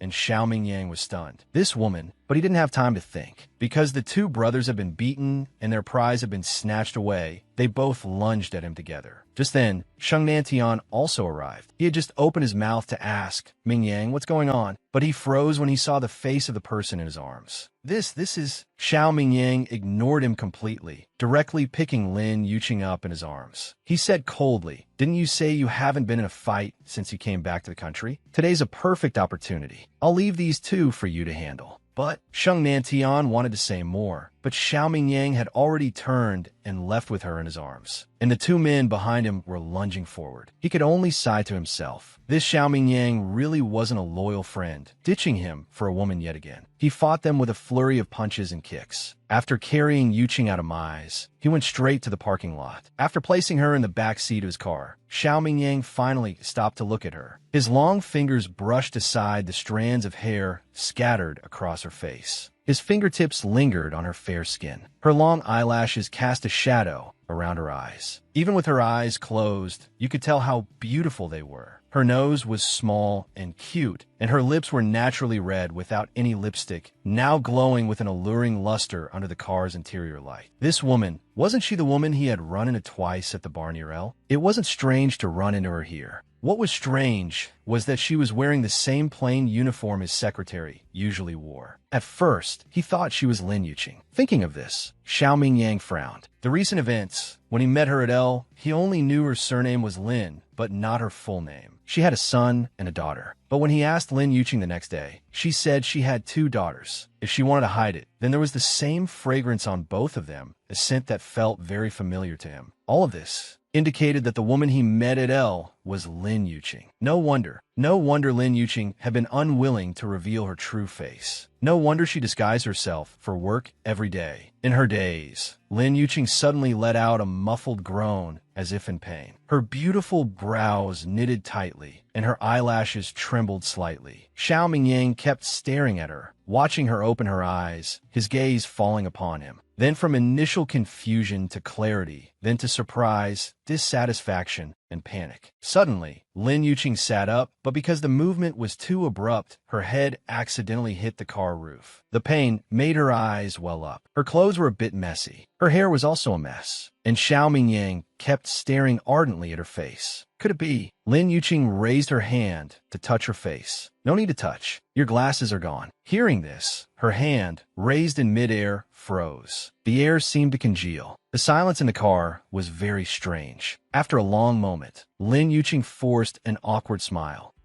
What glasses are you talking about? Did you save me? Thank you. You saved me again. I haven't had a chance to thank you for last time. This time, her words trailed off as Xiao Mingyang suddenly moved closer. She stared blankly at the handsome face that was now right in front of her, her breath almost stopping. What are you doing? His warm breath was steady, brushing against her face, tickling her. Looking at her beautiful eyes, wide with fear, he suddenly curled his lips into a wicked smile and said, saying thank you. Isn't that a bit insincere? To thank me like this, you can't just dismiss me with a few words. Then what do you want? His lips were almost touching her earlobe as he said huskily, if you really want to thank me, why not offer yourself to me, Secretary Lin? When he said the words Secretary Lin, his tone was clearly emphasized. Lin Yuqing was stunned for a good while before she forced a smile. I don't understand what you're saying. What's Secretary Lin? I'm just, aren't you? Then how do you explain this uniform you're wearing? Since you found out, then I have nothing more to say. What do you want to say now? Do you want to tell me to get lost again? Or do you want me to resign myself? When he saw her smile, Xiao Mingyang suddenly took a sharp breath. Then her alluring little mouth started chattering on, opening and closing, as if inviting him to have a taste. Without much thought, he lowered his head and pressed his lips against hers. The moment he kissed her lips, his mind went blank. The desire in his heart roared uncontrollably. He raised his hands to embrace her, holding her tightly in his arms. His thin lips roamed over her red ones. At this moment, he forgot she was his secretary, forgot she was a married woman, forgot she had 2 children. Lin Yuqing's eyes widened, as if something incredible had happened. It wasn't until Xiao Mingyang's tongue entered her mouth, chasing hers, that she finally reacted. Mlet. After coming to her senses, Lin Yuqing began to push him with all her might. But her weak pushing was met with an even more ferocious assault from him. She was kissed into a daze. This man before her was the only man she had ever been intimate with. All of her firsts, first kiss, first night, were taken by him. After struggling for a while, she became lost in his kiss and gradually stopped resisting. After an unknown amount of time, he finally left her lips, but rested his forehead against hers, both of them panting. Their eyes met. He smiled wickedly. Such a beautiful secretary. How could I bear to let you resign? Hearing this, Lin Yuqing's face flushed, and she bit her lower lip, fuming. You. The next moment, her chin was grabbed by him, forcing her to raise her head to meet his eyes. Xiao Mingyang looked down at this face. Because of the kiss they had just shared, her lips were slightly swollen, and her eyes were as hazy as autumn water. Her messy hair added an indescribable sense of charm. Truly a soul-snatching woman. No wonder she didn't dare to show her true face at the company. Perhaps if she just took off those glasses, all the male employees in the company would be excited to the point of fighting over her. I've finally seen your true face, he murmured, and couldn't help but lower his head to press against her red lips again. With a soft sigh, Lin Yuqing pushed him away. Her eyes were no longer hazy. She said resentfully, Director Xiao, please be more respectful. I'm very grateful that you saved me, but that doesn't mean you can do whatever you want of me. Don't forget, I'm already married. Hearing this, Xiao Mingyang's body jolted violently. The hand holding her jaw tightened its grip, causing her to frown in pain. Married? That's right. She was already a married woman. She was a mother of 2. And he, Xiao Mingyang, was actually interested in a married woman. Let me go, she moaned. Hearing this, Xiao Mingyang released his hand, his eyes becoming somewhat hazy. She was already a married woman, and she had 2 children. The thought that this small, lovely person in his arms had once lain under another man, her low moans, that her rosy lips had also been tasted first by someone else. He couldn't suppress his anger. The fire of his rage spread like a wildfire across a dry prairie. Seeing his gloomy face, the atmosphere in the car dropped to an absolute freezing point. Yuqing felt suffocated. She raised her hand to open the car door, wanting to get out. She was only halfway out when Xiao Mingyang's large hand suddenly shot out and pulled her back. She fell heavily into his arms. With a bang, the car door was shut and then locked. Lin Yuqing's beautiful eyes turned to him, bewildered. Xiao Mingyang, what on earth are you trying to do? She had already made it very clear to him. She was a married woman with children, and he was her boss. He gave her a hard push, his body pressing down on top of her, pinning her underneath him. His long fingers toyed with a strand of her hair as he asked in a hoarse voice, Does your husband treat you like this often? Hearing this, Lin Yuqing was stunned. What did you say? He lowered his head and kissed her rosy lips, murmuring, like this or like this. Let me go. Xiao Mingyang, you bastard, shameless scoundrel. Yuqing raised her hand to slap his face. Even if he was the first man she had been intimate with, he couldn't tease her like this. But her hand was intercepted in midair. Xiao Mingyang caught her hand and squinted his eyes. Angry? So unwilling to let me touch you? Trying to stay faithful to your husband? Xiao Mingyang, are you shameless or not? What's wrong with me staying faithful to my husband? Isn't that a perfectly normal thing to do? I know you're a player, but please get it straight. I am your secretary, not one of those women who only think about how to climb into your bed. Xiao Mingyang was taken aback. That's right, she was his secretary. She was different from other women. She even deliberately disguised herself so others wouldn't know her appearance. This must all be for her husband. Suddenly, he felt very jealous of that man. Did she love that man so much? And in the moment he was distracted, Yuqing pushed him away and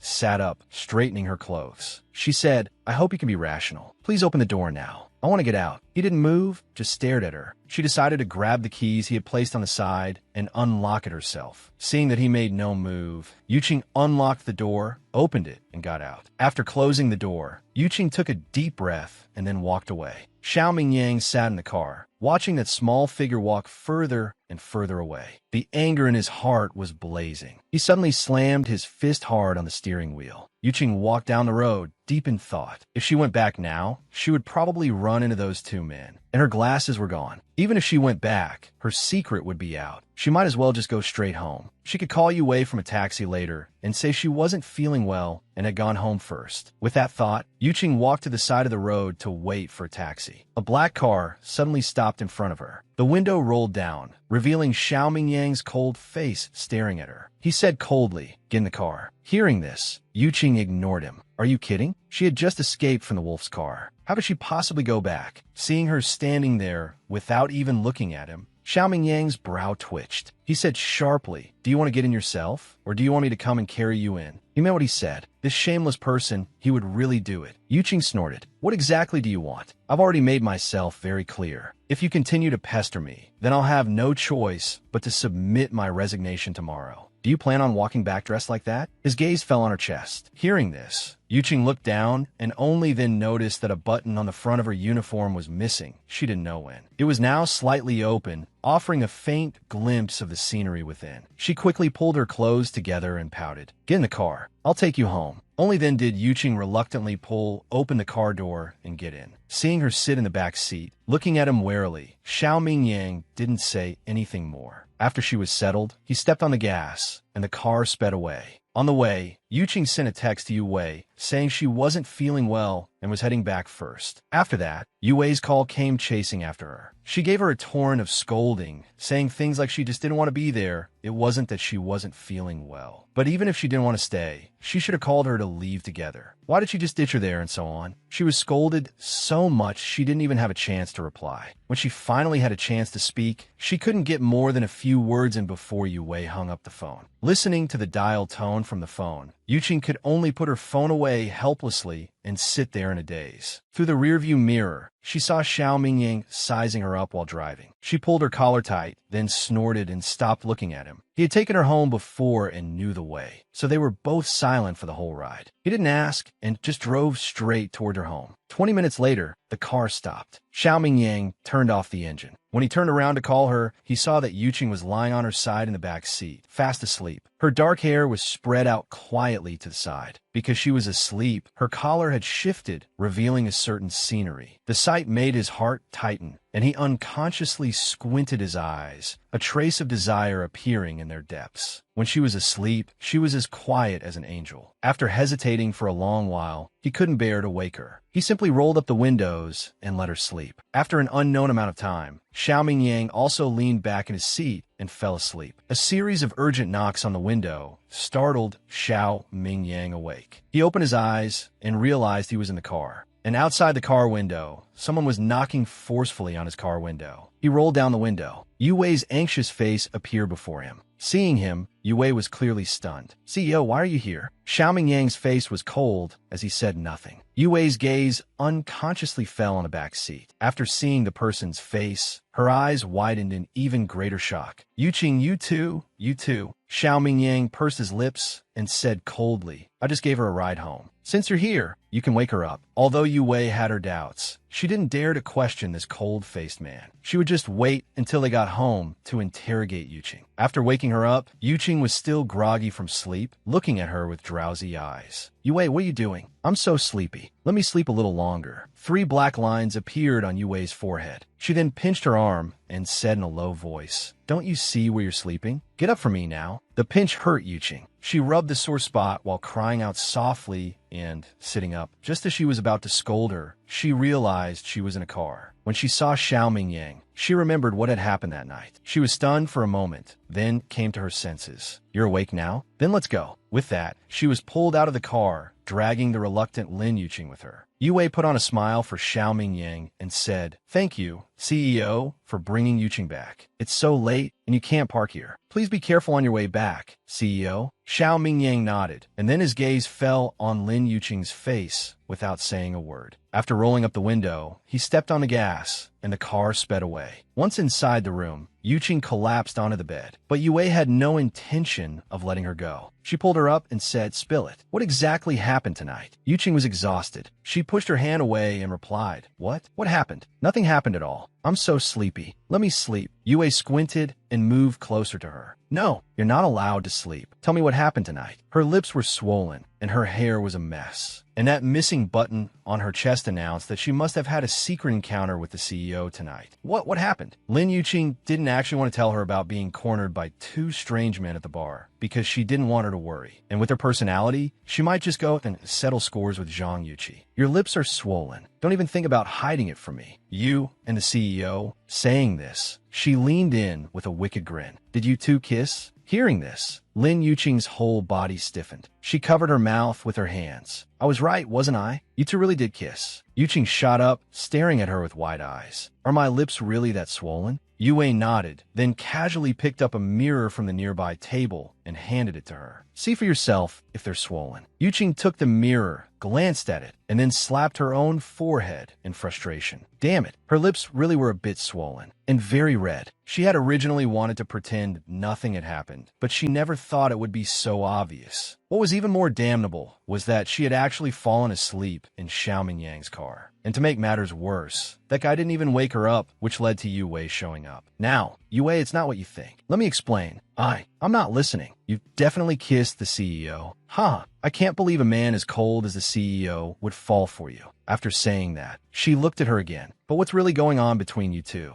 Where are your glasses? Did the CEO forcibly take them off?" Hearing this, Yuching shook her head, pursing her lips without a word. She leaned back, falling onto the bed and staring at the ceiling with a sigh. Now Xiaoming Yang knew her identity. Actually, it didn't matter that he knew. She had originally disguised herself just to avoid trouble. As long as he didn't develop any other ideas about her, she could continue to work at the Shao Corporation. But now, even Yue could see that something was unusual. It seemed she would have to write a resignation letter tomorrow and quit. Xiaoming Yang was the most popular man in City A, the dream husband for all women. Although he was a bit cold and ordinary women couldn't catch his eye, a person like him, once he became devoted, would surely be loyal to the end. Yuching, if Xiaoming Yang has really fallen for you, then you're truly blessed. Blessed? Yuching closed her eyes. Whether this was a blessing or a curse was still an unknown. The next day, without discussing it with Yue, Yuching directly submitted the resignation letter she had written. Then she stood in front of Xiaoming Yang and said softly, "Director Xiao, I don't think this job is suitable for me, so I've decided to resign. Please take a look at the resignation letter when you have time." Hearing this, Xiaoming Yang just glanced up at the resignation letter on the desk, lifted his hand, but didn't pick it up. "Just leave it there. I'll look at it when I have time." "Director Xiao, is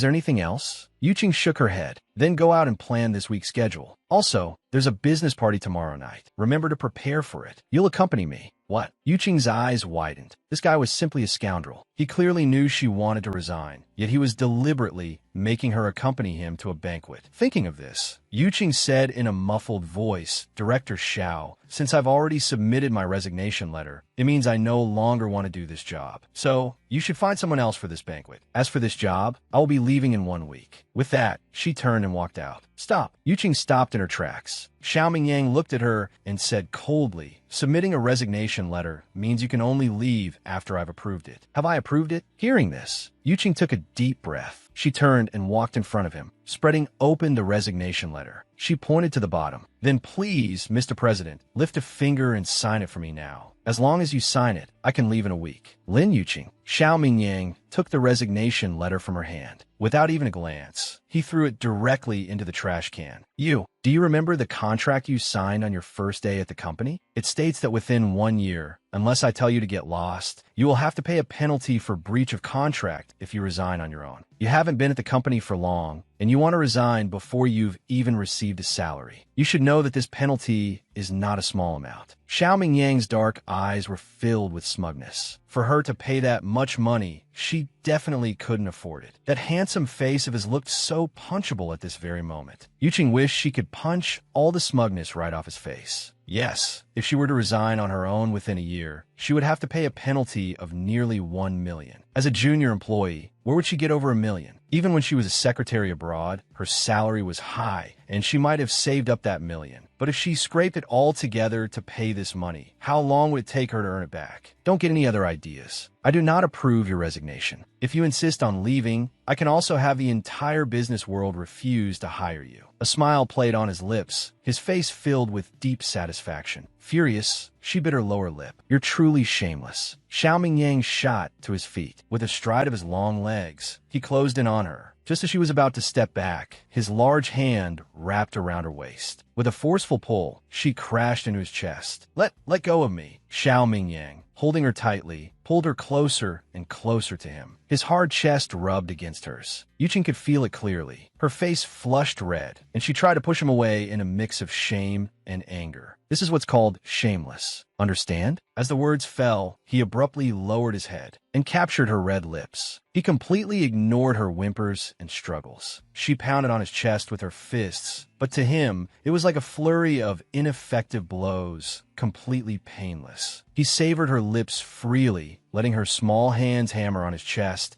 as much as she wanted. Yue stood outside the office door. She knocked twice, but got no response, so she assumed no one was inside. She planned to go in, put the documents on the desk, and leave. But she never expected that pushing the door open would reveal such a scene. The usually cold President Xiao, who wouldn't even spare a glance for a woman, was tightly holding her good friend, Lin Yuqing, passionately savoring her red lips. And Lin Yuqing seemed to be resisting the whole time, weakly pushing him. He held both her hands, and then kissed her even more fervently. Yue couldn't help but cry out in shock. Only after letting out the sound did she quickly cover her mouth. Noticing Yue, Lin Yuqing pushed Xiao Mingyang away with even more force. Xiao Mingyang let her go with the momentum. Then he shot a cold glance at Yue. Didn't anyone teach you to knock before coming in? Yue bit her lower lip, walked in with the documents, and said with some difficulty, I did knock, but maybe you two were too absorbed, so you didn't hear. Hearing this, Xiao Mingyang frowned and looked at Lin Yuqing. She was standing far away from him, using the back of her hand to wipe her lips repeatedly, as if something disgusting had stuck to them. The force of her actions made his heart flare up with anger. He narrowed his eyes and ordered, "Don't wipe it." This low roar startled both Yuqing and Yue. Yue stood frozen, feeling the oppressive atmosphere. Oh my god, if she had known such a steamy scene was happening in the office, she shouldn't have barged in. Now look, she was in a bind, caught between a rock and a hard place. But Yuqing wasn't afraid of him at all. She shot him a fierce glare, then turned and walked out. Yue's eyes widened, wanting to stop her, but she walked away so quickly. She could only watch her go, feeling even more nervous herself. The office door was slammed shut with great force. Yue's heart pounded at the sound, but Xiao Mingyang just frowned and made no other move. After a long while, Yue finally came to her senses. She handed over the documents in her hand. "President, this is for you. Just leave it there," Xiao Mingyang said coldly. "Oh." Yue placed the documents on the desk. "Then I'll be leaving now." After saying that, she turned, wanting to escape this oppressive place. But Xiao Mingyang suddenly called out to her, "Yue." Yue stopped in her tracks, her scalp tingling. The president isn't going to blame her for barging in and interrupting their good time, is he? You live with Lin Yuqing. Hearing this, Yue nodded. Then, Xiao Mingyang hesitated. "Is there a problem, President?" After a long pause, he finally asked, "Since you live with her, What about her husband? What? Yue was stunned for a moment before she reacted. Husband? Oh, right. Yuqing's resume says she's married. If Xiao Mingyang has taken a liking to her, he would definitely mind this. Thinking of this, she pursed her lips and said softly, Yuqing had a child out of wedlock. She has never been married. As for her so-called husband, I don't know and have never met him. A child out of wedlock. Xiao Mingyang's brows furrowed tightly. What on earth was going on? All right, you can go out now. Yue breathed a sigh of relief and then fled in a panic. After she left, Xiao Mingyang frowned in thought. That woman actually had a child out of wedlock. Yue said she had never met her husband and didn't know. So she's been alone all this time. Restroom. Quick, tell me, what's going on between you and him? At this moment, Lin Yuqing was leaning over the sink, washing her face with water from the faucet, especially her lips. She kept wiping them. Yue stood to the side, watching with extreme frustration, but also extreme curiosity. Say something. Don't just keep wiping your lips. It's useless to wipe them now. The kiss already happened. Hearing this, Lin Yuqing slumped down, a look of helplessness on her face. That's right, the kiss already happened. No matter how much she wiped, Xiao Mingyang couldn't possibly pretend it never happened. Yue, I submitted my resignation letter this morning. What? Yue exclaimed in shock. A resignation letter? You're resigning? No way.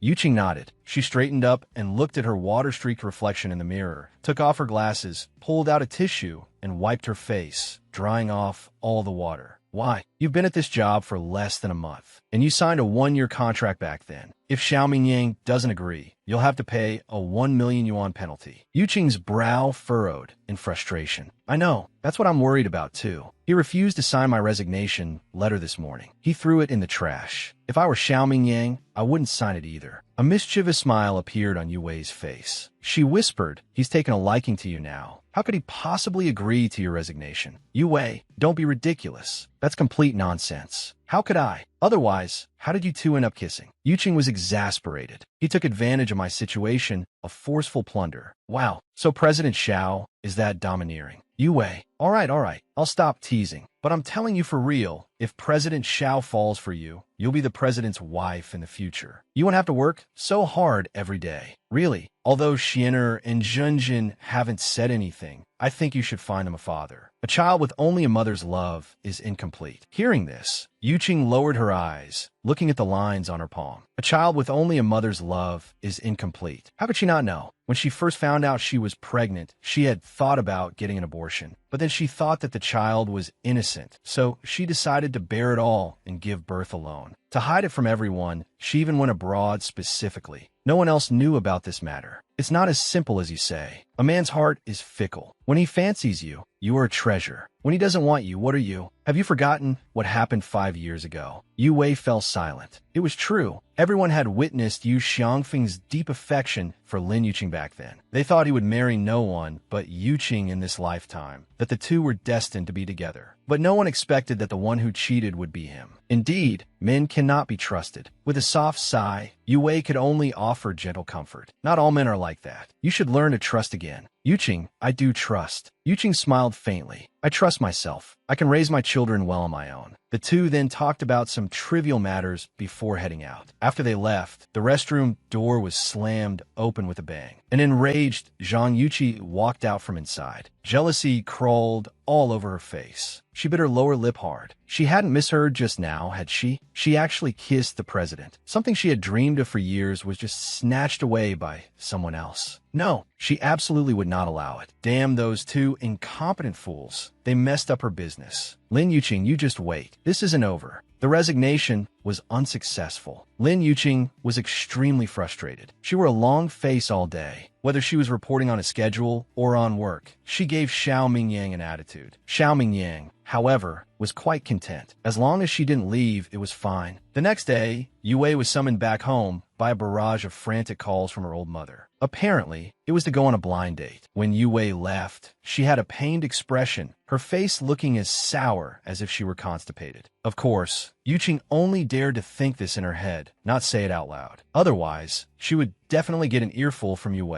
That evening, she planned to stay at home with her children, cracking melon seeds. Halfway through, her phone rang. Looking at the unfamiliar number, Yuqing pressed the answer key while swinging her feet. Hello, Secretary Lin. A low, deep, and magnetic voice came from the other end of the phone. Yuqing froze, her feet forgetting to swing. She asked in surprise. Who is this? The person on the other end of the line was silent for a moment, then said through gritted teeth, "You seem to have forgotten what I told you. There's a business party tonight." "Oh, that. I didn't forget. I'm just not free, so you should find someone else." After saying that, Yuching was about to hang up, but the person on the other end said something that made her stop dead in her tracks. "If you want your entire bonus for this month to be deducted." After a long pause, Yuching said unhappily, "What do you want then? I have 2 children at home." And Yue went home for a blind date. "Are you telling me to abandon them to accompany you to a party?" Half an hour later, the mother and her 2 children were dressed neatly and waiting downstairs. Lin Yuching held one in each hand. Jinjin blinked her innocent, big eyes and asked softly, "Mommy, where are we going?" Yuching looked down and answered, "Mommy's boss needs Mommy to accompany him to a party. When we get there, Mommy will arrange a small room for you. You're not to run around, understand? A party." Jinjin didn't know what a party was. "What's that? Is it fun? Is there yummy food?" "Of course. There's lots and lots of yummy food. But Jinjin must not run around. If you run around, Mommy's bonus will be gone. If the bonus is gone, there will be no money to buy yummy things for Jinjin." Jinjin nodded repeatedly, almost nodding her head off. Jinjin will definitely not run around. In a short while, Xiaomingyang's car pulled up right in front of them. Jinjin and Xin'er both seemed to remember him. Xin'er looked at him leisurely without much reaction. But as soon as Jinjin saw him, she excitedly shouted, "Handsome uncle!" Xiaomingyang rolled down the window, first stunned, then a smile spread across his lips. "Good girl." He opened the car door. Jinjin, as if she knew him well, directly scrambled to his side and sat on his lap. Yuching was so shocked her heart almost leaped out of her chest. She chided, "Jinjin, don't misbehave. Get down now." Who knew that Jinjin wouldn't listen? She wrapped her small, soft hands around Xiaomingyang's neck. "I won't." Xiaomingyang didn't know why either. He usually disliked being close to others. But this girl before him, with her big eyes and a slight resemblance to Yuching, actually gave him a feeling of closeness. So he didn't dislike it. Instead, he subconsciously held her tighter to prevent her from falling. He looked back and saw Yuching still standing there, holding Lin Xian's hand. He knitted his brows. Still not getting in the car? Helpless, Yuching had no choice but to pull Lin Xian into the back seat. Xiaomingyang was a bit dazed. This feeling was surprisingly like being a family. Through the rearview mirror, he saw she was still dressed simply, wearing those thick, black-framed glasses. He became displeased, and his face fell. "We're not at the company anymore. Why are you still wearing glasses?" Hearing this, Yuching glanced at him, adjusted her glasses with her hand, and replied, "I'm used to it." "Are you planning to go to the banquet dressed like this? Is there something wrong with it?" "I'm just your secretary anyway. There's nothing wrong with me dressing like this." Xiaomingyang said nothing, but suddenly turned the car around and drove in another direction. In a short while, the car stopped in front of a very high-end looking formalwear shop. Yuching knew what he wanted to do with just one glance. She quickly said, "I don't need to buy a dress. If you really mind, the one from last time is still there. I can go back and get it." Before she could finish, Xiaomingyang had already opened the car door and gotten out, holding little Jinjin. Yuching sat in the car, pouting stubbornly, refusing to get out. Xin'er, on the other hand, smiled nonchalantly. He took her hand and said softly, "Mommy, Jinjin is already out. Let's go down too." She was finally dragged out by Xin'er. The moment the shop owner saw Xiaomingyang, her eyes practically turned into red hearts. But after seeing Lin Yuching, a flash of contempt crossed her eyes. Xiaomingyang sat down on the sofa with Jinjin and tilted his chin. "Find her dress. For party." "Of course." Yuching glared at him, thinking resentfully, what does he take her for? And Jinjin, this little traitor, actually wouldn't listen to her and was clinging to that big devil. In a short while, the shop owner brought over an exquisite box. When the box was opened, it revealed a delicate and refined small white dress. The entire dress was made of lace and light gauze, but wasn't revealing. Looking at the length, it probably reached the knees. "Miss, this is a new style that just arrived today. Please go try it on." Yuching took it and walked towards the fitting room. With a bang, she shut the door. Yuching, extremely frustrated, took off her clothes. As she was about to change into the dress, she saw the tag hanging on it. Seeing the uncountable number of zeros after the first digit, Lin Yuching gasped, then thought resentfully, "This bastard just loves to bleed her dry." She resentfully put on the dress. Lin Yuqing walked out unwillingly. Xiaoming Yang's eyes lit up. A delicate white dress accentuated her graceful figure. Her long, slender legs were also extremely alluring. After looking her over, Xiaoming Yang thought to himself, this woman really has it where it counts. A full bust, a nice behind, and long legs. But that pair of black frame glasses on her face was a real eyesore. Thinking this, he put down the well-behaved Jinjin in his arms, stood up, and walked towards her. Seeing him walk towards her, Yuqing bit her lower lip and subconsciously took a step back. His strides were large, and in an instant, he was right in front of her. His hand reached for her face. Before she could react, the black-framed glasses on her face were plucked off by him. Don't wear these ugly glasses again in the future. After saying that, he casually threw the black-framed glasses away. Hey you, that was something she spent dozens of yuan on. He just threw it away like that. That's too much. She is very beautiful, especially these eyes. No wonder she had to wear glasses. Then he thought again, that's not right. He moved closer to her,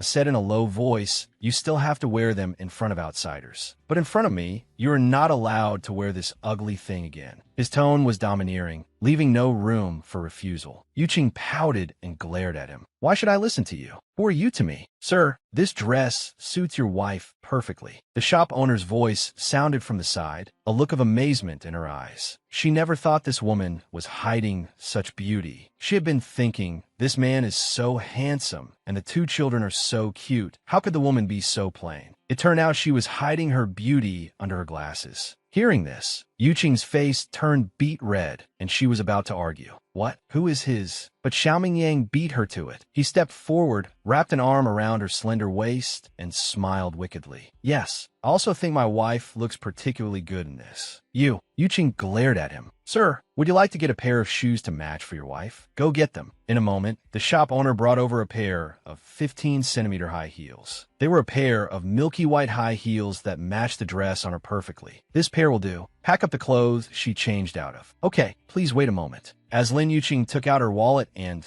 was about to pay with her card, she felt a sharp gaze shoot towards her. The next second, she felt a pain in her waist. Xiaoming Yang's hand on her waist tightened slightly. Ouch! Lin Yuqing cried out softly and turned to glare at him. What are you doing? Don't you know it hurts? What are you taking your card out for? To pay. You really know how to pick a shop. One dress costs me more than half a year's salary. After saying that, Lin Yuqing shot him an extremely frustrated look. Then she slapped his hand away. Let go of me. Xiaoming Yang's face tensed. He took out his wallet, pulled out a gold card, and had the shop owner swipe it. Lin Yuqing tried to stop him, but was pulled back by her waist. Damn it, did I say I wanted you to pay? Although you didn't, since I'm the one wearing it, I should naturally pay for it myself. No need. Just consider it a gift for accompanying me to the party. Since he had said that, Lin Yuqing felt too embarrassed to say anything more. She could only nod in agreement, then push his hand away and step back. Little Junjin didn't understand the affairs of adults. She ran over and hugged Lin Yuqing's leg, saying with a grin, Mommy, you're so pretty. Hearing this, the expression on Lin Yuqing's face softened. She then asked softly, Really?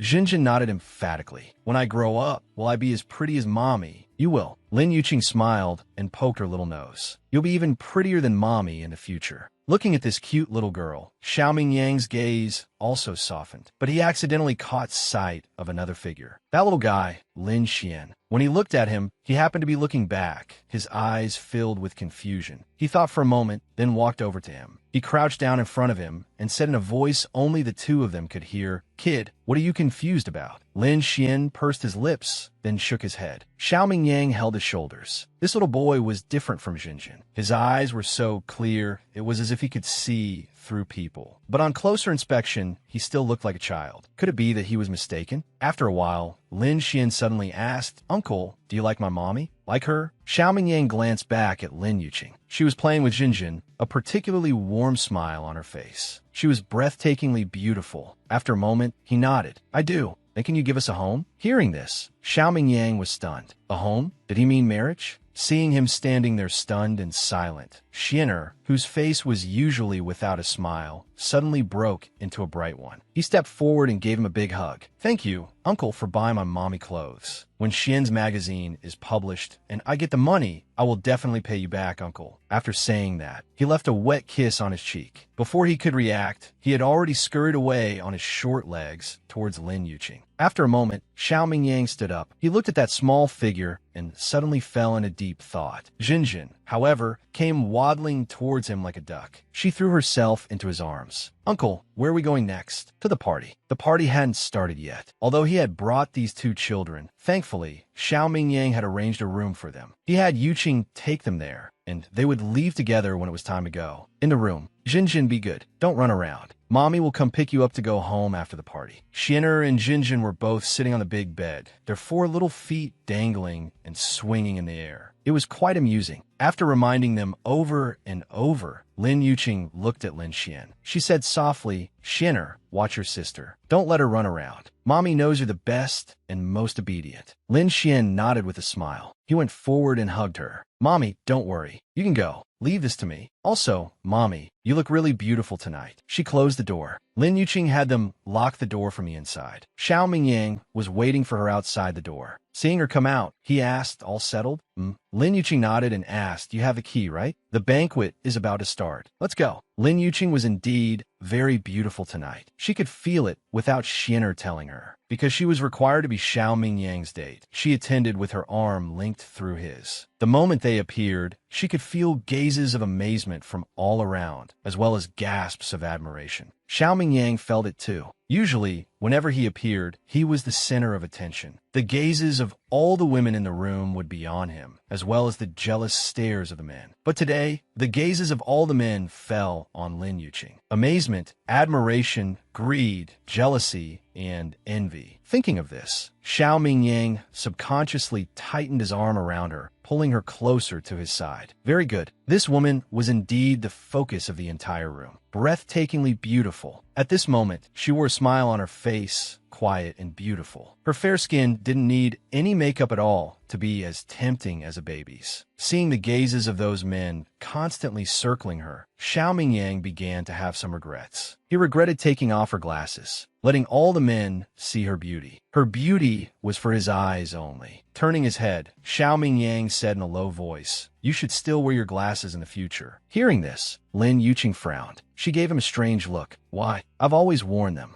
Weren't you the one who insisted on taking them off?" Xiao Mingyang was rendered speechless by her retort. After a moment, he said helplessly, "I call the shots. From now on, you are not allowed to take off your glasses in front of other men. Only in front of me." Yuqing rolled her eyes at him in her mind. Pursing her lips, she said, "Why should I listen to you? You're just my boss. You can only order me to do things related to work. You can't control anything else. Are you challenging me?" His voice changed slightly. The hand on her waist tightened slightly. Yuqing knitted her brows and turned to look at him. She saw that his eyes seemed to be accumulating some kind of emotion, which he was holding back from erupting. She really wanted to see what he could do at this high-profile banquet. Thinking of this, Yuqing's lips curved into a charming smile. "So what if I challenge you? What can you do? Don't tell me you're going to kill me to silence me." Her smile was incredibly alluring, igniting a storm of passion in a certain someone. The hand holding her waist couldn't help but tighten again. Xiao Mingyang's eyes darkened. He said in a low voice, "Challenge me again, and I'll eat you." After saying that, he gave a wicked smile, emphasizing his words, "Swallow you whole." Yuqing, of course, knew what he meant by that. She cursed him inwardly as lewd and shameless, then snorted and turned her head, no longer looking at him. Actually, this banquet had nothing to do with Lin Yuqing. It could be said to be a semi-business banquet, but it was a banquet for big shots to get to know each other and build connections. So Lin Yuqing found a quiet place, drinking champagne and eating mousse cake, and was quite content. She sat in a corner, while Xiao Mingyang stood not far away, chatting with the CEO of a company. Suddenly, a tall figure stood in front of her. She looked up. A refined-looking man in a white suit was smiling at her. He politely extended his hand to her. "Miss, I wonder if I might have the honor of asking you for a dance." Hearing this, Yuqing was slightly taken aback. She put down the cake in her hand and smiled apologetically. "I'm sorry, I don't know how to dance." The man was slightly taken aback, seemingly captivated by her beauty. He only reacted after a moment. "It's all right. I can teach you, as long as you're willing." She is not willing. A cold, domineering voice cut in. Yuqing looked up abruptly. Xiao Mingyang was holding a glass of red wine, one hand in his pocket, walking towards them. He exuded a cold aura. He strode to her side in a few steps, possessively wrapped his arm around her, and looked provocatively at the refined man opposite them. She is my woman. If anyone is to teach her to dance, it will be me. I won't trouble a stranger like you.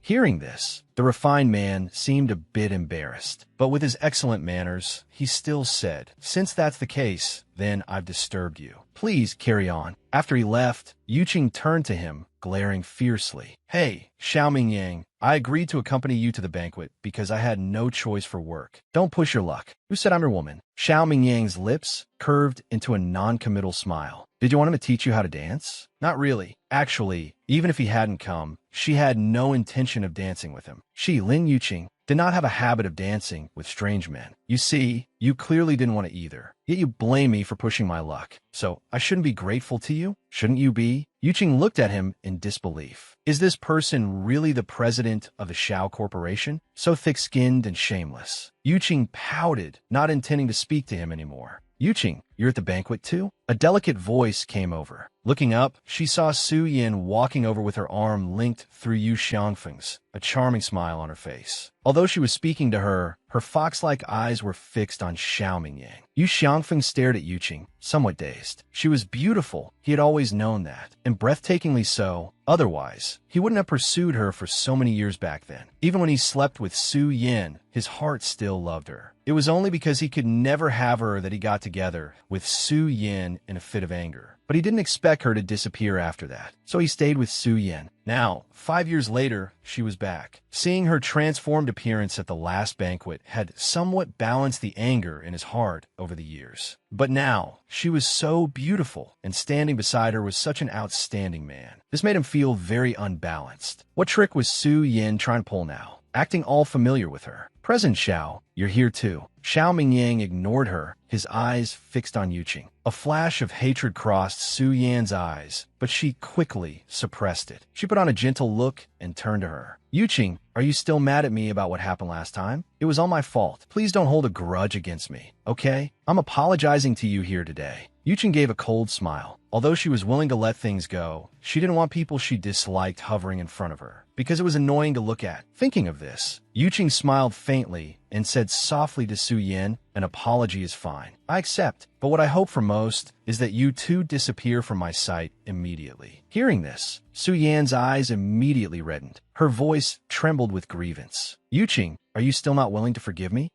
Yuqing corrected her. "Miss Su, we are not familiar with each other. Please do not call me by my first name." Yu Xiangfeng couldn't listen anymore. He stepped forward and said, "Yuqing, just stop holding it against Su Yin. She didn't mean to do that back then. It's just that you two were in love, right? I understand, so I don't need you to explain further. Besides, I've completely forgotten what happened back then. Also, young master Yu, I'm not familiar with you either. Please don't call me by my first name either." Yu Xiangfeng's face turned ashen with anger. Xiao Mingyang, who was standing to the side, was secretly delighted. The moment this Yu Xiangfeng came over, his eyes were glued to Yuqing. That naked look of love made him feel very displeased. If they weren't here, he would have long pulled Yuqing into his arms, hiding her beauty from everyone's sight. Now, hearing Yuqing being so impolite to both of them, the gloom in his heart dissipated quite a bit. The angrier they got, the happier she became. Her eyes darted around, a mischievous glint flashing through them. Before they could react, she stood up and threw herself directly into Xiao Mingyang's arms. Fortunately, Xiao Mingyang cooperated, catching her with his large hands. She didn't fall. Looking up, she crashed into his deep, ocean-like eyes. Yuqing was stunned for a moment. Then she reached out and wrapped her arms around his neck. She cooed, "Darling, let's not stay here, okay? Seeing people I dislike just ruins my mood." Her red lips curved into a beautiful arc, her face impossibly charming. Xiao Mingyang was so aroused by her captivating appearance that his passion overflowed. His voice instantly became low, deep, and magnetic. Disregarding the others present, he pulled her with his large hand, and she crashed into his chest. Before she could react, he immediately bent down and kissed her. He couldn't hold back anymore. From the moment she put on that dress, he had been wanting to do this to her. The desire was so strong, it made his heart ache. Yuqing's eyes widened, staring blankly at the handsome face so close to hers. She had only intended to put on a show in front of Su Yin to anger her for a bit. She never thought Xiao Mingyang would be so bold and audacious, kissing her just like that at a bustling banquet. Gasps and cheers came from the surroundings. Yuqing's face flushed crimson with embarrassment. Her beautiful eyes darted back and forth, her small hands constantly pushing at Xiao Mingyang. But once Xiao Mingyang started kissing her, he couldn't stop. His large hands held her tightly, pressing their bodies even closer. His thin lips moved restlessly on hers, until Yuqing felt her breath was about to be stolen away. Only then did Xiao Mingyang release her. Then, before she could speak, he said, "You're the one who started the fire. You can't blame me." The fire she started? Yuqing was furious. What do you mean the fire I started? You threw yourself into my arms and sent me flirtatious glances. Any normal man wouldn't be able to resist. After saying that, Xiao Mingyang leaned closer to her and said in a low voice, "Not carrying you off to a room is already my greatest restraint. Yuqing was so angry she was about to curse, but his long finger suddenly touched her lips. He said softly, "Weren't you trying to put on a show? This is more realistic." Sure enough, Su Yin was so angry her eyes darkened. She bit her lower lip tightly, her gaze on her so hateful she looked like she wanted to swallow her whole. And Yu Xiangfeng's face was also ashen, his clenched fists turning white. He stared at her resentfully. That look was like he was looking at a cheating girlfriend. Yuqing suddenly found it somewhat amusing. The one who abandoned her to be with another woman back then was him. On what grounds was he looking at her with such eyes now? How helpless. Yuqing shook her head lightly and, going with the flow, wrapped her arms around Xiao Mingyang's neck. She smiled. "It seems you were right." Xiao Mingyang smiled wickedly. "Want to do it again?" Yuqing rolled her eyes helplessly. "President Xiao, stop teasing me. Let's go." Her small face was already completely red. If he kissed her again, her neck would probably turn red too. "I'll let you off this time." The two of them left together. Yu Xiangfeng stood rooted to the spot, a vein throbbing on his forehead. Something he had desperately wanted but could never get was now playing out right in front of him. He had pursued her for so many years. When they were together, he wanted to be close to her, but was rejected every time. Her tempting red lips were something he had always dreamed of kissing. But now, she was kissing another man right in front of him. Su Yin was also furious. It was one thing for Yuqing to target her, but why did even Xiao Mingyang have to ignore her? She had always been confident in her looks. Any man should be unable to escape her grasp. Even Yu Xiangfeng, who was known as the Prince of Chastity back then, had been attracted to her. She refused to believe that Xiao Mingyang wasn't interested in her. He must not have seen that woman Lin Yuqing's true colors. After walking for a while, Yuqing finally pushed Xiao Mingyang away. Then she wiped her red lips with the back of her hand. A casual action, yet made Xiao Mingyang extremely displeased. He directly grabbed her hand and asked coldly, "What are you doing?" His grip was very strong, squeezing her hand until it hurt. Yuqing's brow furrowed. "Nothing. Are you crazy? Let go of me. You're hurting my hand. Let go of you?" Xiao Mingyang narrowed his eyes and asked unhappily, "Is my kiss that disgusting?" Hearing this, Yuqing was stunned. She finally understood why he had suddenly grabbed her hand and why he was suddenly so angry. Just now, she had only felt a slight itch on her lips, so she had raised her hand to wipe them without thinking much of it. But in his eyes, this action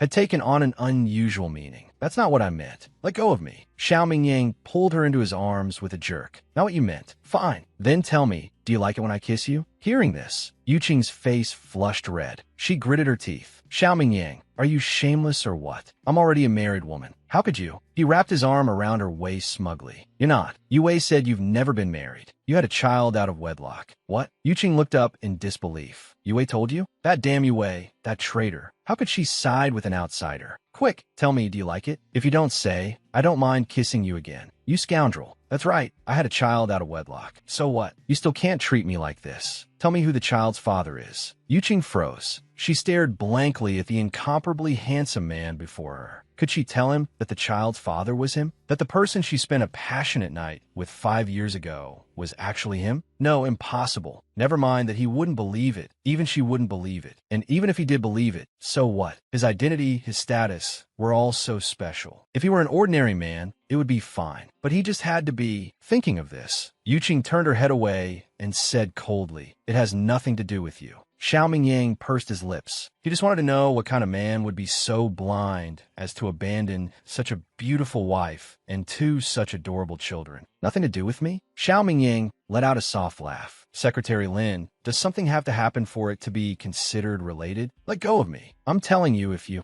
Oh my, whose children are these? Such cute kids. Are they twins? Heavens, they're so beautiful and cute. Children. Lin Yuqing, who was in the middle of her sentence, paused when she heard this. She immediately turned her head. Jinjin and Xiner, who were supposed to be in the room, had actually run out. When Jinjin saw the cakes and all sorts of delicious food on the table, it was as if she had discovered a new world. She jumped up and down, reaching out to grab things from the table and putting them directly into her mouth. TSK, TSK. You can tell from the child that she has no manners. Grabbing food with her hands. Exactly. Whose children are these? How they get in here? Security. Hearing that call, Yuqing finally reacted. Without a second thought, she hurried over. Jinjin had grabbed a piece of cake and was about to put it in her mouth. Before she could, the cake in her hand was snatched away. A flash of displeasure crossed her little face, and she turned to glare. But she unexpectedly saw Lin Yuqing. She put the cake on the table, grabbed her hand, and asked softly, "Jinjin, didn't I tell you to stay in the room? Why did you come out?" Jinjin pouted, her eyes still fixed on that piece of cake. "Xiner, what happened?" Lin Xian hung his head, not daring to speak. He had done something wrong. He hadn't listened to Mommy and watched over his sister. "Mommy, I want to eat cake." Jinjin was still staring at that piece of cake. Yuqing's anger flared up. She chided in a low voice, "Jinjin, all you think about is eating. Why are you so disobedient? Didn't Mommy tell you?" "No, Mommy. A pretty Annie came to get us to eat. She said there were lots of cakes here, and that Mommy couldn't bear to eat them alone and wanted to call us out to eat together." A pretty Annie? Yuqing was stunned. She didn't know anyone here. How could someone come to get her children? Could it be? A thought flashed through her mind. Yuqing turned her head and, sure enough, saw Su Yin standing in the crowd, her arms crossed, a smug smile on her face as she looked at her. That look seemed to say, "You want to fight me? You're still too naive." She did it on purpose. "Oh my, is this your child?" Su Yin walked out from the crowd at this moment, the smug smile on her face gone, replaced with a slightly surprised expression. "Oh, Yuqing, so this is your daughter and son. They're so cute." Saying that, she walked towards Junjin, picked up a piece of cake, and placed it in her hand. "Little one, what's your name? Tell big sister, okay?" Jinjin took the cake and nodded innocently. "Hello, Mississippi. My name is Jinjin." "Lin Jinjin." "Lin Jinjin?" Su Yin raised an eyebrow. "Is your father's surname also Lin?" Hearing this, Jinjin's cute little face wrinkled. She glanced at Yuqing, then shook her head. "I don't have a daddy. I have my mommy's last name." "No daddy?" Su Yin exclaimed in surprise, as if she had just found out about this, and was shocked. Then she looked at Yuqing. "Yuqing, you had a child out of wedlock?" Without a second thought, Yuqing swung her hand and slapped her. A crisp smack landed on Su Yan's fair face. She hadn't held back, so in a short while, 5 red finger marks appeared on Su Yan's fair cheek. A strong glint of hatred flashed in her eyes, but she hid it before anyone could notice. She clutched her face, her eyes reddening. A single, crystalline tear rolled down from the corner of her eye. "Yuqing, why did you hit me?" Jinjin was also frightened by the sudden turn of events. Seeing her mommy's grim face, she was too scared to eat the cake in her hand. She put the cake on the table, walked to her side, and tugged on her dress, calling out softly, "Mommy." Her voice trembled slightly. Yuqing's heart stirred. She looked down and saw Jinjin's eyes filled with tears, a frightened look on her face. Her heart moved, and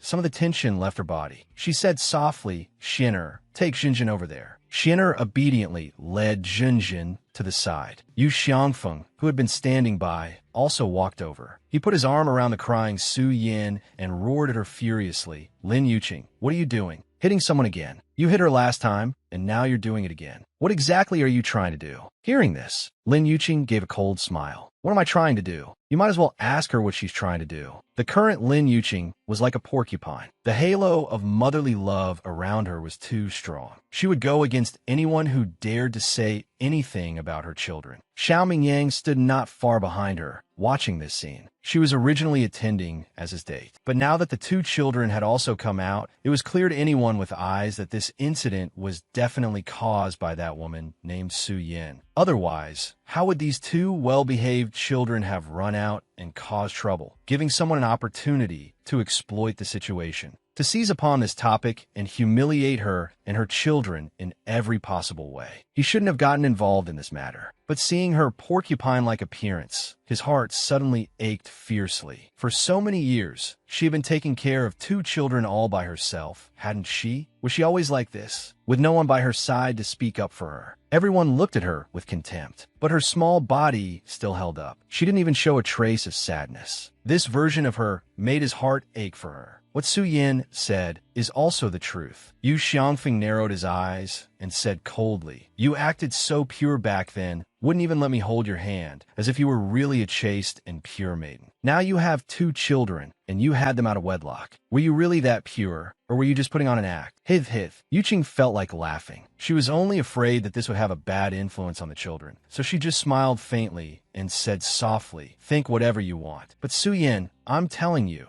the man you covet, I won't let you have him. If you want to harm me, come to me directly. But if you try to harm my two children, I'm telling you, even if it costs me my life, I will drag you down with me." After saying that, she didn't spare another glance for Su Yin and Yu Xiangfeng. She turned around, took Xinjin and Xin'er's hands, and started walking towards the exit. Seeing her about to leave just like that, Yu Xiangfeng felt a faint unwillingness. He stepped forward and blocked her path. "Don't go." Lin Yuqing stopped and looked at him with cold eyes. "Young master Yu, may I ask if there's anything else? You hit someone without distinguishing right from wrong. You must apologize to Su Yin today." "Apologize?" Lin Yuqing sneered. "Is she worthy? If you don't apologize, you're not leaving." Seeing that Xiao Mingyang was still standing in the back and not coming over, Yu Xiangfeng sneered and leaned closer to Lin Yuqing. "Look at the kind of man you found. With so many people watching you, he doesn't even dare to come over and help you. But that's to be expected. If he came over, he might be mistaken for the father of these two little bastards." Yu Xiangfeng. Lin Yuqing was furious. She raised her hand to slap him across the face. But Yu Xiangfeng was a man, after all. He wasn't so easy for her to hit. He caught her swinging hand and held it in his grip. "You want to hit me?" Yu Xiangfeng narrowed his eyes. He lowered his voice. "Seeing as you've been out there for so many years, you must have learned a few things. If you can please me, I can let you go today." The words had just left his mouth when he felt a sharp pain in his hand. The next moment, he was kicked away. Yuqing looked up abruptly. It was Xiao Mingyang. He had kicked Yu Xiangfeng to the ground with one foot and was staring at him coldly. "Who gave you permission to touch my woman?" Hearing this, Yu Xiangfeng almost went crazy. He roared, "Your woman? Don't you see whose children she has? How could you? Who knew that?" Xiao Mingyang would actually say, "My woman's children are, of course, mine. Who dares to call them bastards?" Yuqing's eyes widened. She looked at him in disbelief. She never thought he would actually. Amidst everyone's shock,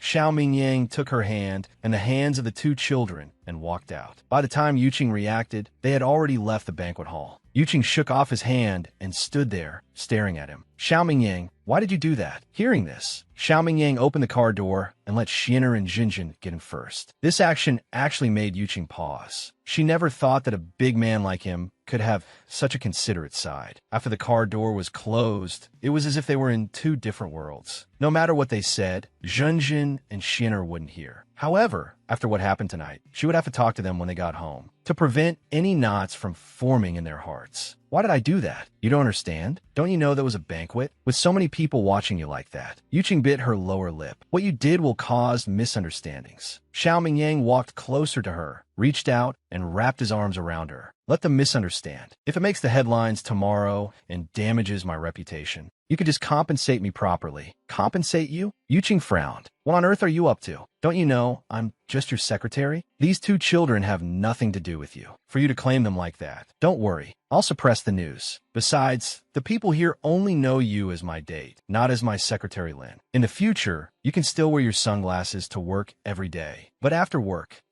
what?" He took the opportunity to press his lips against hers, swallowing all her words. "What do you think?" Xin'er was pressed against the car window, watching this scene clearly. That night, Yuqing's mind was in turmoil. She had insomnia. Lying in bed, she tossed and turned, unable to sleep. She didn't know what would happen tomorrow. Would she and Xiener and Jinjin all be on the front page of the newspapers? Would people be gossiping about Xiener and Jinjin behind their backs from now on? The more she thought, the less she could sleep. The next day, Yuqing went to work with panda eyes. Her complexion was also exceptionally poor. Because she hadn't slept well, her usually rosy lips were a little pale. She groggily turned on her computer, then prepared to make coffee for Xiao Mingyang. When she brought the coffee in, Su Jifan happened to be reporting to Xiao Mingyang. Seeing her poor complexion, he looked at her with concern. "Secretary Lin, you don't look very well. Is it because you're not fully recovered from your illness?" Hearing this, Yuqing was slightly taken aback and looked at him. She smiled. "I'm fine. It's probably because I didn't sleep well last night. That's why." As soon as her voice fell, she felt a sharp gaze land on her. She didn't need to think to know whose it was. Didn't sleep well? Is it because the work pressure is too great? Su Jifan was about to ask a few more questions, but was cut off by Xiao Mingyang's cold voice. "Su Jifan, are you here to report to me, or are you here to harass my secretary?" Su Jifan pouted, saying unhappily, "I was just showing some concern. Is that not allowed?" "Mingyang, look at the word you used. What do you mean, harass? Aren't you done with your report? Or do you feel your workload isn't heavy enough?" "Perhaps." Su Jifan gave him a Yuan look. Then he said, "I have other things to attend to." After saying that, Su Jifan turned and walked out. Before leaving, he glanced at Lin Yuqing a few more times. After he left, Xiao Mingyang let out a cold snort. He glared at Lin Yuqing. "Seducing me isn't enough for you. You have to go for Su Jifan too?" The hand holding the coffee paused. Yuqing didn't look at him. "What do you mean by that? Why is he so concerned about you?" This isn't the first or second time he's been particularly attentive to her. It felt strange before, and it still feels strange now. Lin Yuqing placed the coffee on his desk and answered casually, "How would I know? Maybe it's just a superior's concern for a subordinate." As she bent down slightly, a strand of her hair fell forward. Xiao Mingyang's heart stirred, his Adam's apple bobbed. He said in a low voice, "Come here." "What for?" Yuqing narrowed her eyes. She wasn't going over there. He was a complete beast in a suit right now. If she went over, she would definitely be subjected to some fondling. Just as she was about to straighten up and leave, Xiao Mingyang leaned forward, his large hand grabbing hers and pulling forcefully. She fell heavily into his lap. "Ouch!" Yuqing cried out. Her fair face bumped in his hard chest. Her small nose was hit and turned a little red. Xiao Mingyang's heart ached as he gently caressed the tip of her nose. Then he took off her glasses. Yuqing's eyes were as red as a rabbit's, with faint dark circles around them. It was obvious she hadn't slept well last night. His heart couldn't help but ache for her. "Why are your eyes so red?" Because Xiao Mingyang was sitting in a chair. After Lin Yuqing fell on him, she ended up sitting on his lap. Their posture was extremely ambiguous and intimate. "I didn't sleep well last night." "Didn't sleep well?" Xiao Mingyang knitted his brows. "What's wrong?" "Nothing. Let go of me first." Yuqing struggled, trying to get off him. Now that he had finally caught her, how could he possibly let her go? Xiao Mingyang cupped her face, his large hands gently rubbing the area around her eyes. "Did the children keep you up, or something?" His sudden, gentle treatment shocked Lin Yuqing a little. She bit her lower lip, her red eyes glaring at him. It would have been better if she hadn't looked at him like that. The moment she did, Xiao Mingyang couldn't hold back anymore. He cursed inwardly. "Looking at me like that. Are you trying to get me to swallow you whole?" Yuqing ignored him and just asked softly, "Thank you for what happened yesterday. But today's newspaper." She trailed off. "Don't you know who I am? Is there anything I can't handle?" That matter was resolved long ago. As long as he wants to do something, no one can stop him. Is that so? Xiao Mingyang buried his face in the crook of her neck, greedily inhaling the natural, faint fragrance emanating from her. His thin lips brushed gently against her tender white skin. "What perfume do you use?" He had always wanted to ask this question. From the first day she came to the office, he could smell that wisp of faint fragrance on her. It was very comfortable and refreshing, yet it was a scent he had never smelled before. Hearing this, Yuqing was stunned. "I don't use perfume." "Don't use perfume? Then why do you smell so good? Could it be a natural scent?" Yuqing pushed at him, hoping he would behave himself. "It's not a natural scent. It's the scent of my shower gel." "Shower gel? What kind of shower gel?" He started to get even more restless. His lips moved to her earlobe, gently teasing it with his tongue. His interest in this woman was growing stronger and stronger. He was practically at the point where he couldn't put her down. "It's just a big, family-sized bottle. The kind that costs a few dozen yuan." She was only halfway through her sentence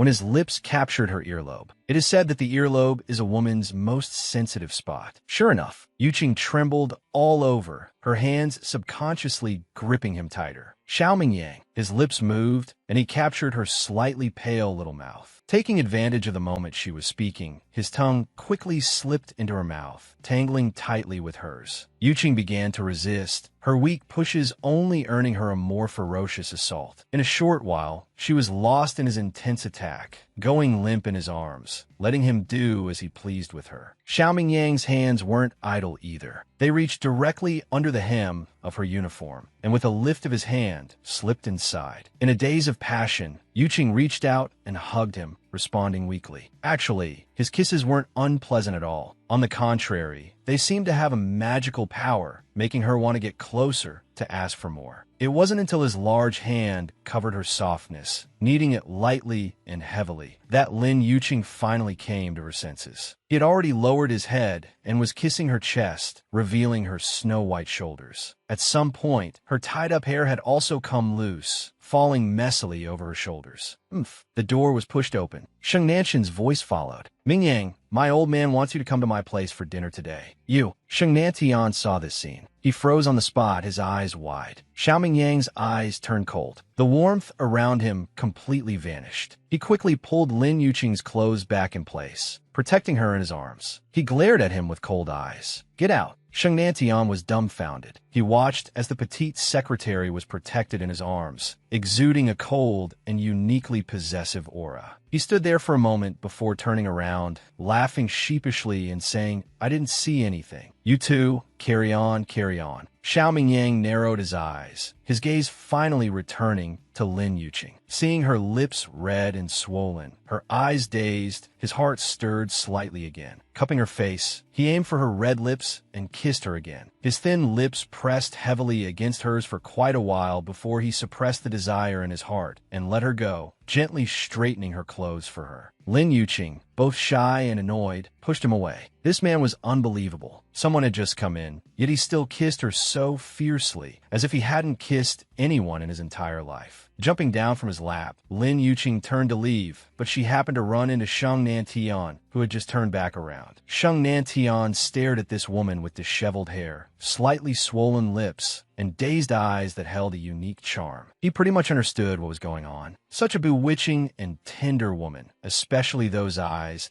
as beautiful as the stars in the night sky. TSK, TSK. No wonder Xiaoming Yang was acting so strange. He just never would have thought that the old-fashioned secretary he had seen 2 days ago would be a world of difference after taking off her glasses. If he had known she looked like this after taking off her glasses, he should have called dibs on her before Xiaoming Yang discovered her. Seeing him staring at Yuqing, Xiaoming Yang was displeased. He said coldly, "What did you come here for? Didn't I tell you to get out? Why are you still here?" Hearing this, Sheng Nantian came back to his senses and looked at Yuqing with a teasing gaze. What, blaming me for interrupting your fun? Such a beautiful secretary, you couldn't resist wanting to devour her whole. Yuqing's face flushed red. She picked up the glasses from the side, put them on, and then hurriedly walked out. Oomph. The office door was slammed heavily, making a huge noise. One didn't need to think to know that Lin Yuqing was definitely furious. Thinking of that little woman's face full of resentment, Xiaoming Yang actually found it amusing. He curled his lips into a faint smile and had no other reaction. Sheng Nantian widened his eyes in disbelief, leaned in front of him to study him closely. This is too abnormal. Really, too abnormal. With Xiaoming Yang's usual temper, after something like this, he would definitely fly into a rage. But now, he actually just smiled faintly, and his eyes even held a doting look. It was truly beyond his expectations to,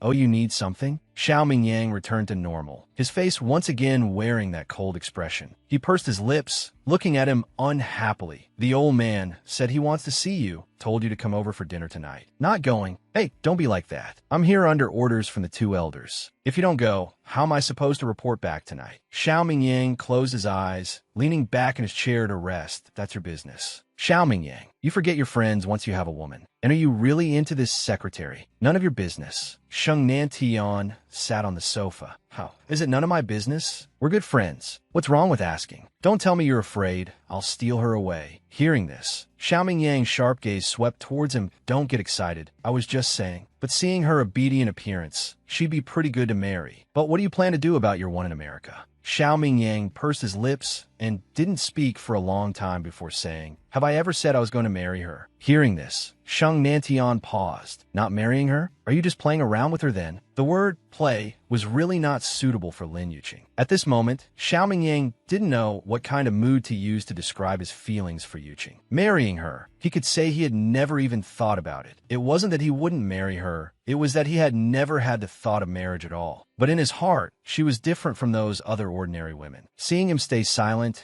and not deny it, Sheng Nantian shot to his feet. Silence means you admit it. You really see her as a plaything? Damn it, Xiao Mingyang. If you really want to treat her as a plaything, then you might as well just give her to me. If I marry her and bring her home, my two old folks won't bother me anymore. What did you say? Xiao Mingyang narrowed his eyes, staring at him coldly and fiercely. I'm serious, Sheng Nantian said, his mind racing. That I think she's very beautiful. Don't you know? I, Sheng Nantian, have always liked beautiful women. The words had just left his mouth when he felt the atmosphere all around change. A gloomy and cold aura exuded from Xiao Mingyang's body. He stared at him deadly. There are plenty of women. I don't care which woman you want. Her alone, you cannot touch.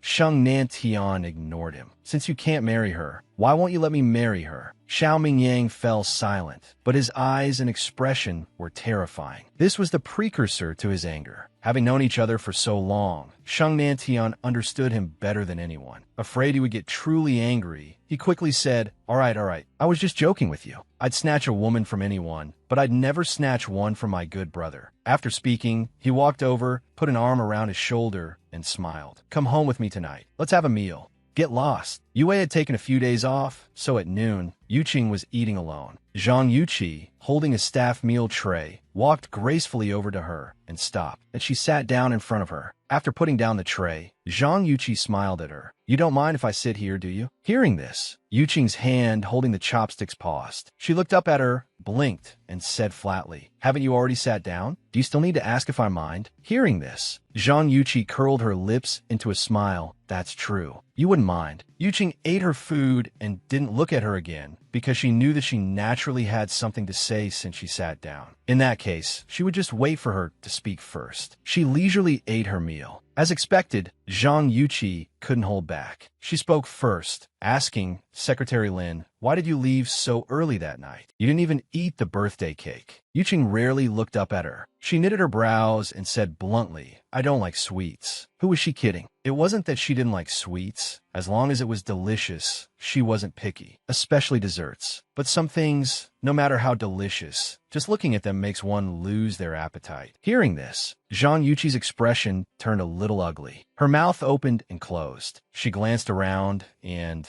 seeing that no one was paying attention to them, her face turned cold. I wonder if Secretary Lin truly dislikes sweets, or if you're just disrespecting me. Yuqing's eating movements still didn't stop, nor did she pay any mind to the person speaking to her. Seeing her just focused on eating for so long, Zhang Yuqi's expression grew even uglier. She hadn't taken a single bite of her own food. She couldn't believe that even with her sitting right in front of her, she was actually still in the mood to eat, and eating so leisurely at that. Lin Yuqing. Zhang Yuqi simply called her by her full name. Hearing this, Yuqing looked up in surprise. Huh? What did you just say? Zhang Yuqi's face grew even uglier. She narrowed her eyes and said coldly, is Secretary Lin this rude? Someone is sitting across from you talking, yet you don't hear a single word. Is there something wrong with your ears? Hearing this, Lin Yuqing blinked and curled her lips. Not at all. My ears are perfectly fine. They just filter out the words spoken by annoying people. The cafeteria food today, why does it feel less delicious than usual? Could it be because an annoying person is sitting here? Maybe I shouldn't eat anymore. As she spoke, she frowned slightly. Zhang Yuqi looked at her furiously, biting her lower lip, fuming but unable to vent. Suddenly, her eyes darted, and a malicious plan formed in her mind. Bang! She suddenly reached out and swept her own food tray to the ground. Before Lin Yuqing could react, she shrieked, Secretary Lin, what are you doing? Lin Yuqing's hand holding the chopsticks froze. She looked up at her and saw her face was filled with panic, using a napkin to constantly wipe her white dress that had been splashed, biting her lower lip, the rims of her eyes turning red. Everyone else in the cafeteria looked over, and soon a crowd had gathered. That what's going on? What happened? Lin Yuqing sneered inwardly. She hadn't expected this woman to be so bold as to pull a stunt like this with so many people around. She deliberately knocked over the tray to frame her. Truly a male femme fatale. Just for one Xiao Mingyang, she was acting like it was a matter of life and death, willing to dirty that white dress. Secretary Lin, I don't know what grudge you have against me. I just wanted to sit with you. Why did you have to push my tray like that? Do you dislike me?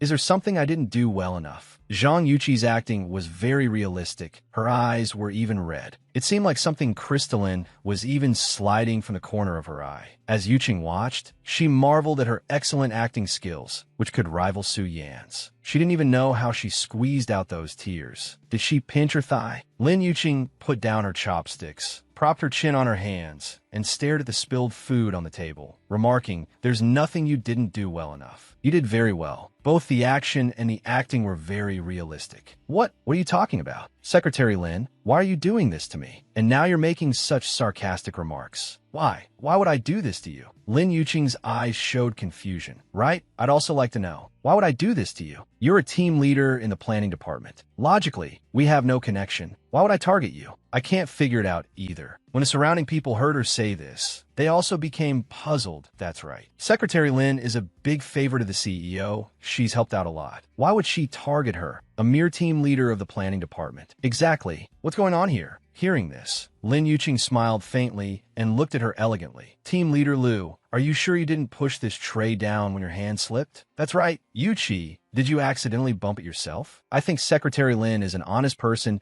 She doesn't seem like that kind of person. Being spoken to one after another by these people. Zhang Yuqi's face turned pale, her hands twisting together. She stared hatefully at Lin Yuqing, who was smiling brazenly. She couldn't continue to press the issue, so she quickly stood up and said, embarrassedly, "Then maybe my hand really did slip. I'm sorry, Secretary Lin, I wrongly accused you. You won't be angry with me, will you?" In this company, she was the most gentle and lady-like existence. How could she, because of a moment of anger, let others see through the jealousy in her heart? She, Zhang Yuqi, was not that foolish. Since she won her way out, Lin Yuqing went with the flow and did her a favor. Curling her lips, Lin Yuqing smiled elegantly, but it's all right. I never fuss over things with people. I'm finished eating. You all enjoy. After speaking, she stood up, took a napkin to gently wipe her lips, and walked towards the exit. Watching her departing back, Zhang Yuqi clenched her fists, her nails nearly digging into her skin. Lin Yuqing, you can be smug now. One day, I will make you fail miserably. Lin Yuqing hadn't expected Xiao Mingyang to drive her home. Usually, she would catch a ride with Yue. These past few days, Yue had taken leave and wasn't around, so she had been taking the bus home every day. Today, being escorted by Xiao Mingyang's private car was quite convenient. The car drove directly to the bottom of her apartment building. After saying thank you to him, Lin Yuqing was about to leave. Xiao Mingyang called out to her, "Not going to invite me up for a bit?" Hearing this, Yuqing turned her head back. He was sitting in the driver's seat, staring at her with a half smile. Looking at him, he simply had the look of a wolf in sheep's clothing. Yuqing pursed her lips. "What are you trying to do now?" Xiao Mingyang leaned closer to her and said in a low voice, "What's wrong with coming up for a bit? Are you afraid I'll do something to you?" Yuqing unbuckled her seatbelt. "There's nothing to be afraid of. Xian and Jinjin are here. What could you dare to do?" "Indeed, I just want to go up for a glass of water." Yuqing had already opened the car door and gotten out. She looked back at him. "Since you just want a drink of water, then come on up. But you have to promise me you'll leave right after you finish." "No problem." Xiao Mingyang agreed readily, but a glint flashed quickly in his eyes. Once he was upstairs, getting him to leave wouldn't be so easy. Following Lin Yuqing all the way, they arrived in no time. The one who came to open the door was Jinjin. She poked her head out, tilting her little face up to look at them. Upon seeing Xiao Mingyang, she broke into a happy grin. She pulled the door open and threw herself directly at Xiao Mingyang. "Uncle Xiao." Xiao Mingyang naturally squatted down, and caught her in his arms. Her soft little body made him feel exceptionally comfortable. This Uncle Xiao also made him feel exceptionally close. He picked her up. He tweaked her little nose. Good girl. Does Jinjin like Uncle Xiao this much? A flicker of surprise flashed in Yuqing's eyes. Could it really be that blood is thicker than water? If Xian and Jinjin knew that the man before them was their biological father, what would their reaction be? And him? If he knew that these two children were actually his biological sons, would he still like them as he did now? He would probably be so scared he'd rush to cast the three of them, mother and children, aside. Thinking of this, Lin Yuqing's expression darkened. "Come in first," she said softly. After going inside, she saw the figure of Xian busy in the kitchen. Yuqing put down her bag and said to Xiao Mingyang, "Have a seat. I'll go get you a glass of water." "I don't want water. I want a soft drink." "Fine. What kind of soft drink do you want?" "Anything is fine." "Jinjin, get Uncle Xiao a bottle of coconut juice." Hearing this, Jinjin nodded, then slid off Xiao Mingyang's lap and scampered towards the refrigerator. Her house slippers made a patter-patter sound on the floor. A fragrant smell wafted from the kitchen. Xiao Mingyang narrowed his eyes and sized up Xian's small figure, busy in the kitchen. Yuqing also went in to help him. Xian is only 5 this year, right? He already knows how to cook. Jinjin brought him a drink. It was a Coke. She looked at him with her big, dark eyes, her gaze questioning. "Uncle Xiao, there's no more coconut juice. Is Coke okay?" Xiao Mingyang took her into his arms and also took the Coke from her hand, sighing softly. "Okay. Anything is okay." These two children of hers were really well raised, polite, and so cute. "Uncle Xiao, did you drive mommy home from work?" Xiao Mingyang nodded. Jinjin immediately said, "Thank you, Uncle Xiao." "Uncle Xiao, stay for dinner tonight, okay?" Hearing this, just as he was about to nod in agreement, Lin Yuqing rushed out from the kitchen, still holding a plate of freshly braised fish, and said loudly no. "Mommy, why not?" Jinjin asked, puzzled. "Uncle Xiao's life is very good. The food he eats is not the same as ours. He's not used to the food we eat." Yuqing patiently explained to Jinjin, "But it's fine." Xiao Mingyang cut in, "That I'm used to it." Yuqing's eyes widened as she looked at him unhappily. Jinjin hugged him, looked at her own mommy, and said softly, "Mommy, Uncle Xiao says he's used to it. Let's have him stay for dinner, okay?" Hearing this, Yuqing looked at Jinjin and asked softly, "Do you want Uncle Xiao to stay for dinner?"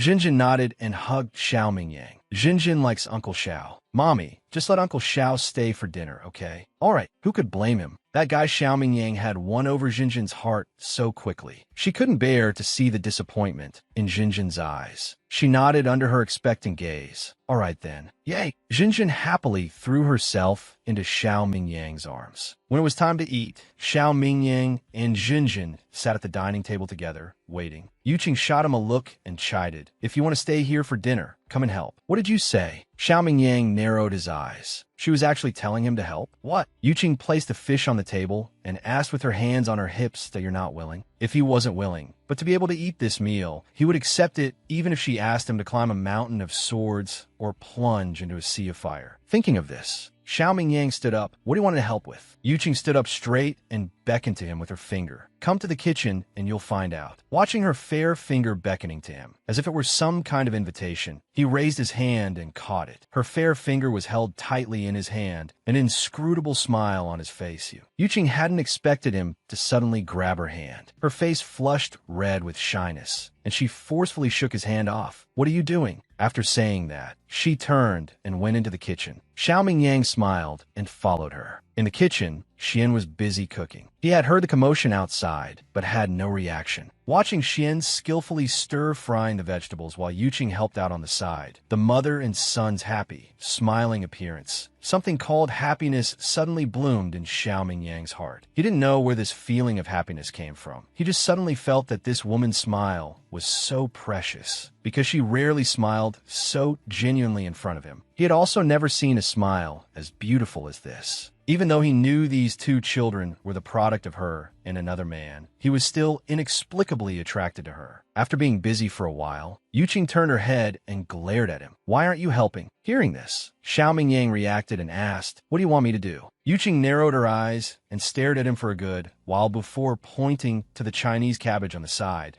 "Go wash that vegetable." "Wash vegetables?" Xiao Mingyang frowned. He had never done this before. She glanced at him, and he sighed helplessly in his heart. Probably only this woman dared to order him around, telling him, the great CEO of the Shao Corporation, to wash vegetables. But he surprisingly didn't feel angry. He had no choice but to follow her instructions, squatting by the water basin and picking up the head of cabbage, ready to wash it. But after fumbling for a long time, he found that he didn't even know where to start. Lin Yuqing walked over and squatted down beside him, looking at him smugly. What's wrong? Don't know how to wash it, do you, great CEO Shao? Xiao Mingyang pursed his lips. You knew I didn't know how, and you still told me to wash it? Why not? If you don't know, you can learn. A person like you, who is used to being pampered, definitely doesn't know how to do these things. I'll teach you. After speaking, Yuqing took the cabbage from his hand and began to peel off the leaves one by one, then soaked them in the water. As she peeled, she said seriously, see, this is how you wash Chinese cabbage. You have to pick them off one by one to wash them clean. After you've picked them all off, let them soak in the water for a while. Sprinkle some salt. Why add salt? Watching her serious profile, Xiao Mingyang asked, because adding salt will make the bugs inside come out. Yuqing said as she sprinkled a handful of salt into the water. Xiao Mingyang was slightly stunned. He hadn't expected that there was such a small bit of knowledge to washing vegetables. All right, see? Wait for it to soak for a minute or two, then wash it. The leaves and the bottom must be washed clean. I'll leave it to you, CEO Xiao. She tossed the last leaf into the water basin, splashing a few small water droplets onto Xiao Mingyang's expensive white suit. But he seemed not to have noticed at all. She stood up smugly and went back to her own tasks. Helpless, Xiao Mingyang had no choice but to pick up the leaves and wash them one by one. By the time Lin Yuqing was almost done on her side, Xiao Mingyang was still picking at those few leaves. Xian walked over and squatted down beside him. A small, fair hand reached over. Uncle Xiao, that's not how you wash vegetables. Xiao Mingyang was holding a vegetable leaf, constantly swishing it in the water, then shaking it, then putting it into a clean basin. Watching him made him want to laugh. Xiao Mingyang stopped and looked at the little tyke squatting beside him, asking softly, then how do you wash it? Taking the vegetable leaf from his hand, Lin Xian soaked in the water and gently rubbed the leafy part and the root with his hand, saying in a childish voice, watch what I do, and just follow me. Xiao Mingyang nodded and had no choice but to follow his lead. Lin Yuqing walked over and saw the sight of the big one and the small one washing vegetables together, and couldn't help but purse her lips and smile secretly. But when she saw the serious expression on Xiao Mingyang's face, the smile on her face faded. If only he were just an ordinary, common man. Then perhaps their family of four could live a simple yet happy life. After a long time of fussing, the food was finally on the table. Although Xiao Mingyang had been in the kitchen for a long time, he had only washed that one head of cabbage. The rest were made by Yuqing and Xian. Jinjin had set up the stools long ago. As soon as Xiao Mingyang came out, she pulled his hand to sit next to her, then climbed onto her stool, saying with a grin, I want to sit with Uncle Xiao. Yuqing set out the bowls and chopsticks, giving her a helpless look. All right, you're the boss, you decide. After dinner, Xian and Jinjin were too full to move, lazing on the sofa and burping. Yuqing looked at them with a doting expression, then prepared to get up and clear the bowls and chopsticks. But as she turned her head, she noticed a scorching gaze fixed on her. She turned to look. Xiao Mingyang had, at some point, sat down next to her and was watching her quietly. Suddenly, a line came to Yuqing's mind. You stand on the bridge watching the scenery, while the person watching the scenery watches you from a balcony. The bright moon adorns your window, while you adorn another's dream. Thinking of this, Yuqing paused, then came to her senses. She raised her hand and jabbed his chest. What are you looking at? He had been watching her quietly, but he hadn't expected her to jab him with her elbow. The pain made him grunt softly, and his gaze on her deepened. He grabbed her hand, his voice hoarse. What do you think? His palm was scorching hot, and the warmth traveled from her hand straight to her heart. She was startled and immediately shook his hand off. Dinner's over. You should be leaving. After speaking, she got up and started to clear the bowls and chopsticks. Xiao Mingyang also got up to help her clear up. Well, he said, I ate so much, I should help you clean up. As soon as the words fell, a bowl slipped from his hand and fell to the floor with a crash. He froze, looking down at the broken bowl, stunned. Jinjin and Xian also looked over when they heard the sound. The corner of Yuqing's mouth twitched. Are you sure this is helping me? I'll just pay you back for it. Hearing this, A flash of displeasure crossed Yuqing's face. She stopped looking at him and cleared her side of the table. Then, carrying a stack of bowls and chopsticks, she went to the kitchen. He stood there. Jinjin and Xian were both staring at him with innocent eyes. He could only force a smile. "You two watch TV. I'm going to the kitchen to help your mommy." Jinjin nodded. Xian pursed his lips and chuckled. Sure enough, not long after Xiao Mingyang went in, the sound of clattering and banging came from the kitchen. Jinjin's eyes widened in fright. She looked at her brother Xian sitting next to her. "Brother, are Uncle Xiao and Mommy tearing down the house?" Xian shook his head. "That I don't know. I'm going to take a shower first." "But,"